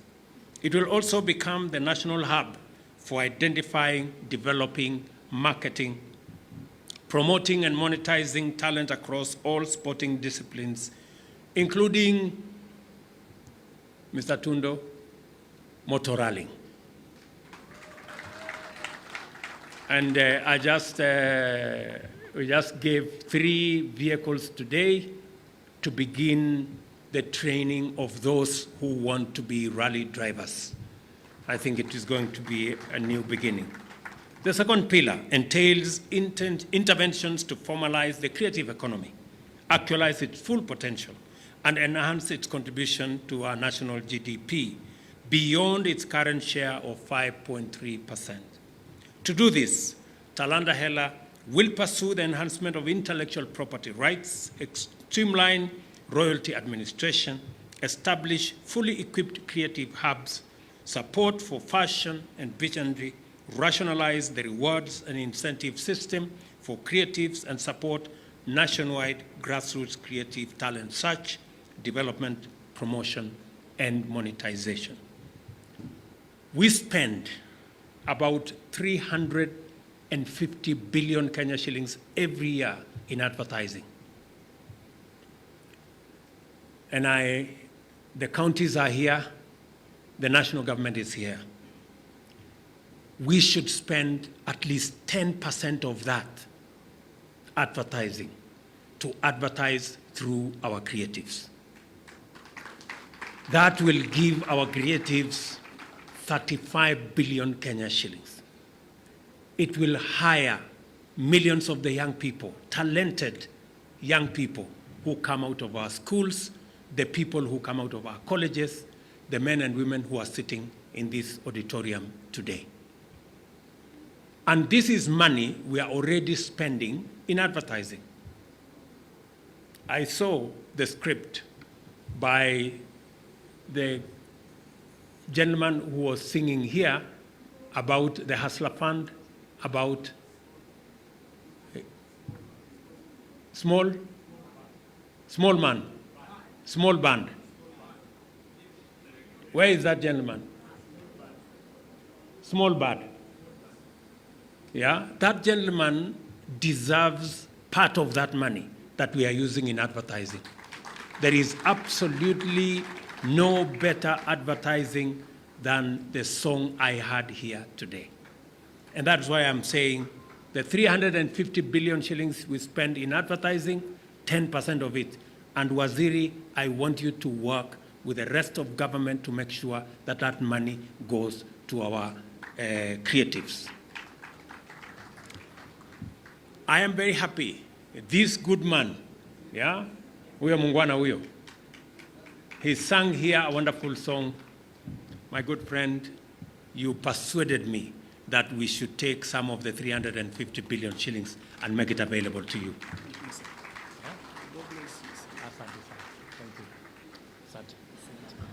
So that young man, asante sana. Let me also say that I am very happy that we are now working together with all the actors in the creative space, in the music space, so that royalties can go to the right beneficiaries. For a very long time, our artists, they got the short end of the stick, always. Everybody else made money except them. We must do it this time round. I have gotten up with the people who do betting, just using technology. Using technology, we can make sure that our artists get their fair share of what is due to them and that they are not exploited. So I am happy that Waziri and the industry, you've come together and we are going to see a big difference. And it's Nasio Tafadhali. I think it is something that we ought to do. Another pillar of Talanta Hela involves the Kenya National Innovation Agency, and I listened to them when they were speaking to us here, which has been designated to implement the Presidential Innovation Challenge, an online initiative to encourage our youth to create disruptive innovations and revolutionary ideas in every sector, including technology, agriculture, the blue economy, and forestry, among others.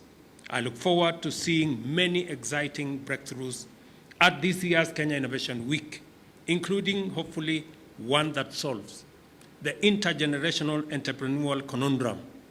How do we make agriculture cool to attract our young people? I am looking forward. Vijana mkae rada, tutakutana huko kwa Innovation Week. Further, Talanta Hela has set out the forging of transformative partnerships as a fourth strategic pillar. We seek to form effective collaborations with strategic partners under public-private partnerships and frameworks.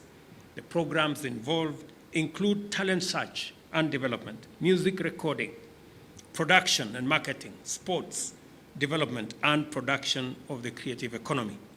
Others are development of sports tourism, grassroots football competition in collaboration with counties, live broadcasts, and sponsorship of football. I already instructed the ministries of ICT and the Ministry of Sports to work out how we are going to have live broadcasts. And I have given them, I hope, Mr. Babu, mmefanya hiyo kazi, mmemaliza? Mmemaliza, very good. So I think many people blame me. They said the other day I was a one-man show. It's not a question of being a one-man show. It's because I was given a job by the people of Kenya and I must get it done. And these good people, they work with me because we have to deliver. And excuses is not an option. So I am very happy that shortly, as Ababu committed, we're going to have the whole space that had disappeared around sponsorship and live broadcasts back. And we are going to commit public resources to support that, and we are going to work with the men and women here. I see Paul Russo here. I see the Safaricom people here. I see all the other good people with deep pockets around. So you guys, tutasaidiana hapo mbele. The next pillar of Talanta Hela focuses our strategic attention to the development of a sports apparel and equipment value chain aimed at finally leveraging Kenya's fine international sporting brand to grow a robust national cluster.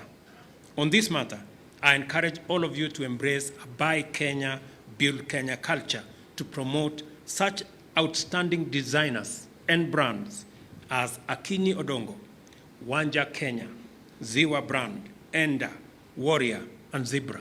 The fellows, the good people who displayed wonderful brands here, they deserve our support.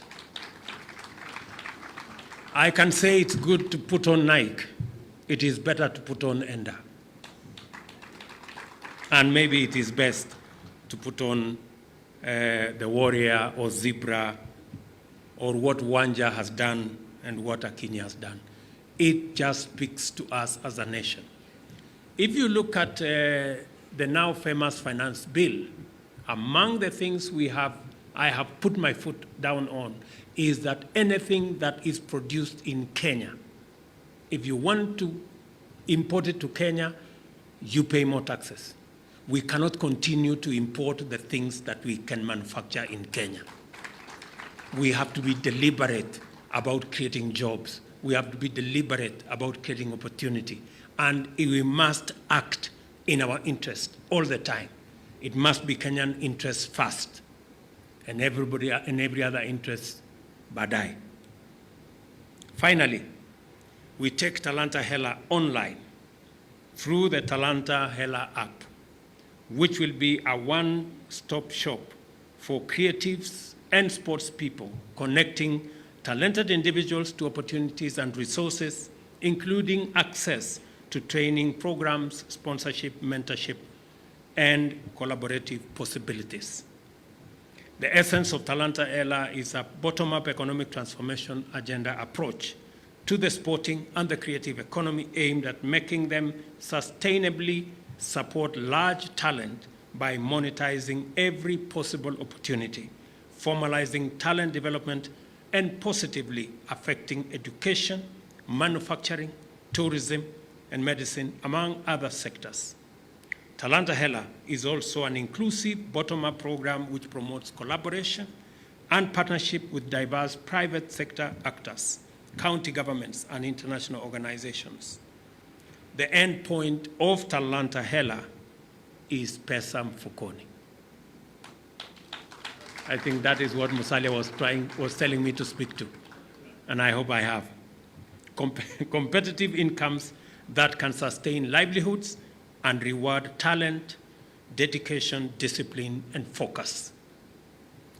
As part of that program, I know Google and Facebook are present here.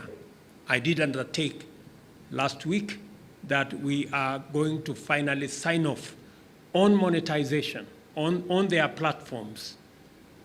God willing, I have given them an appointment for, I think, 13th, Wednesday next week. The Google guys, are they still here? Maybe they have stepped out, but tell them, when you see them, tell them it's on, and I will be waiting for them on the 13th because I made a commitment. So let me ask all of us, because this is the space that is available to us. It's not going to be business as usual. The creative sector is not a joke. It is serious business. And it is very important, because my focus in this year's Jamhuri on the 12th will be around arts and the creatives. I have a date with the people in this sector that by December this year, you now have 6 months to work with me, work with the ministry, so that we eliminate all barriers and make the creatives big business, as it is elsewhere. I am making that commitment knowing very well that we need to make also serious investment in that sector. As I conclude, I remind you to mark June 22nd, 2023, so that you can participate in the Safari Rally right from the flagging off of the first car at the ramp at the Kenyatta International Convention Center. I also remember that on Jamhuri Day, I will be awarding the winners of the Presidential Innovation Challenge and the National Championships of the Inter-County Football Tournament. Sasa counties mujipange. You know, we will be, and have you agreed on what is the prize money, Ababu? You have? Iko chapa? Very good. Sasa watu wajipange. Na tutangojea huko Simba Arati na wale wengine, make sure you are in the finals. Yeah, and sorry, Madam Anne Waiguru, you didn't introduce Simba Arati because he had been introduced earlier amongst the content creators. From now, when we activate the Talenta Hela Sports and Creative Economy Master Plan, expect intense engagement across the country as talent finally mobilizes to blossom as an enabler of livelihoods and lifestyles on an unprecedented scale. And now, ladies and gentlemen, let me officially unveil the commemoration of the 70th anniversary of the Safari Rally, and at the same time, officially launch the Sports and Creative Economy Master Plan. Tuwapigie makofi jameni. So, asanteni sana. I want to congratulate my friends from the counties. We need to raise the profile of the inter-county. Kenya cannot continue to be somewhere in football. We have to be in the right place. And we are going to do everything that we can. So, counties mujipange. The reason why we are doing this from the counties is because we believe that there is enormous talent in every part of Kenya. And we want to give a chance to that enormous talent to be built from the bottom so that we can see it finally at the national level, and hopefully it can inform the teams that are going to play in our national leagues and also the teams that will go into the international arena for football and for all the other sectors around the creative economy. So asanteni sana, nawatakia heri. I wish you well and see you soon. Asante sana, God bless. Excuse me, Your Excellency. Behind you, my name is Mukami Wambora. I would like to request you to just stay for a little bit, because as we are launching the app, I want you to have an opportunity to have a photo op with some of the talents that we've seen here today. So I'm going to just call them up one by one, beginning with the sports stars. We have Kevin Wekesa. He is in the National Sevens rugby team. He was one of the models during the sports apparel. He was wearing Wanja Kenya, thank you very much. Then, of course, a Wimbledon winner, Angela Okutoi, the first Kenyan to ever win a Wimbledon, and she will be taking part at the Billie Jean Cup this coming week. Karibu sana, Angela. And we laughed, we enjoyed. We have Awinje, she can come up, Jackie Vike, she can come up and also. And then Miss Kenya, I hope you're still in the crowd. We would love to have you up here. If you're still around, thank you very much. Karibu sana. And of course, the juggler, Rael Commander. Rael Commander, you can come up.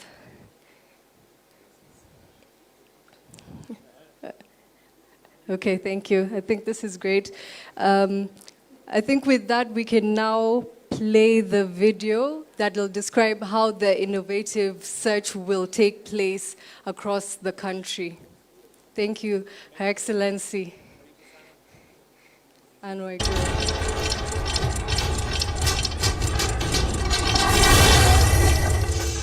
What is Talanta Hela Digital Platform?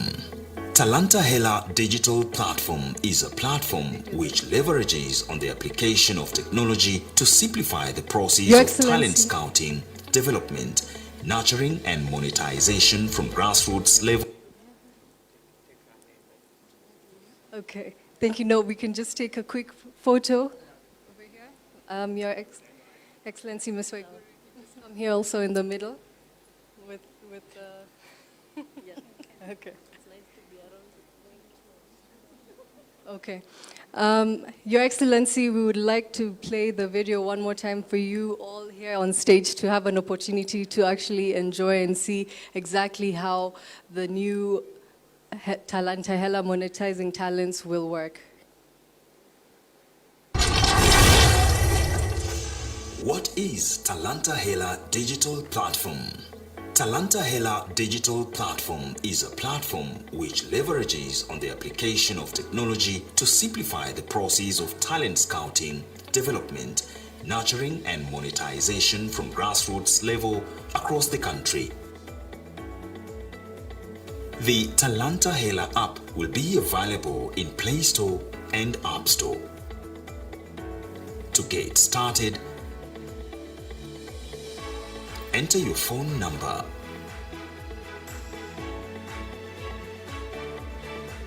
Verify the OTP code sent to your phone.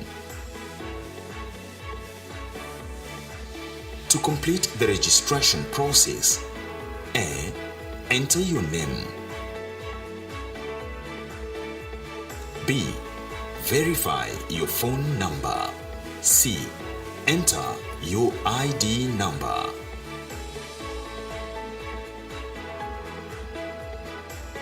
To create the player or artist profile, A. Enter talent name.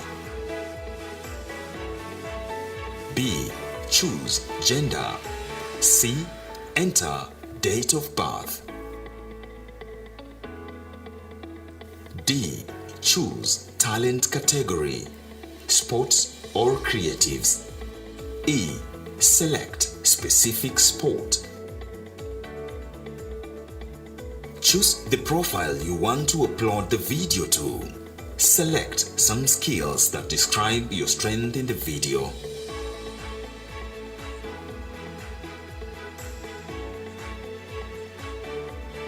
Upload the recorded video, audio, document or image from your gallery or record one using your phone camera.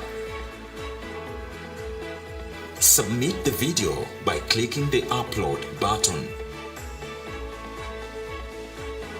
You are now at the Talent Screening Hub. You will be notified of your progress. Scouting Portal. On the first stage review, your profile will be assigned to the respective scout with the attachment of videos, audios, images, or written materials.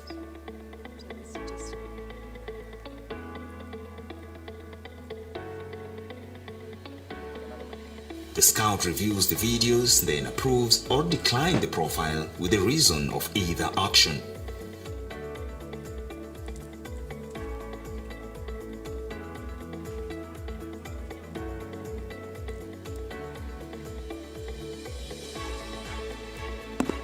The approved profile is then assigned to the pool of scouts for the second stage review, who then scores the profile. The system will sort the best profiles and invite them for physical trials at the selection centers.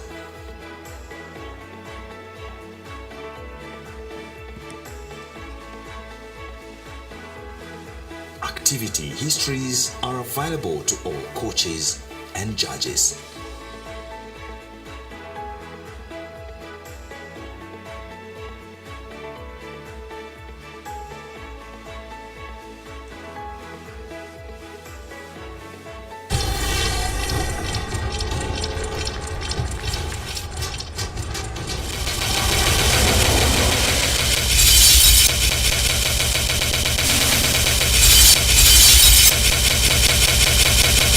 And that, ladies and gentlemen, is Talanta Hela. It's gone digital.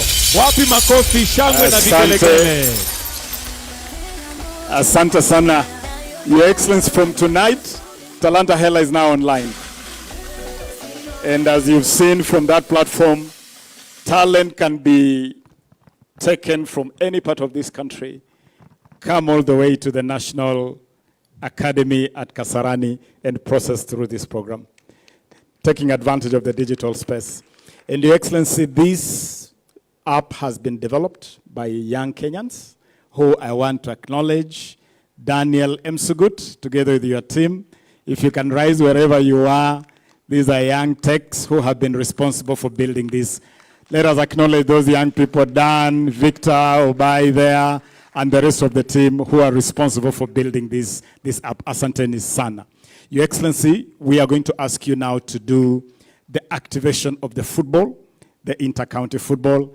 Allow me, before I do that, to acknowledge our local partners that we are working with. We have worked with them the journey of the rally, and we are looking forward to working with them the journey of revival of sports. Mr. Russo of the Kenya Commercial Bank, please come forward. The representative of Sifao, formerly Toyota Kenya, and the representative, yes, please come back, Mr. Real. The representative of Safaricom, tafadhali njoo hapa. Your Excellency, these are very, very treasured partners. KCB, asante sana, for people, for better. And together with Sifao. And finally, the pride of Africa. Alan, please come here on behalf of Kenya Airways, who are similarly treasured partners. Your Excellency, I'll allow you to take a photo with these very special partners. You can stay, Governor. You are part of this partnership. And Your Excellency, I'm asking these great partners that we now extend this partnership to the sports revival agenda in the similar way that we have done. And let me thank you, Sifao, for the cars that have been donated, which are going to start the new rallying school at the Kenya Academy of Sports. Asanteni sana. Allow me, Your Excellency, now to invite Governor Waiguru. Will remain here. We'll invite Governor Kachapin. Governor Kachapin, who is the chair of the committee responsible for sports at the Council of Governors. Your Excellency, he'll join you for purposes of the draw, which I'll now ask you to proceed with. Okay, thank you very much, CS. I will also call to the stage the President of the Football Kenya Federation, Mr. Nick Mwendwa, and his team. They will be, and the Harambee Stars, led by their captain, Michael Olunga, they will be taking us through the draw. As you can just give him a hand, he's already coming out with the trophy. So the Under-19 Bottoms-Up tournament will have its inaugural season. The inaugural season of the Under-19 Bottoms-Up tournament is taking part this year. August is when it'll begin, and the final will take place on the 12th of December, Jamhuri Day, when Kenya is celebrating its 60th anniversary. So we have Nick Mwendwa, who's going to just pick it up from there, and we can continue with the draw. Thank you, Mukami. I'll move quickly. Harambee Stars, I see you're still stuck there because of security. Please move as we move this. And then in the backstage, move with flag and the rest of stuff, please. Let's move. Harambee Stars, Michael Lunga, Captain Mike. Or Captain is here? Okay, Captain together with your team who are participating in the draw. May I ask Austin Odur and Agre Lukoe. Austin Odur and Agre Lukoe, please join us. Join us here for this. Yeah.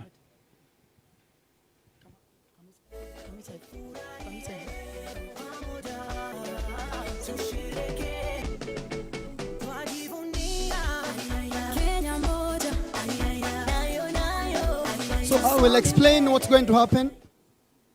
Very shortly, His Excellency will do a draw. The bottom-up tournament, Talanta Hela tournament, will be played in every county. A county team will be selected for you governors. Then in what was the provinces, you will compete and produce 2 teams for boys and girls, an A team and a B team.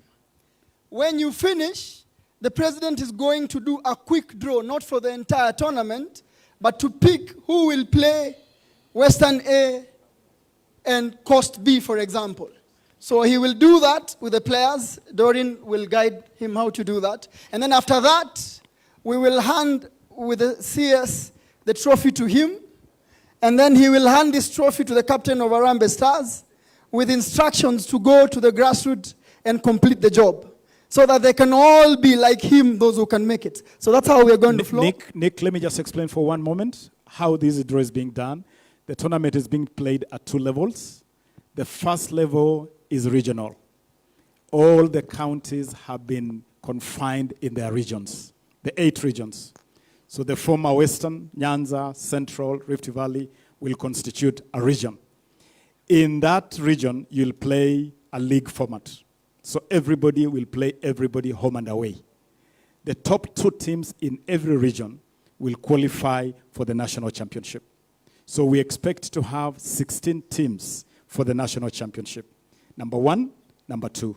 The draw you are doing, Your Excellency, involves the number allocated for each region. So there is, for instance, Rift Valley 1, that's the county that will be top in Rift Valley, and Rift Valley 2, the county that will finish number 2. So we have seeded, there is a pool for the winners and the pool for those who will finish second. So it will be like Rift Valley 1 going to play Coast 2. That's the draw you're doing, Your Excellency. All right, Okay. so Doreen is the head of competitions for football. I'll let her guide the president. Please, Doreen, move forward.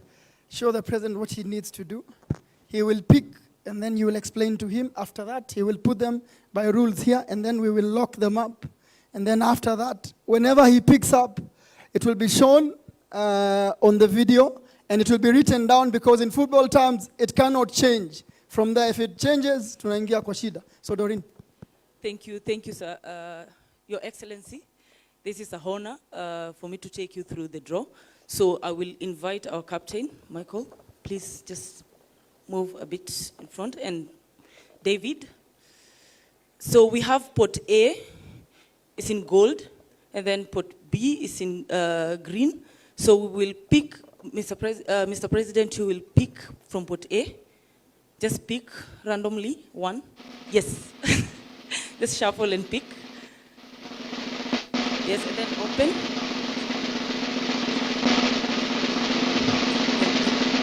The balls, give me the balls. Sorry. And then, ladies and gentlemen, Team A, match number 1, we will have Rift Valley A. No, first match, Rift Valley A. And then from pot B, Your Excellency.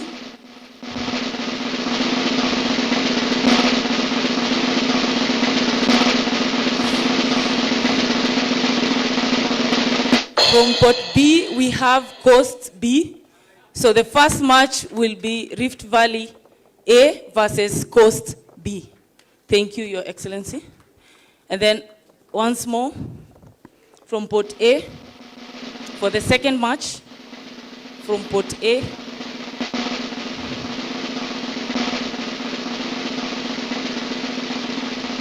we will have Central A for the second match, and they will play against, from pot B,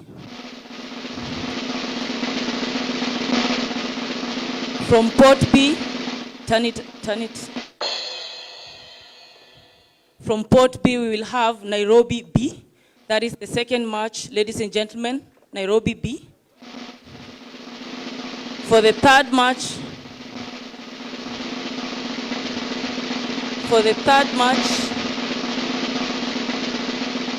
we will have Central A. For the third match, Central A, and they will play Central A will play Western B. That is the third match, ladies and gentlemen, Western B. And then for the fourth match, ladies and gentlemen, for the fourth match,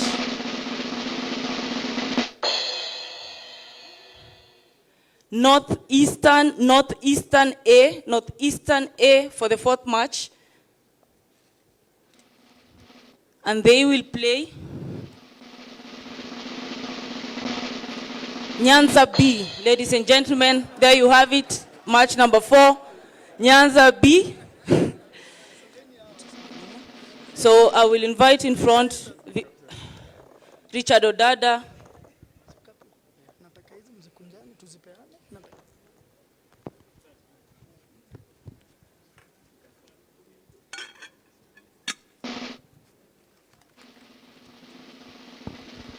Just to be clear for everyone, these are for both the women's and the men's matches. Western A. Western A is drawn. Western A has been drawn. Pot B.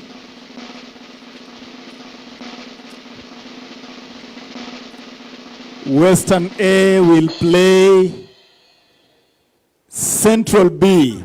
Western A will play Central B in match number 5. Western A versus Central B for match number 5. And as His Excellency does this draw, let me just clarify that that goes for boys and girls.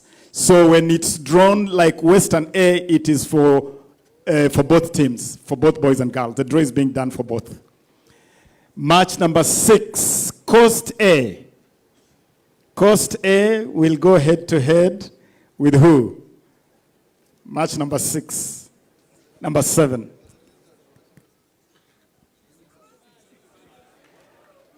Coast A against Rift Valley B for match number 6. Coast A against Rift Valley B. Match number 6. Match number 7. Nyanza A. Nyanza A, match number 7. Nyanza A will play against who? Nyanza A will play against Central B. Central B against Nyanza A. Governor Anne Waiguru, uko na kibarua. That is the last match will be between Nairobi A. Nairobi A will go head to head against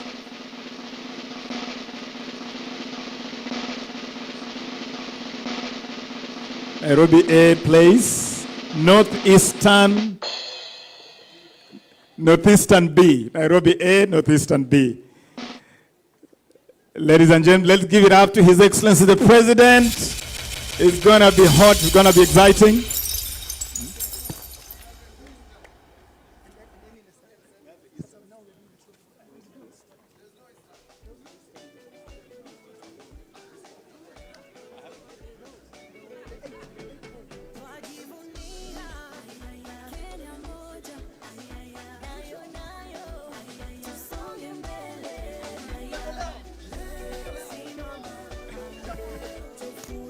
No, the FKF will sort it out. FKF will. Okay. We'll sort it out. Maybe there was an issue when they were planning it. We'll sort it out. Yes. Yes, if there's a mistake, we have to repeat Yes, all of it. We'll bring it back to him if there's a FKF will do mistake. it. FKF will do that it. is the law. FKF will do it. Okay. Now present the trophy to His Excellency the President. That is a trophy that is going to be contested. The Talanta Hela 2023 Inter-County Championship.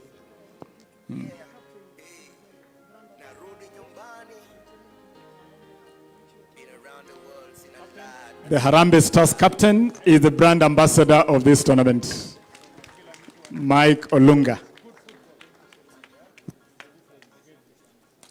Asante sana. And now, Your Excellency, you'll present balls. Yeah, that is the final game. That's the ball that will be played on the final. Excellent. That ball is with you until 12th December. You'll place it at the center of the pitch for the final game. Yes, yes, Your Excellency. But now you'll hand balls and flags to each county to signify that we are ready for this. Yeah, Your Excellency, I think it'll be time for you to present the balls and the flags. I think we can start with the governors who are already on stage. So we'll start with Her Excellency Anne Waiguru from Kirinyaga County. We'll have the flag for Kirinyaga County coming up, and then the president, you can just hand that over to her in just a few minutes. The tournament is expected to last from August till December, and as the CS explained, there'll be two stages. The regional stage is first, where all the teams within those regions, within those counties, will be fighting for it. Thank you very much. This is Sharon. She's coming up to hand over the flag and the ball.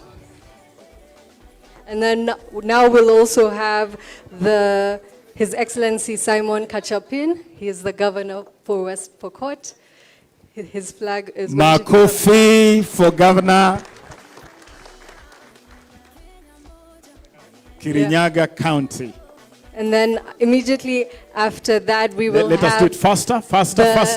We'll Can we run that faster? The Bungoma governor, His Excellency Ken Lusaka. Can we have all the models just come in so that we can move it a lot faster? So this is for West Pokot, His Excellency Let us move Simon faster. Kachapin. We can have Ken Lusaka Bungoma, if you can bring that out. And immediately after that, we will have Wasin Gishu. Can we have all the models in so that we move it faster, please? Let's Bring them just in faster. Just come on, it's okay. You can come on stage. All of you Bring come on all the stage. flags, and if I can just name the governors who are around, if you can Please just bring come them on all stage, in. Bring and them then all we in. can Which county? This is just bring Bungoma all the County. flags, it's okay. Bungoma County. Okay, so I'll call the Na governors who are mpira ifike present. Kakamega. Ifike Bungoma hiyo mpira. So all the flags are coming out for the governors who are present.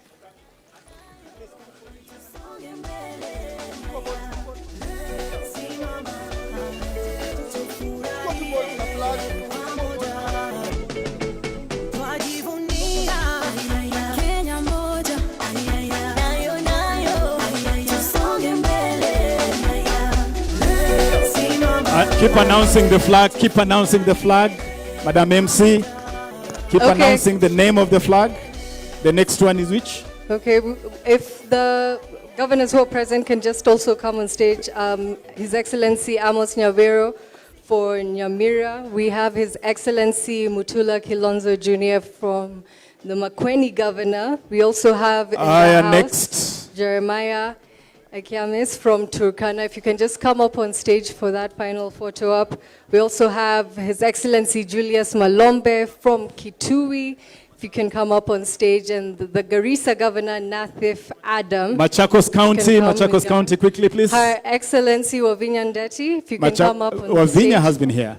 And then we have His Excellency Irungu Machakos. Kangata, if you can come I up move on stage. next. And then Kit- we have Muranga His- County. Muranga County.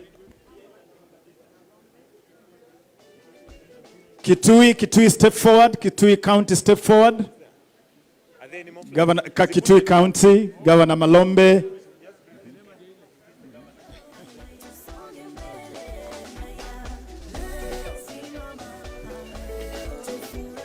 Trans Nzoia ni nani? Trans Nzoia, step forward. Trans Nzoia County. Trans Nzoia, step forward. Governor natembea. Tembea na hiyo flag na mpira. Governor natembea, asante sana. Governors, please remain here with your flag. Just remain here. Karibu sana.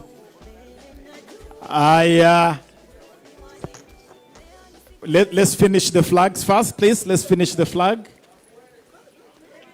Makueni County, Makueni County. Let us be a bit orderly.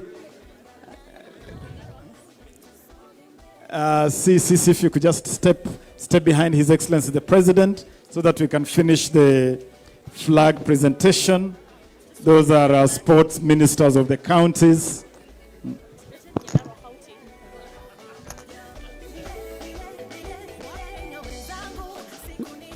Those who don't have the flags, kindly just step back this way. We have the flags on this side. The other counties that don't have the flags, step back this way. We pick them. Makueni County, Kisii County, Governor Simba Arati.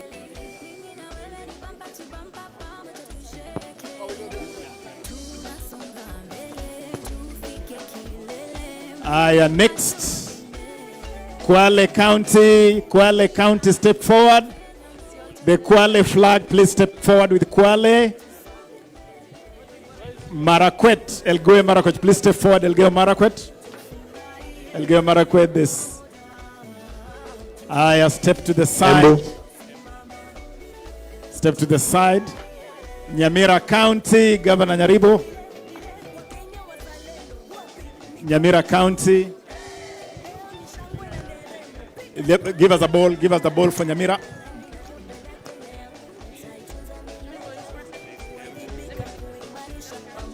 The next flag in Inani. Kwale County, step forward.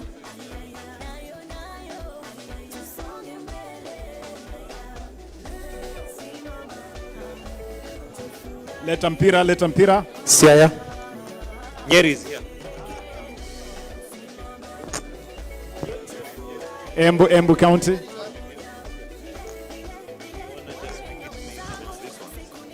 Let us have some order. Please. Everybody will be called. Just have some order. Migori County. Taita Taveta County, step forward. Nyandarua County.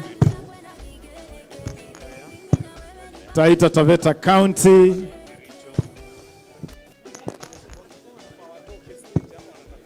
Taita Taveta County, please step aside. Step aside so that we can have the next. Homa Bay County. Homa Bay County.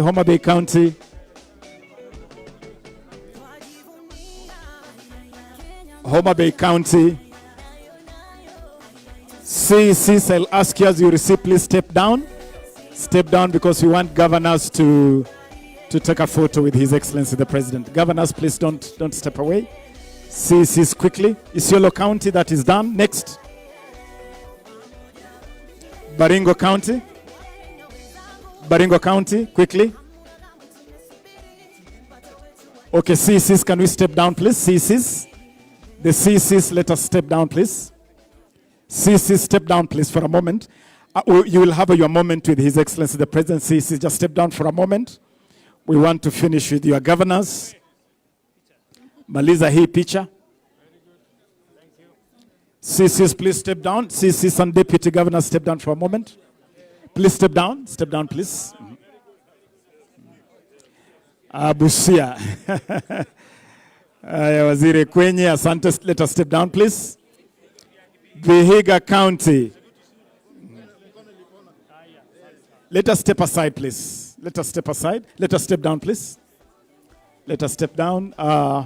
Kilifi County.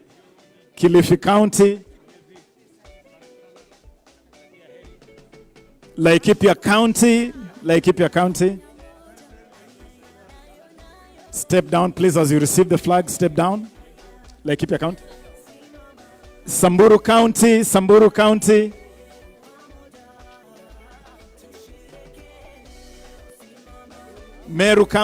County. Meru County.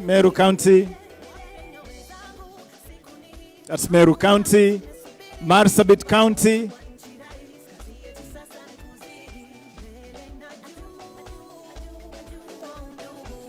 Nandi County, step forward, Nandi County.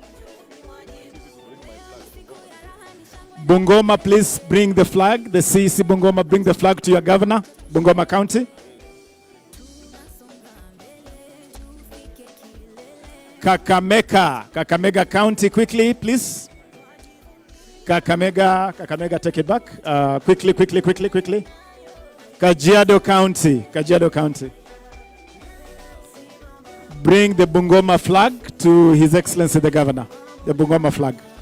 Quickly, Kiambu County. Kiambu County, step forward. Kiambu County. Step down, please. No. Now I'll ask the CECs to step down for a moment, the CECs, and allow the governors to have a photo op with His Excellency the President.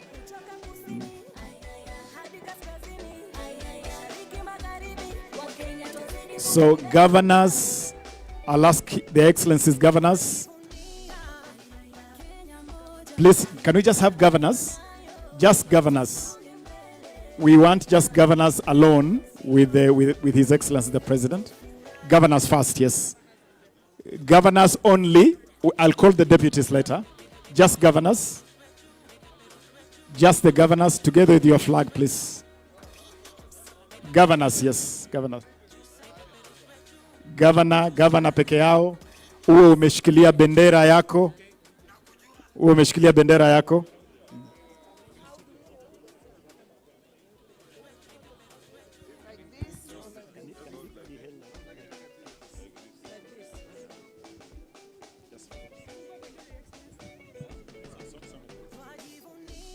Aya, tushike bendera hivyo mbele. Tushike bendera hivyo mbele kwa haraka. Everyone else, please, let's go sit. We only have this. Everyone else except the people taking the photos, let's sit so that they can be able to take the photos. Please, everyone else, let's go sit. If you're not a camera person, please be seated.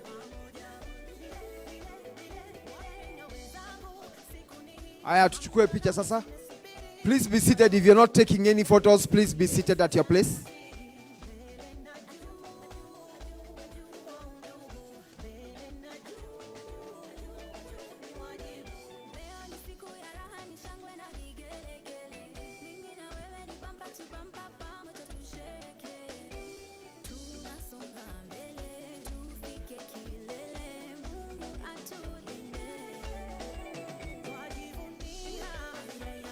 Deputy governors.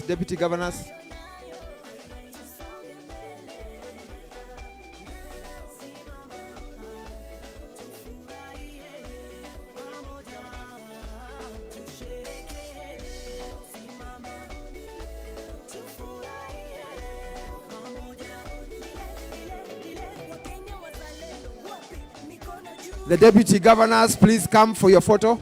Deputy governors.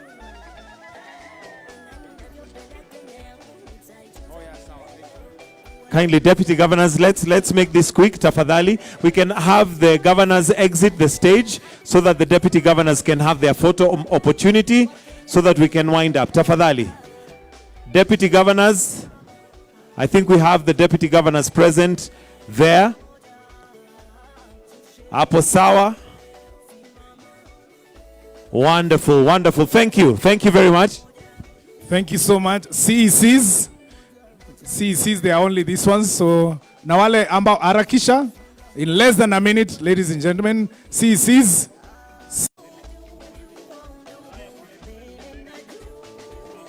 Stretch your bendera. Stretch your bendera. Those who are not taking photos, kindly let's sit down. Let's move behind the cameraman. Let's move behind the cameraman, tafadhali. Let's move behind the cameraman and sit. Let's move behind the cameraman. I think that one should.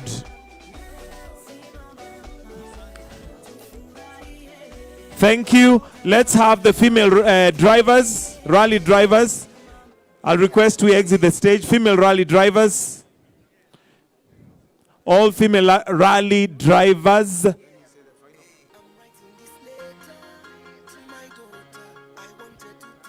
The last picture is going to be with CMOs. CMOs mkae tayari. Wait. CMOs, wait.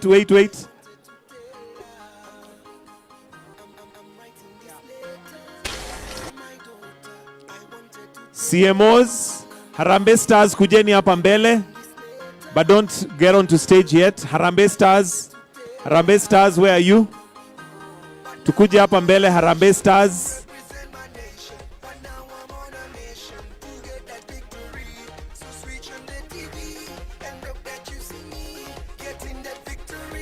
All right, CMOs, you're next.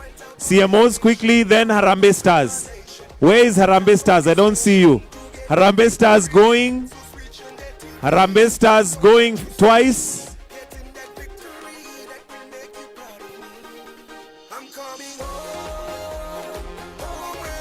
Salamu ni kesho tafadhali. Tupige picha, salamu ni kesho. CMOs. Is Harambee Stars in the house?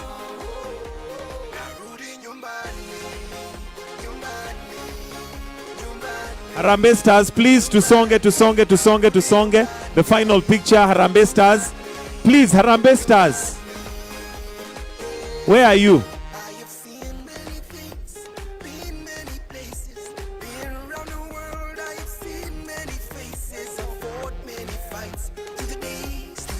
Young Stars Rally drivers, where are you? Step forward.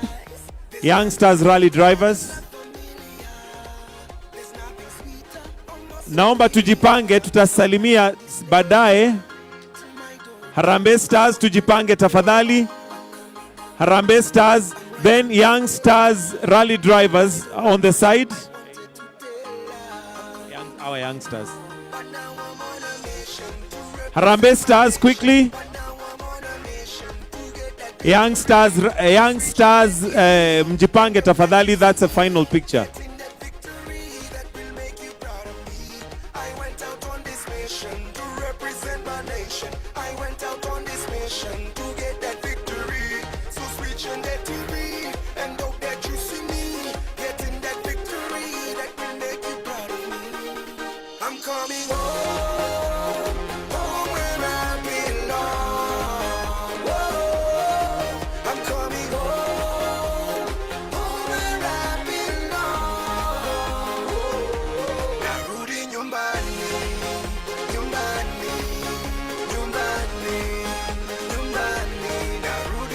All right, the Young Stars Rally Stars, tukimalizia.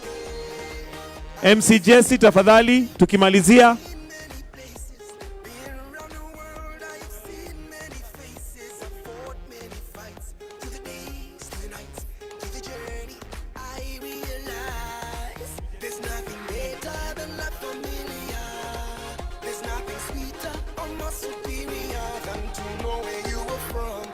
Represent your home, so when you hear this song, I'm coming home, home where I belong. Oh, I'm coming home where I belong. All right.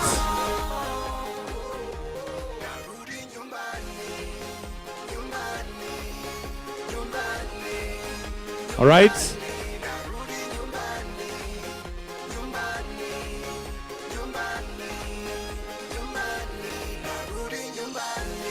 All right, thank you. Last picture, the MCs of the day. Aya, raka tafadhali.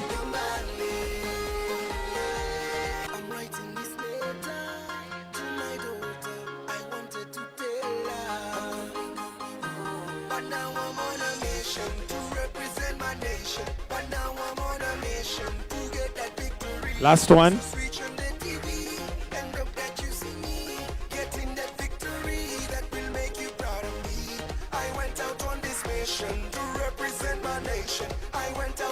All right, I'll request that we all exit the stage and leave His Excellency on stage for the final prayer, which is the national anthem. We'll all exit the stage, leave His Excellency on stage for the final prayer, which is the national anthem. Any of us that are seated, I kindly request that we all stand up. We are now winding up with the national anthem. Naomba tafadhali, kama kuna yeyote ameketi na anaweza simama, tusimame ili tumalizie kwa wimbo wa taifa.